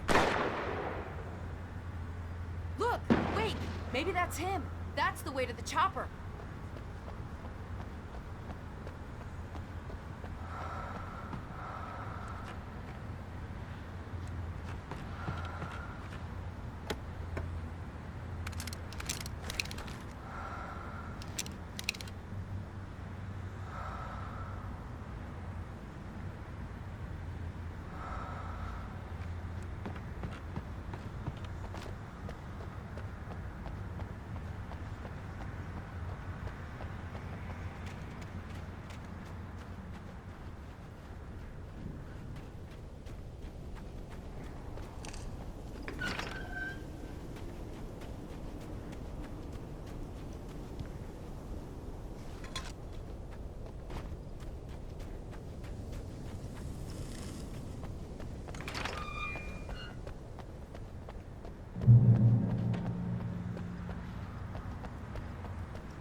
Barry got back to his feet inside the Bright Falls General Store and dusted himself off.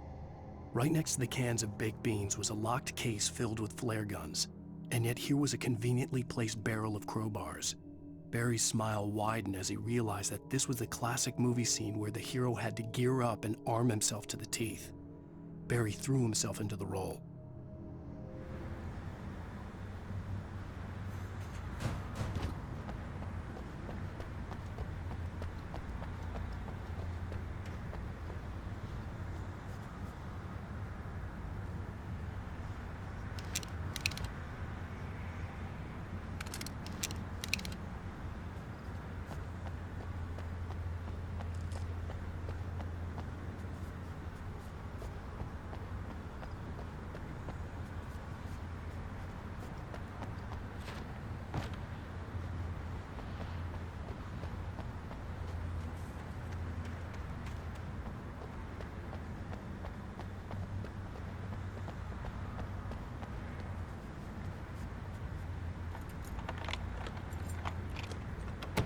I'm gonna give Pastor Howard a piece of my mind about this lock. Ugh, I told him to get it fixed. Here they come. Labor.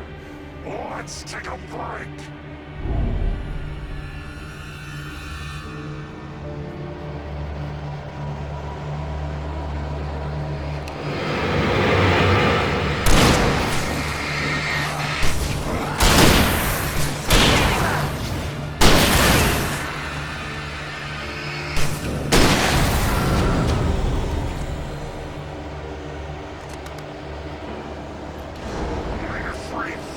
Acids are good for your heart.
Okay, it's open. Let's go, Wake.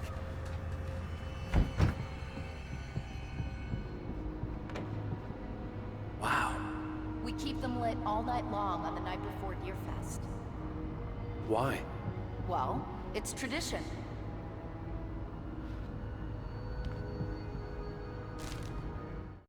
For it to be free, the Dark Presence needed the writer to finish the story.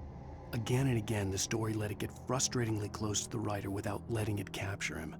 It was bound by the events depicted in the manuscript, but it could pursue the writer indirectly, put others on the task, and stop those who would help him. It took over everything in its path, made them its puppets, and sent them after Alan Wake.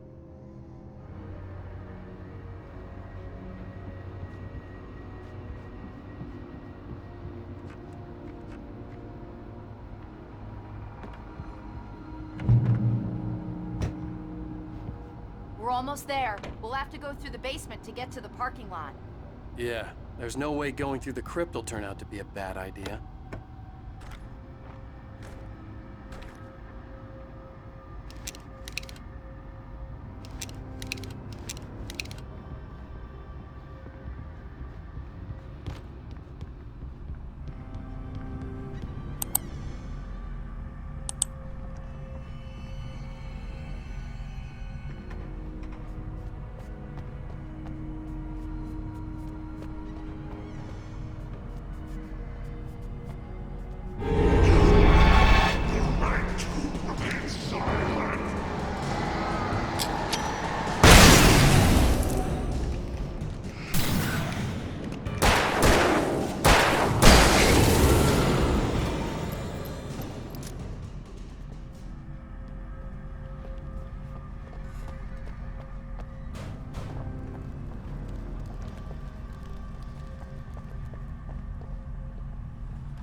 saw the light, huh? You didn't like that one? A tough audience. Well, I got plenty more. What are the Christmas lights for? Protection, man. Like garlic against vampires. Vampires. The helicopter's just across the parking lot and up the hill. Come on!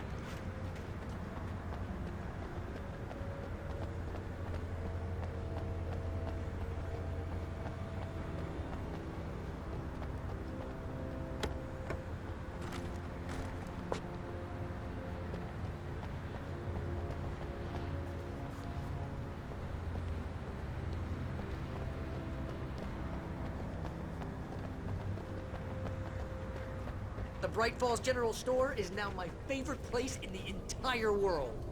See this headlamp? It's like a superpower. I can just look at one of those things and they die. It's my flaming eye of Mordor.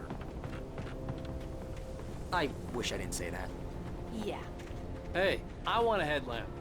Last one. Bastard. Alice had screamed until she had no voice left to scream. Around her, the darkness was alive. It was cold and wet and malevolent and without end. She was a prisoner, trapped in the dark place. The terror would have burned her mind out, but one thing made her hang on. She could sense Alan in the dark. She could hear him. She could see the words he was writing as flickering shadows. He sensed her too. He was trying to work his way to her.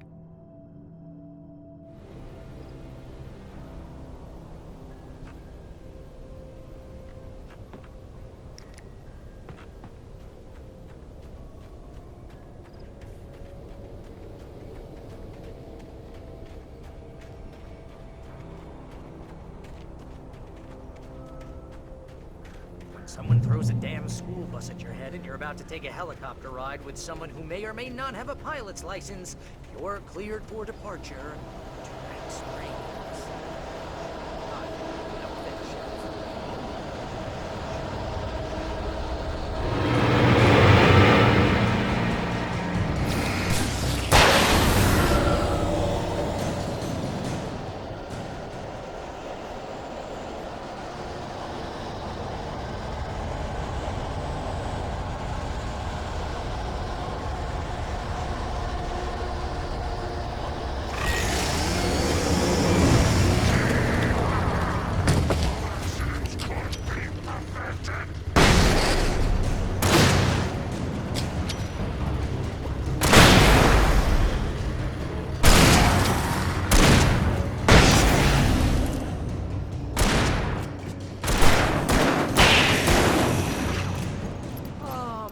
Get used to this.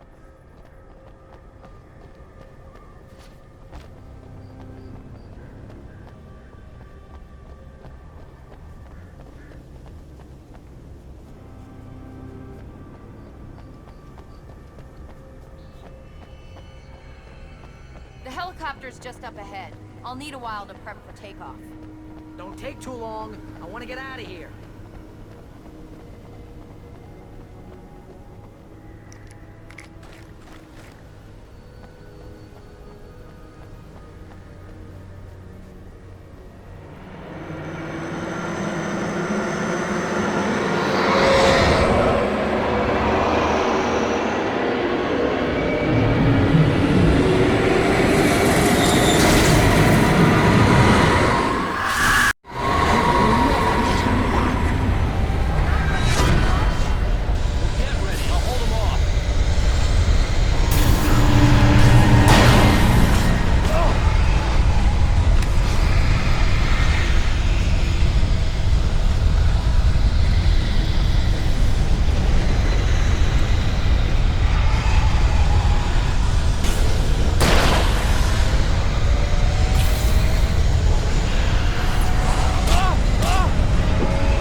Just get me to Weaver, Sheriff. You're taking a big chance on a local crazy lady, Al.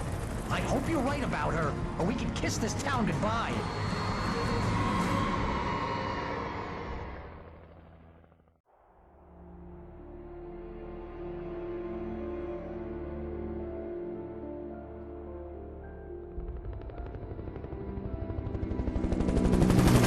I hope you know how to deal with this, Wake.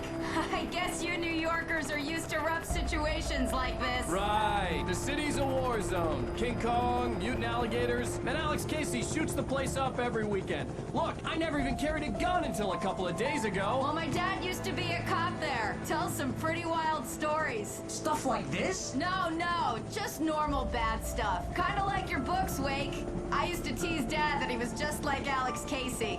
You've read me. Oh, sure. You're a pretty good writer. A little heavy on the metaphors, maybe. Nobody's ever said that before. We're coming up on the power plant. See the lit building over there? And that's the dam further up the river. I can't land here. I'll take her down the road across the river. Just get me there, Sheriff.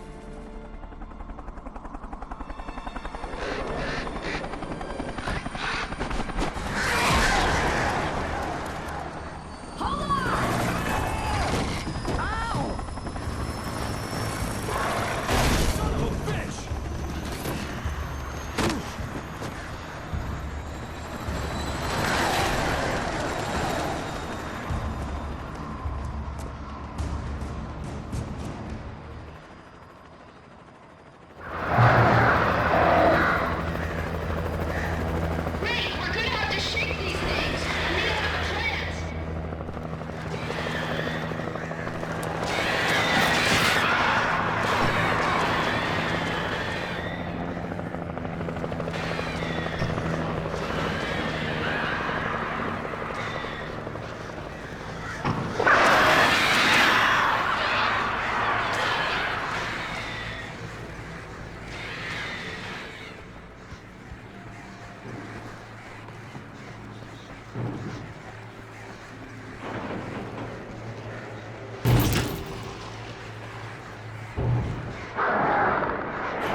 I had to do something about the chain for the door to open.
And here's a new song from a band that they always remind me of.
The power plant glowed in the night.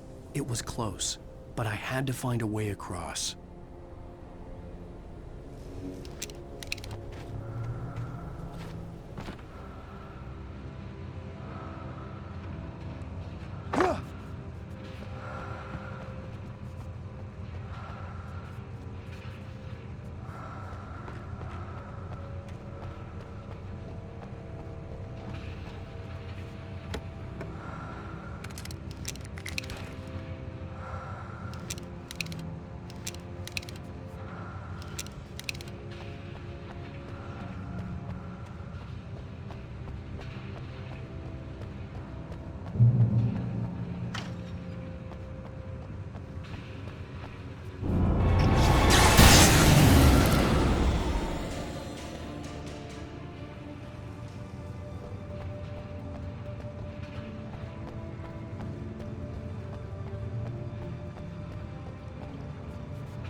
The story I had written in the cabin had come true.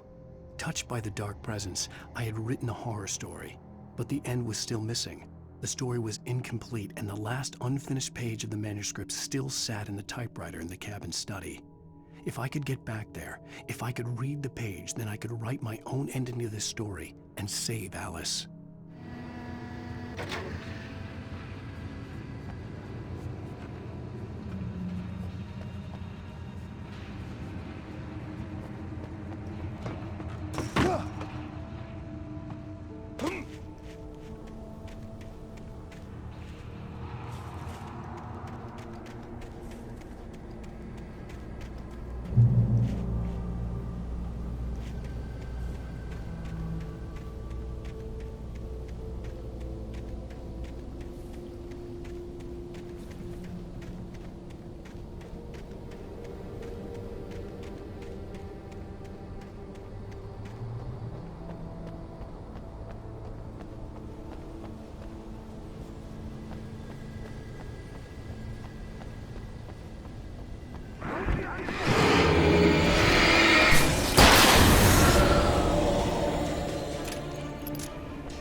butterflies that dream of being men. Such philosophical concerns are, by necessity, abstract.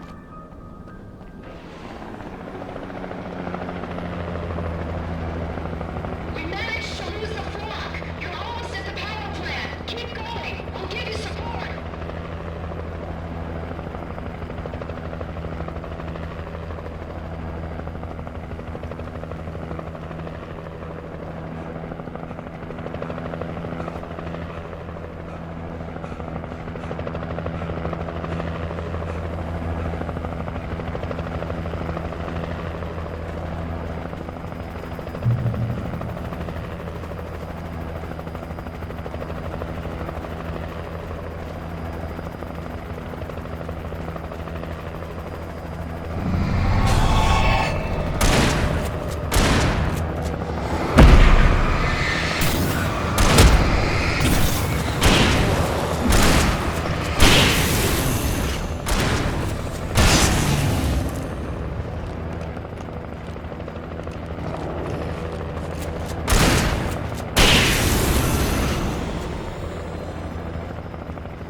I recognized the logo on the power plant sign. I'd seen a version of it painted all over the area, signifying hidden caches of supplies.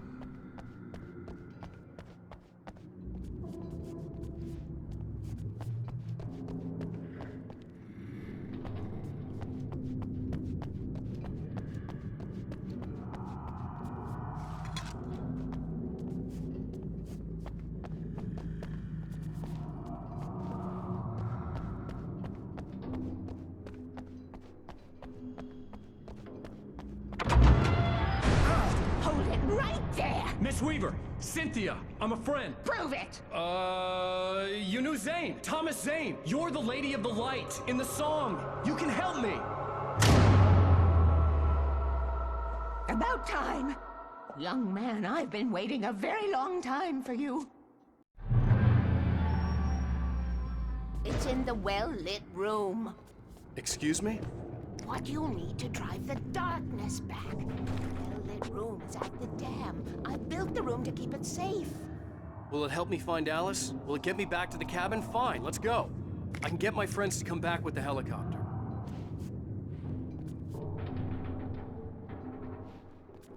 Oh, we won't go outside. Never at night. That's rule number 1. You've been breaking the rules, young man, and where has that gotten us, No, I have a secret route, a lit route, an old water pipe. Something was damaged at the transformer yard. It's draining all the reserve power. Without it, the pipe will go dark. The power to the yard must be cut. Let me guess. You want me to do it? Young man, you're the one who likes to break the rules. I can't be outside in the dark. The kill switch is outside.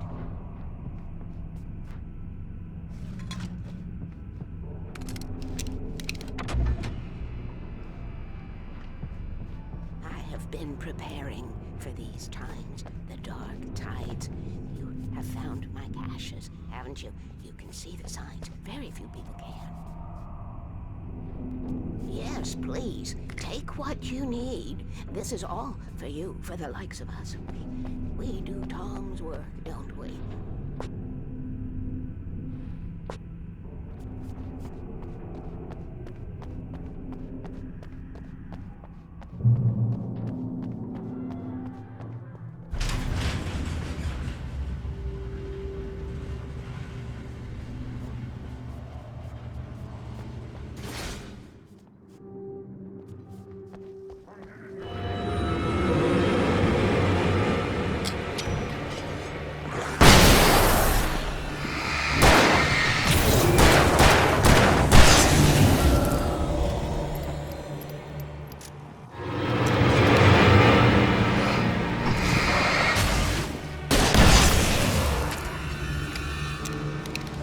Sent me to cut the power to the transformer yard. I was willing to do grunt work for her to get her to help me. I hoped Weaver was dependable. I'd stumbled into this crazy world a little over a week ago. She had been living this insanity for decades.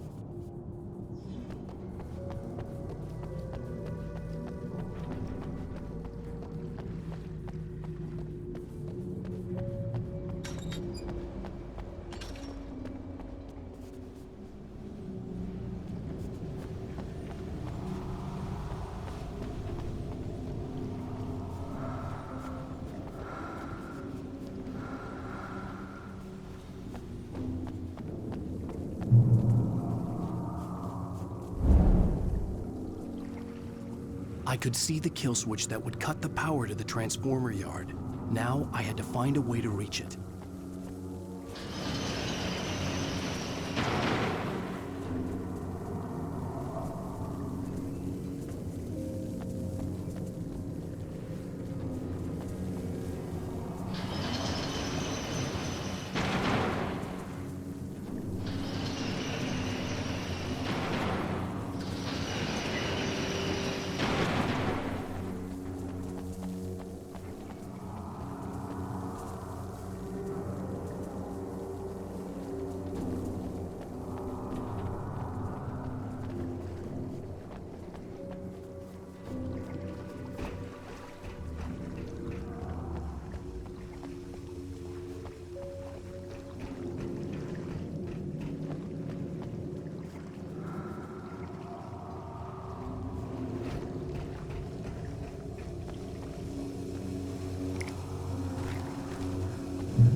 these things.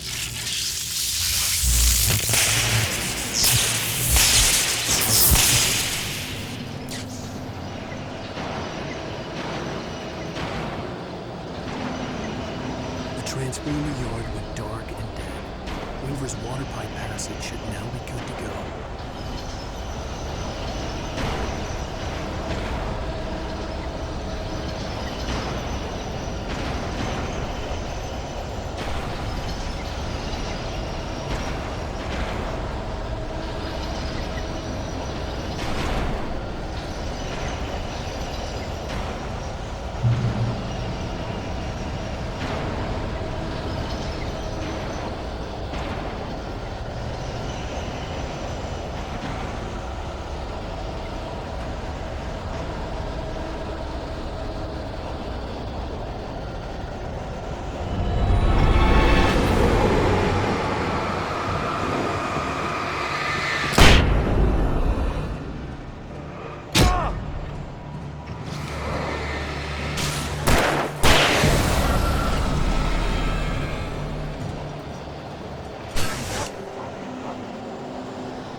This way, young man. Follow me.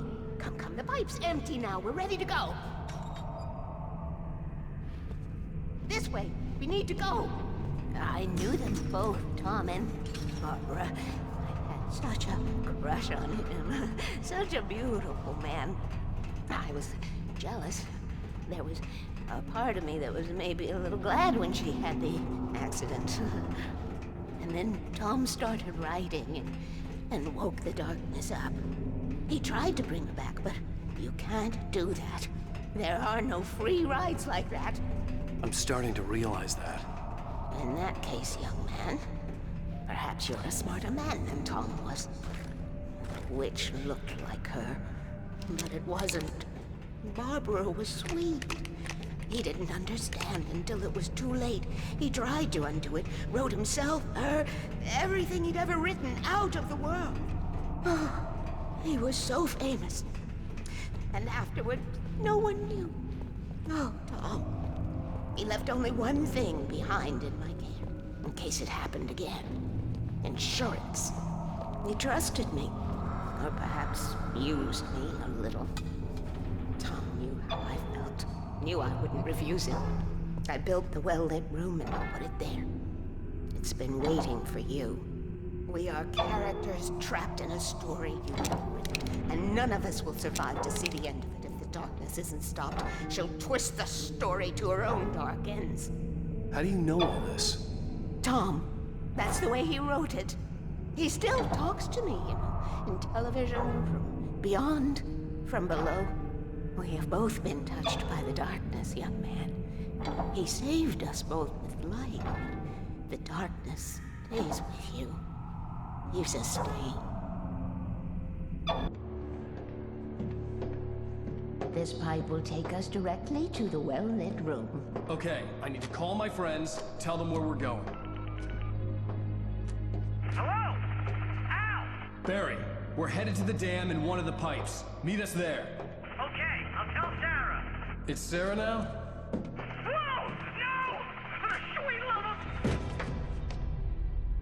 Barry! Barry! We gotta go see if they're okay. They're probably dead. You must reach the well-lit room. This is no time to be a selfish idiot. That's my best friend.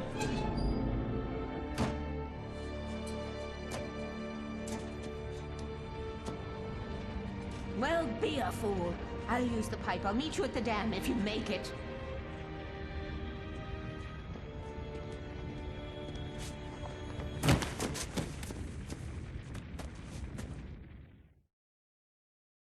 At least I didn't have to worry about her. She knew how to stay safe.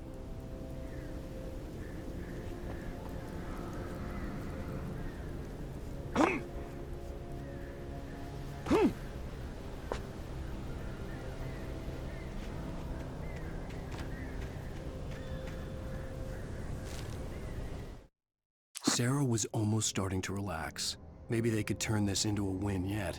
Suddenly, there was a piercing sound, like a table saw gone wild, as 100 birds made out of shadows swarmed into the rotor. The chopper bucked wildly and the board lit up, telling her what she already knew. They were going down. Barry Wheeler screamed next to her.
Sarah!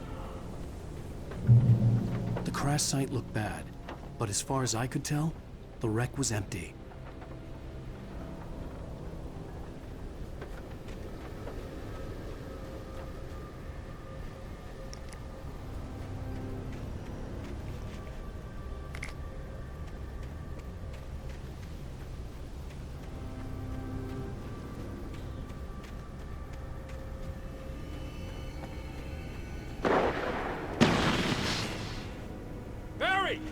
Barry!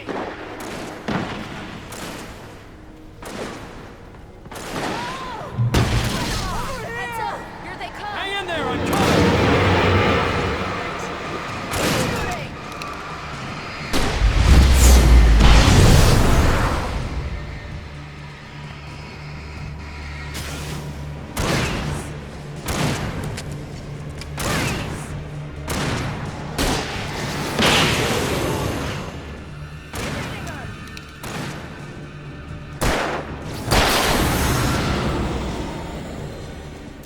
To make an entrance, Wake. We were ready to make like Butch Cassidy and the Sundance Kid. I have a different ending in mind. Yeah, I'm fine. Thanks for asking. I knew you'd be all right. How's that? The flaming eye of Mordor? Laugh it up, funny man. Don't we have somewhere to go? Weaver will meet us at the dam.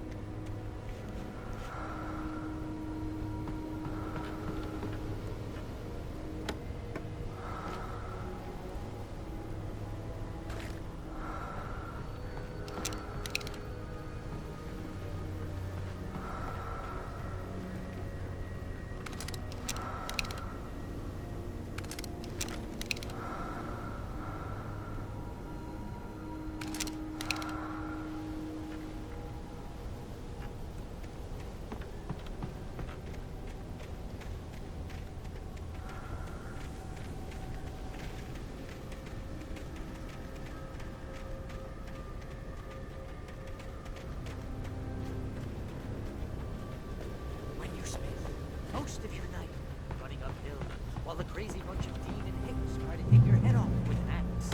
You know your helicopter crash landed in Night Springs. Oh, I should have kept that gym membership. You see those lights? That's the elevator we need to take.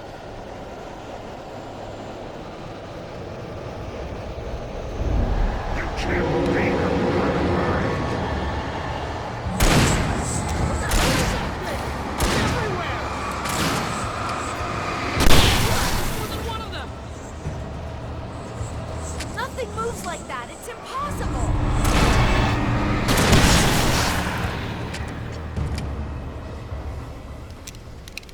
Was that it?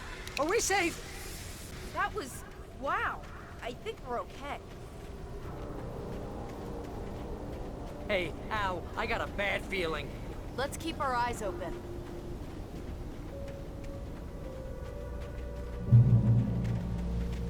Oh, sweet pool of light. Wake, call the elevator. I'm keeping watch. I think I hear something moving around.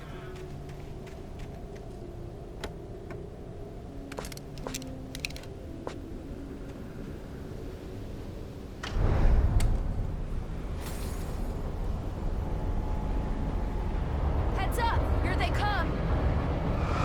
Oh no! Oh no!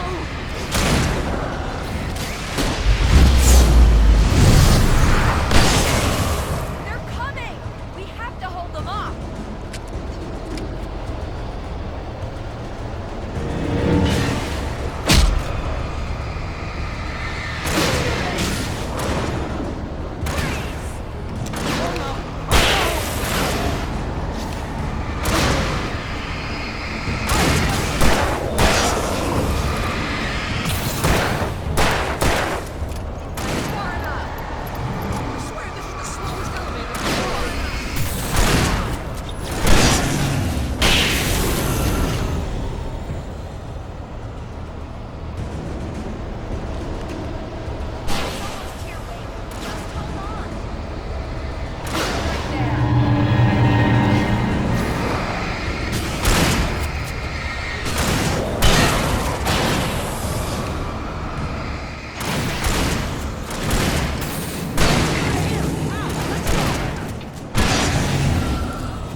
We're almost there.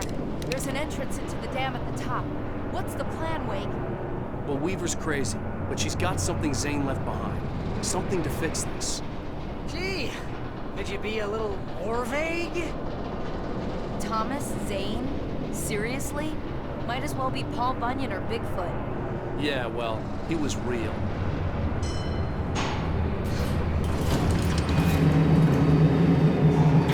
Let's be careful, okay? Oh, jeez, I hate this.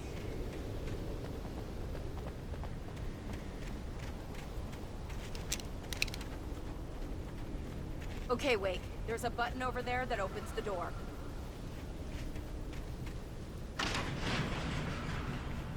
I think something's broken. Hold the button down so we can get in.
Dumb as Zane knew he had to remove all that had made this horror possible, including himself.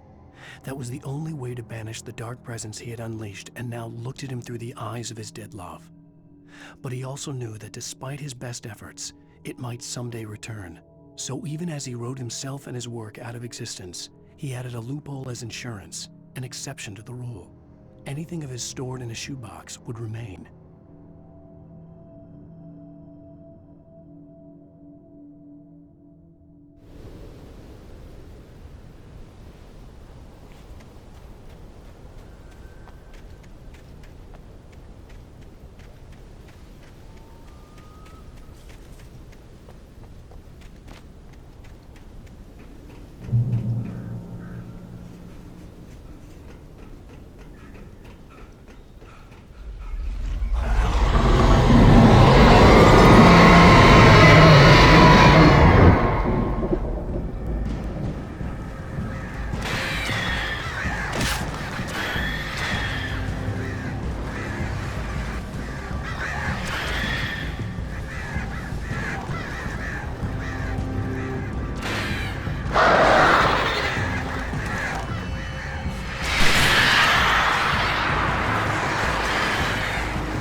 I was ridiculously outnumbered. The searchlight could even the odds.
about the noise. We're safe here.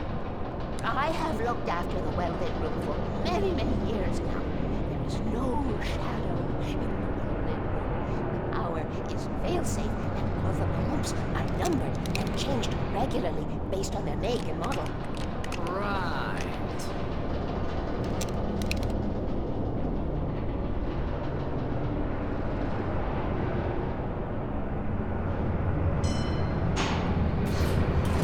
There's an old army base at Raincoat Point, north. It was active during the Second World War. They operated here back then.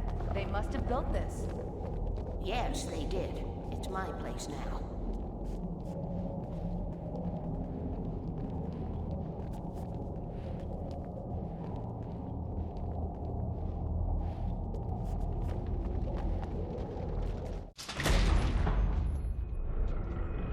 Take it, and I won't need to worry about the room anymore, because 6 and 33 and 118 need changing soon, and I don't want to climb up the ladder to change them because it's very late, and I'm tired.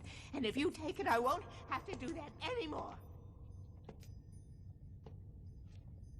The page was autobiographical, a memory from my childhood. But I didn't write this. It was a page written by Thomas Zane. None of them were supposed to exist anymore. Alan, 7 years old, would fight sleep to the bitter end. When he did sleep, he soon woke up, screaming, the nightmares fresh in his mind. One evening, his mother, sitting by his bed, offered him an old light switch. She called it the clicker, and flicking the switch would turn on a magical light that would drive the beast away. To imbue the talisman with all possible power, she added that it had been given to her by Alan's father. Alan never knew him, and anything of his took on mythical proportions in his mind. With the clicker firmly in his hand, Alan finally slept like a baby. Now, almost 30 years later, Alan thought of this as he stood on the rim of Cauldron Lake, the clicker in his hand. He took a deep breath and jumped. My mind swirled. I'd given the clicker to Alice, yet it was here. Zane had written it into existence, in a story I had written. I can get to her now. I can finish this.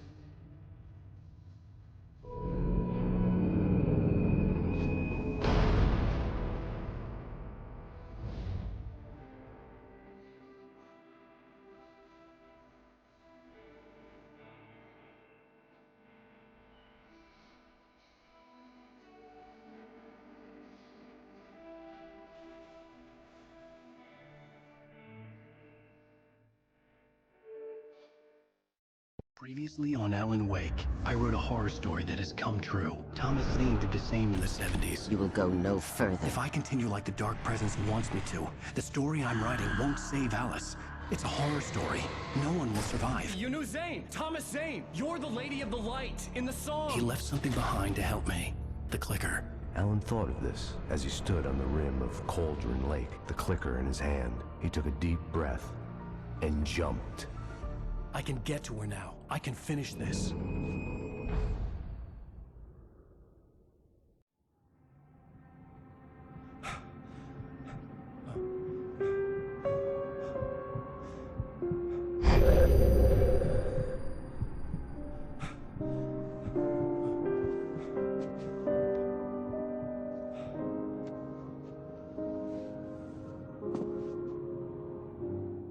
I had a hangover.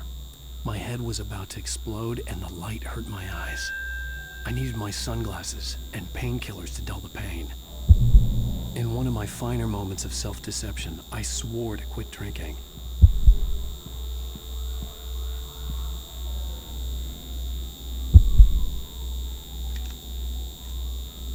The sunglasses made the world look bearable. Now I could keep my eyes open without feeling like a vampire in the sun.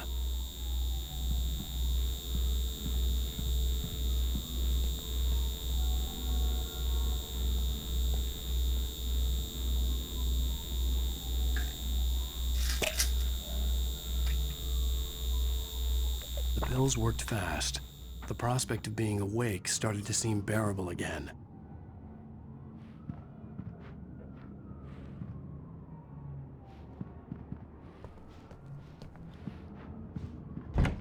There was a message waiting for me on the machine.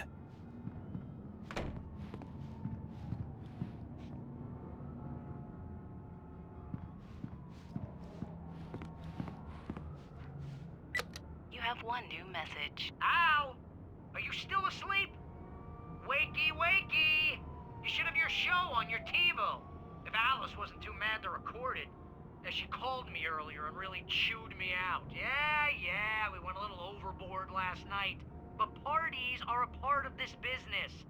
Al, look, I'm saying this as your friend. She's not doing your career any favors by trying to run your life like that, okay? I'll talk to you later, Al. Watch the show.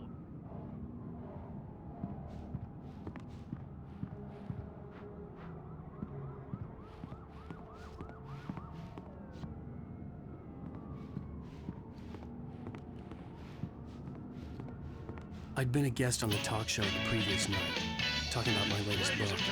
The show was supposed to be waiting for me on our TiVo. Thank you, everybody.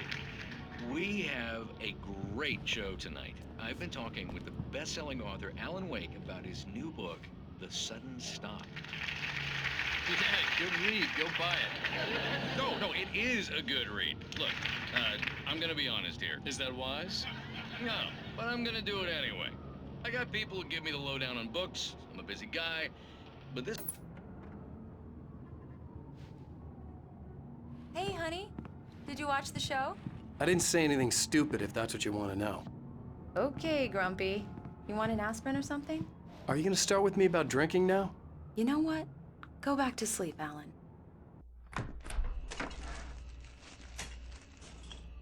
What? Now you can't even talk to me? Well, this morning I was angry because you said you'd be home at midnight and you showed up at 7 a.m. and passed out in mid-sentence. Now I'm over it. Are you angry? This goddamn tour. It's gotten out of hand. Oh, honey. It's almost over, right? We can get back to normal. Then you can start writing again. I'm sorry, honey. Alan, you're not thinking straight. Just take a shower and go back to bed, huh? Yeah, you're right, honey. I'm sorry. Once this is over, let's go away together. A vacation. Just you and me. Some peace and quiet.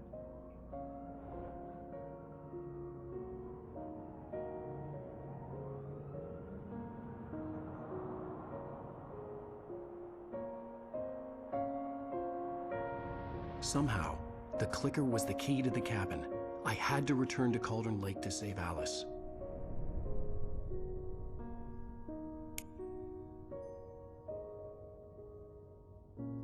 I'm going back to the lake to finish this. I'm going to write an ending to the story in the manuscript on my own terms, to make it all right. Why can't you just write it here? The last page is still in the typewriter. I need to read it first. Everything needs to be just right. Zane tried to cut some corners, and it didn't end well. Okay, ready when you are. I'm sorry, Sarah, but I need to do this alone. Barry, take her gun. Miss Weaver, close the door when I leave.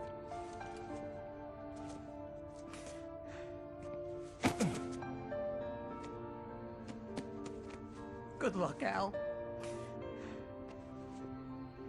See you later.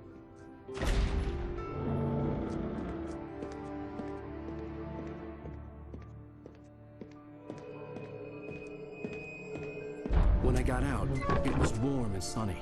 I'd flicked the switch of the clicker. Had it done this? I didn't stop to question it. I had to take advantage of the sunlight to get to the lake. On Zane's page, I'd stood on the rim of Cauldron Lake, about to use the clicker. That's where I was headed.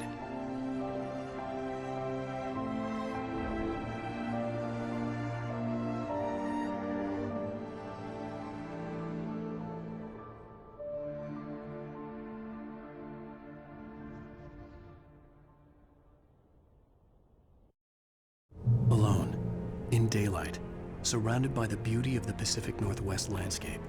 It was hard not to let doubt creep in one last time. I could still chalk everything up to a dream, a delusion.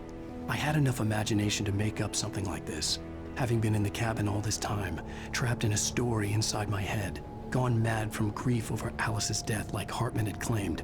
There would be no way of knowing. I told myself it didn't really matter. My course was set.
There was a link between us, always would be. I could feel its presence again, getting closer.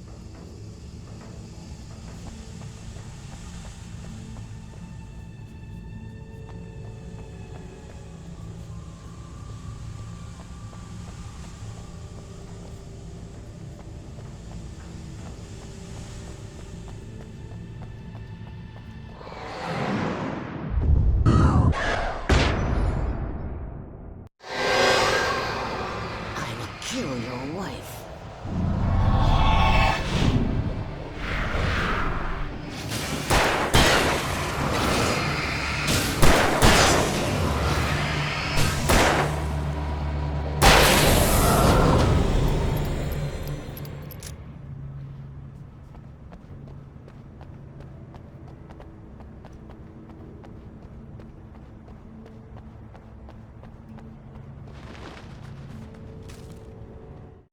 The Dark Presence was no longer trying to capture the writer so he could create the ending it wanted. The writer knew too much. He was too strong. And he carried a weapon left behind by Thomas Zane, something that could hurt it. Now, the darkness was doing everything in its power to simply stop the writer from ever reaching Cauldron Lake and the dark place it came from.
This had obviously been the room where Agent Nightingale had stayed when he hadn't been busy harassing me.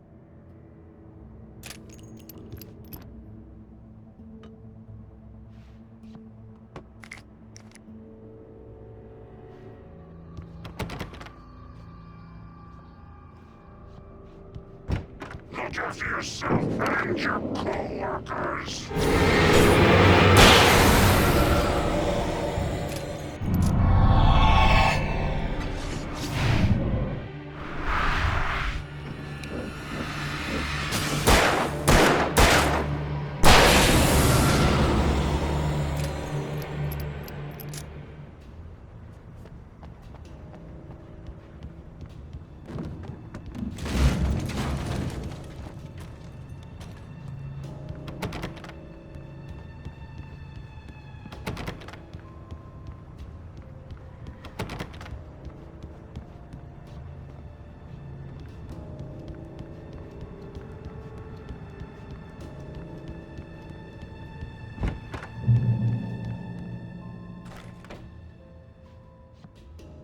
Based on the signature in the motel register, Agent Nightingale had stayed here, in room number 2.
bottom of Cauldron Lake was a graveyard of things the lake had claimed in one way or another over the decades. The dark presence brought them up in its wake, scattering the rotten waterlogged hull of an old boat here, the remains of a long-ago crashed airplane there, trees shattered under the impacts. The earth groaned. It didn't even notice.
Zane cut its heart out, but it didn't die. The thing that wore Barbara's face kept crooning sweet nothings sugar-laced with poison. He put on the suit, untied the monster from the chair. The thing in his arms thrashed weakly, but he held fast. He stepped outside, off the pier, and into the dark water, a sinking pinprick of light descending toward a bottom that never came.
When I told Barry my plan back in the well-lit room, I'd acted as if I knew what I was doing. I didn't. I was operating on the shifting logic of a dream.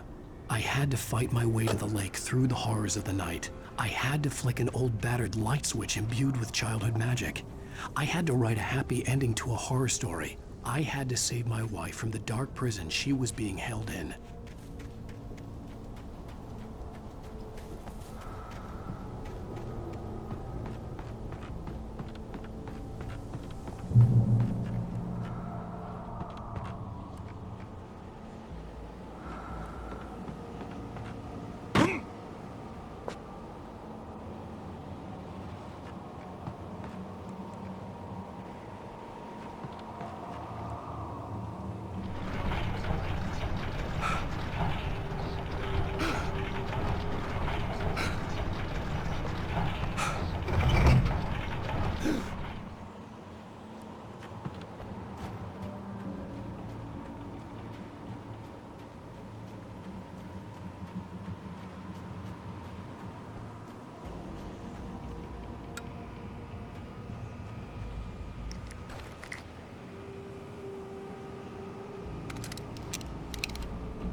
I will never give her to you.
The dark place I found myself in was unlike anything I could ever have imagined. It wasn't solid. It flowed. It was conceptual and subjective. For someone else, an artist in another field, it would have been very different. I could sense the story of the manuscript all around me, the words and ideas floating in the air, poised to become real.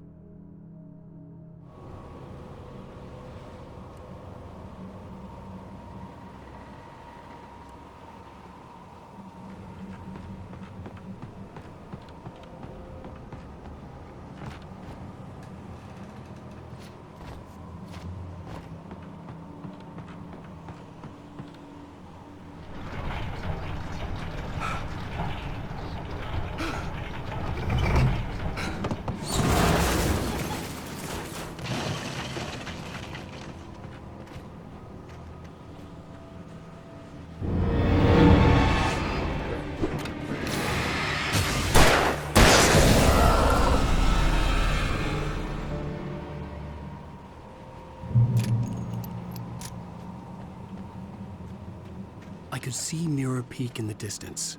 That's where Cauldron Lake was.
I needed to get the generator running.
After Zane had gone, I stood alone in the shifting dream that was the dark place. I had to find a way to the cabin. I'd written myself a way through this place in the manuscript. I followed the idea of a path. I'd written myself across the ocean that blocked my way, and with that, there was a bridge to the island beyond. The idea of the cabin flickered in the underwater darkness. I willed the cabin to be real, and it was.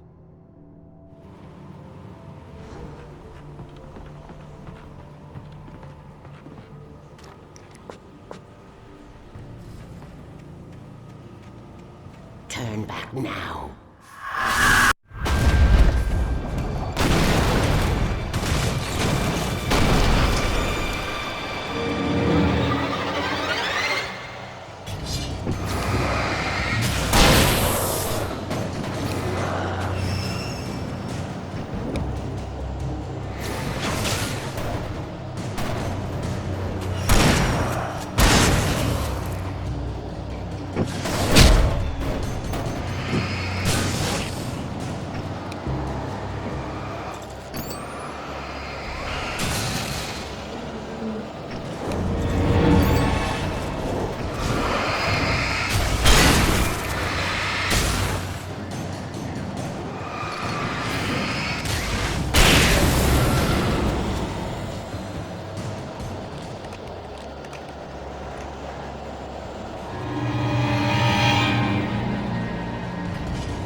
He never loved you.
Right into its heart to hurt it.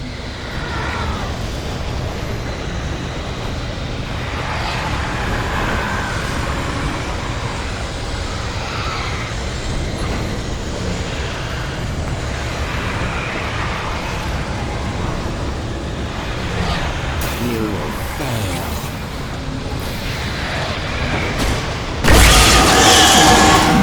It's all in your head.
Hell!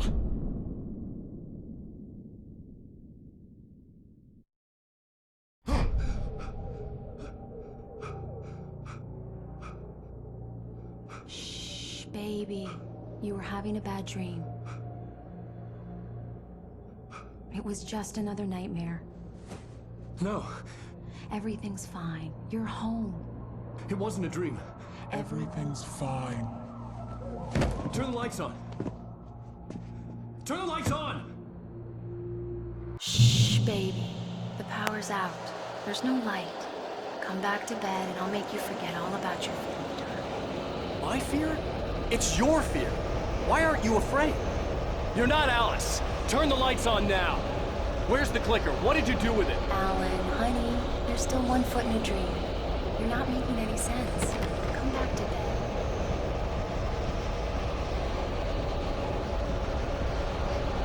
Alan, you're scaring me now. Come back to bed. Have you taken your pills? Do you want me to call Dr. Hartman?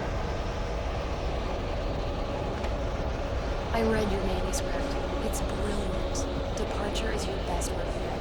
You're a genius. I'm so proud of you. Come back to bed. We'll talk more about it in the morning. Come back to bed, Alan. Come back to bed, Tom.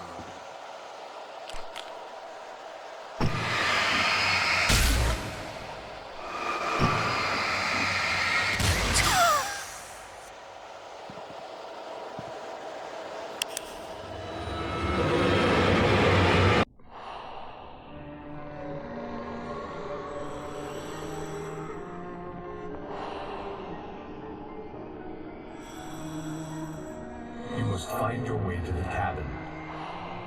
It stands in your way. It won't let you pass. It has no heart. It's filled with darkness. You must fill its heart with light.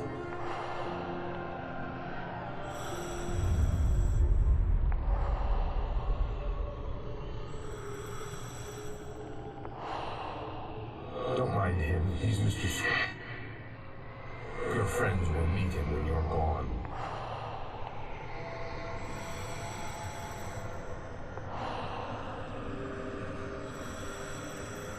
Use the clicker.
I'm leaving you.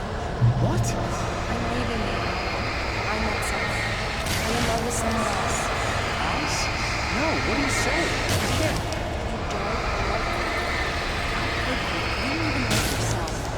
All you do is torture yourself with work you can't do anymore. No, I love you more than anything in the world. You're my muse. Who are you? What have you done with my Alice?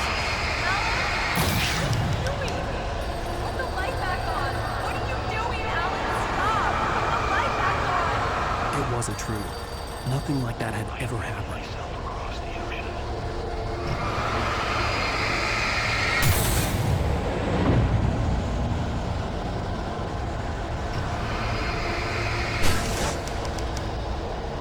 You're not my Barbara. Tom, I promise to be good.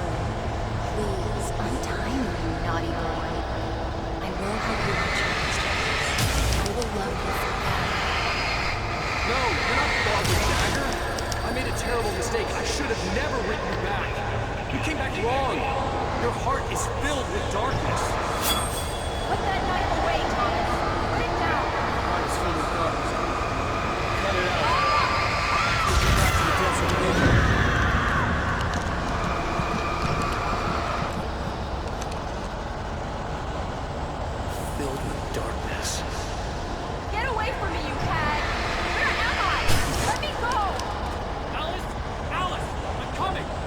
Your husband refused to do as he was told.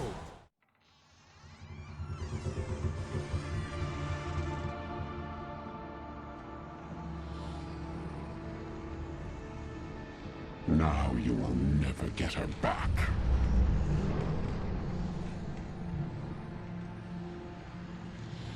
I am much older than you. Older than your first work of art. I will find a new face to wear. Someone else to dream me free.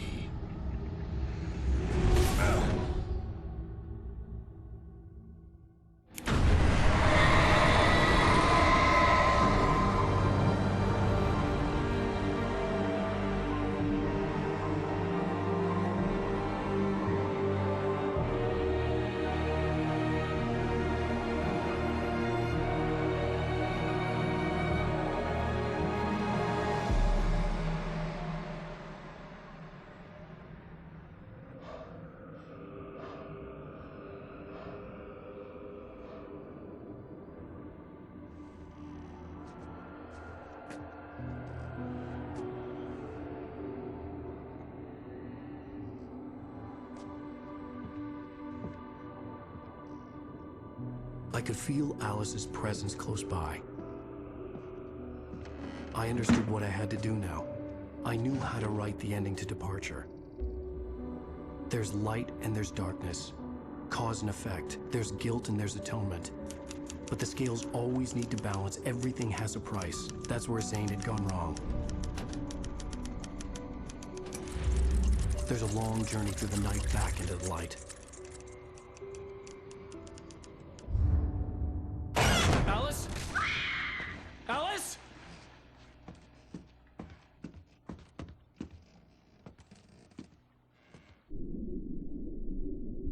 Oh no!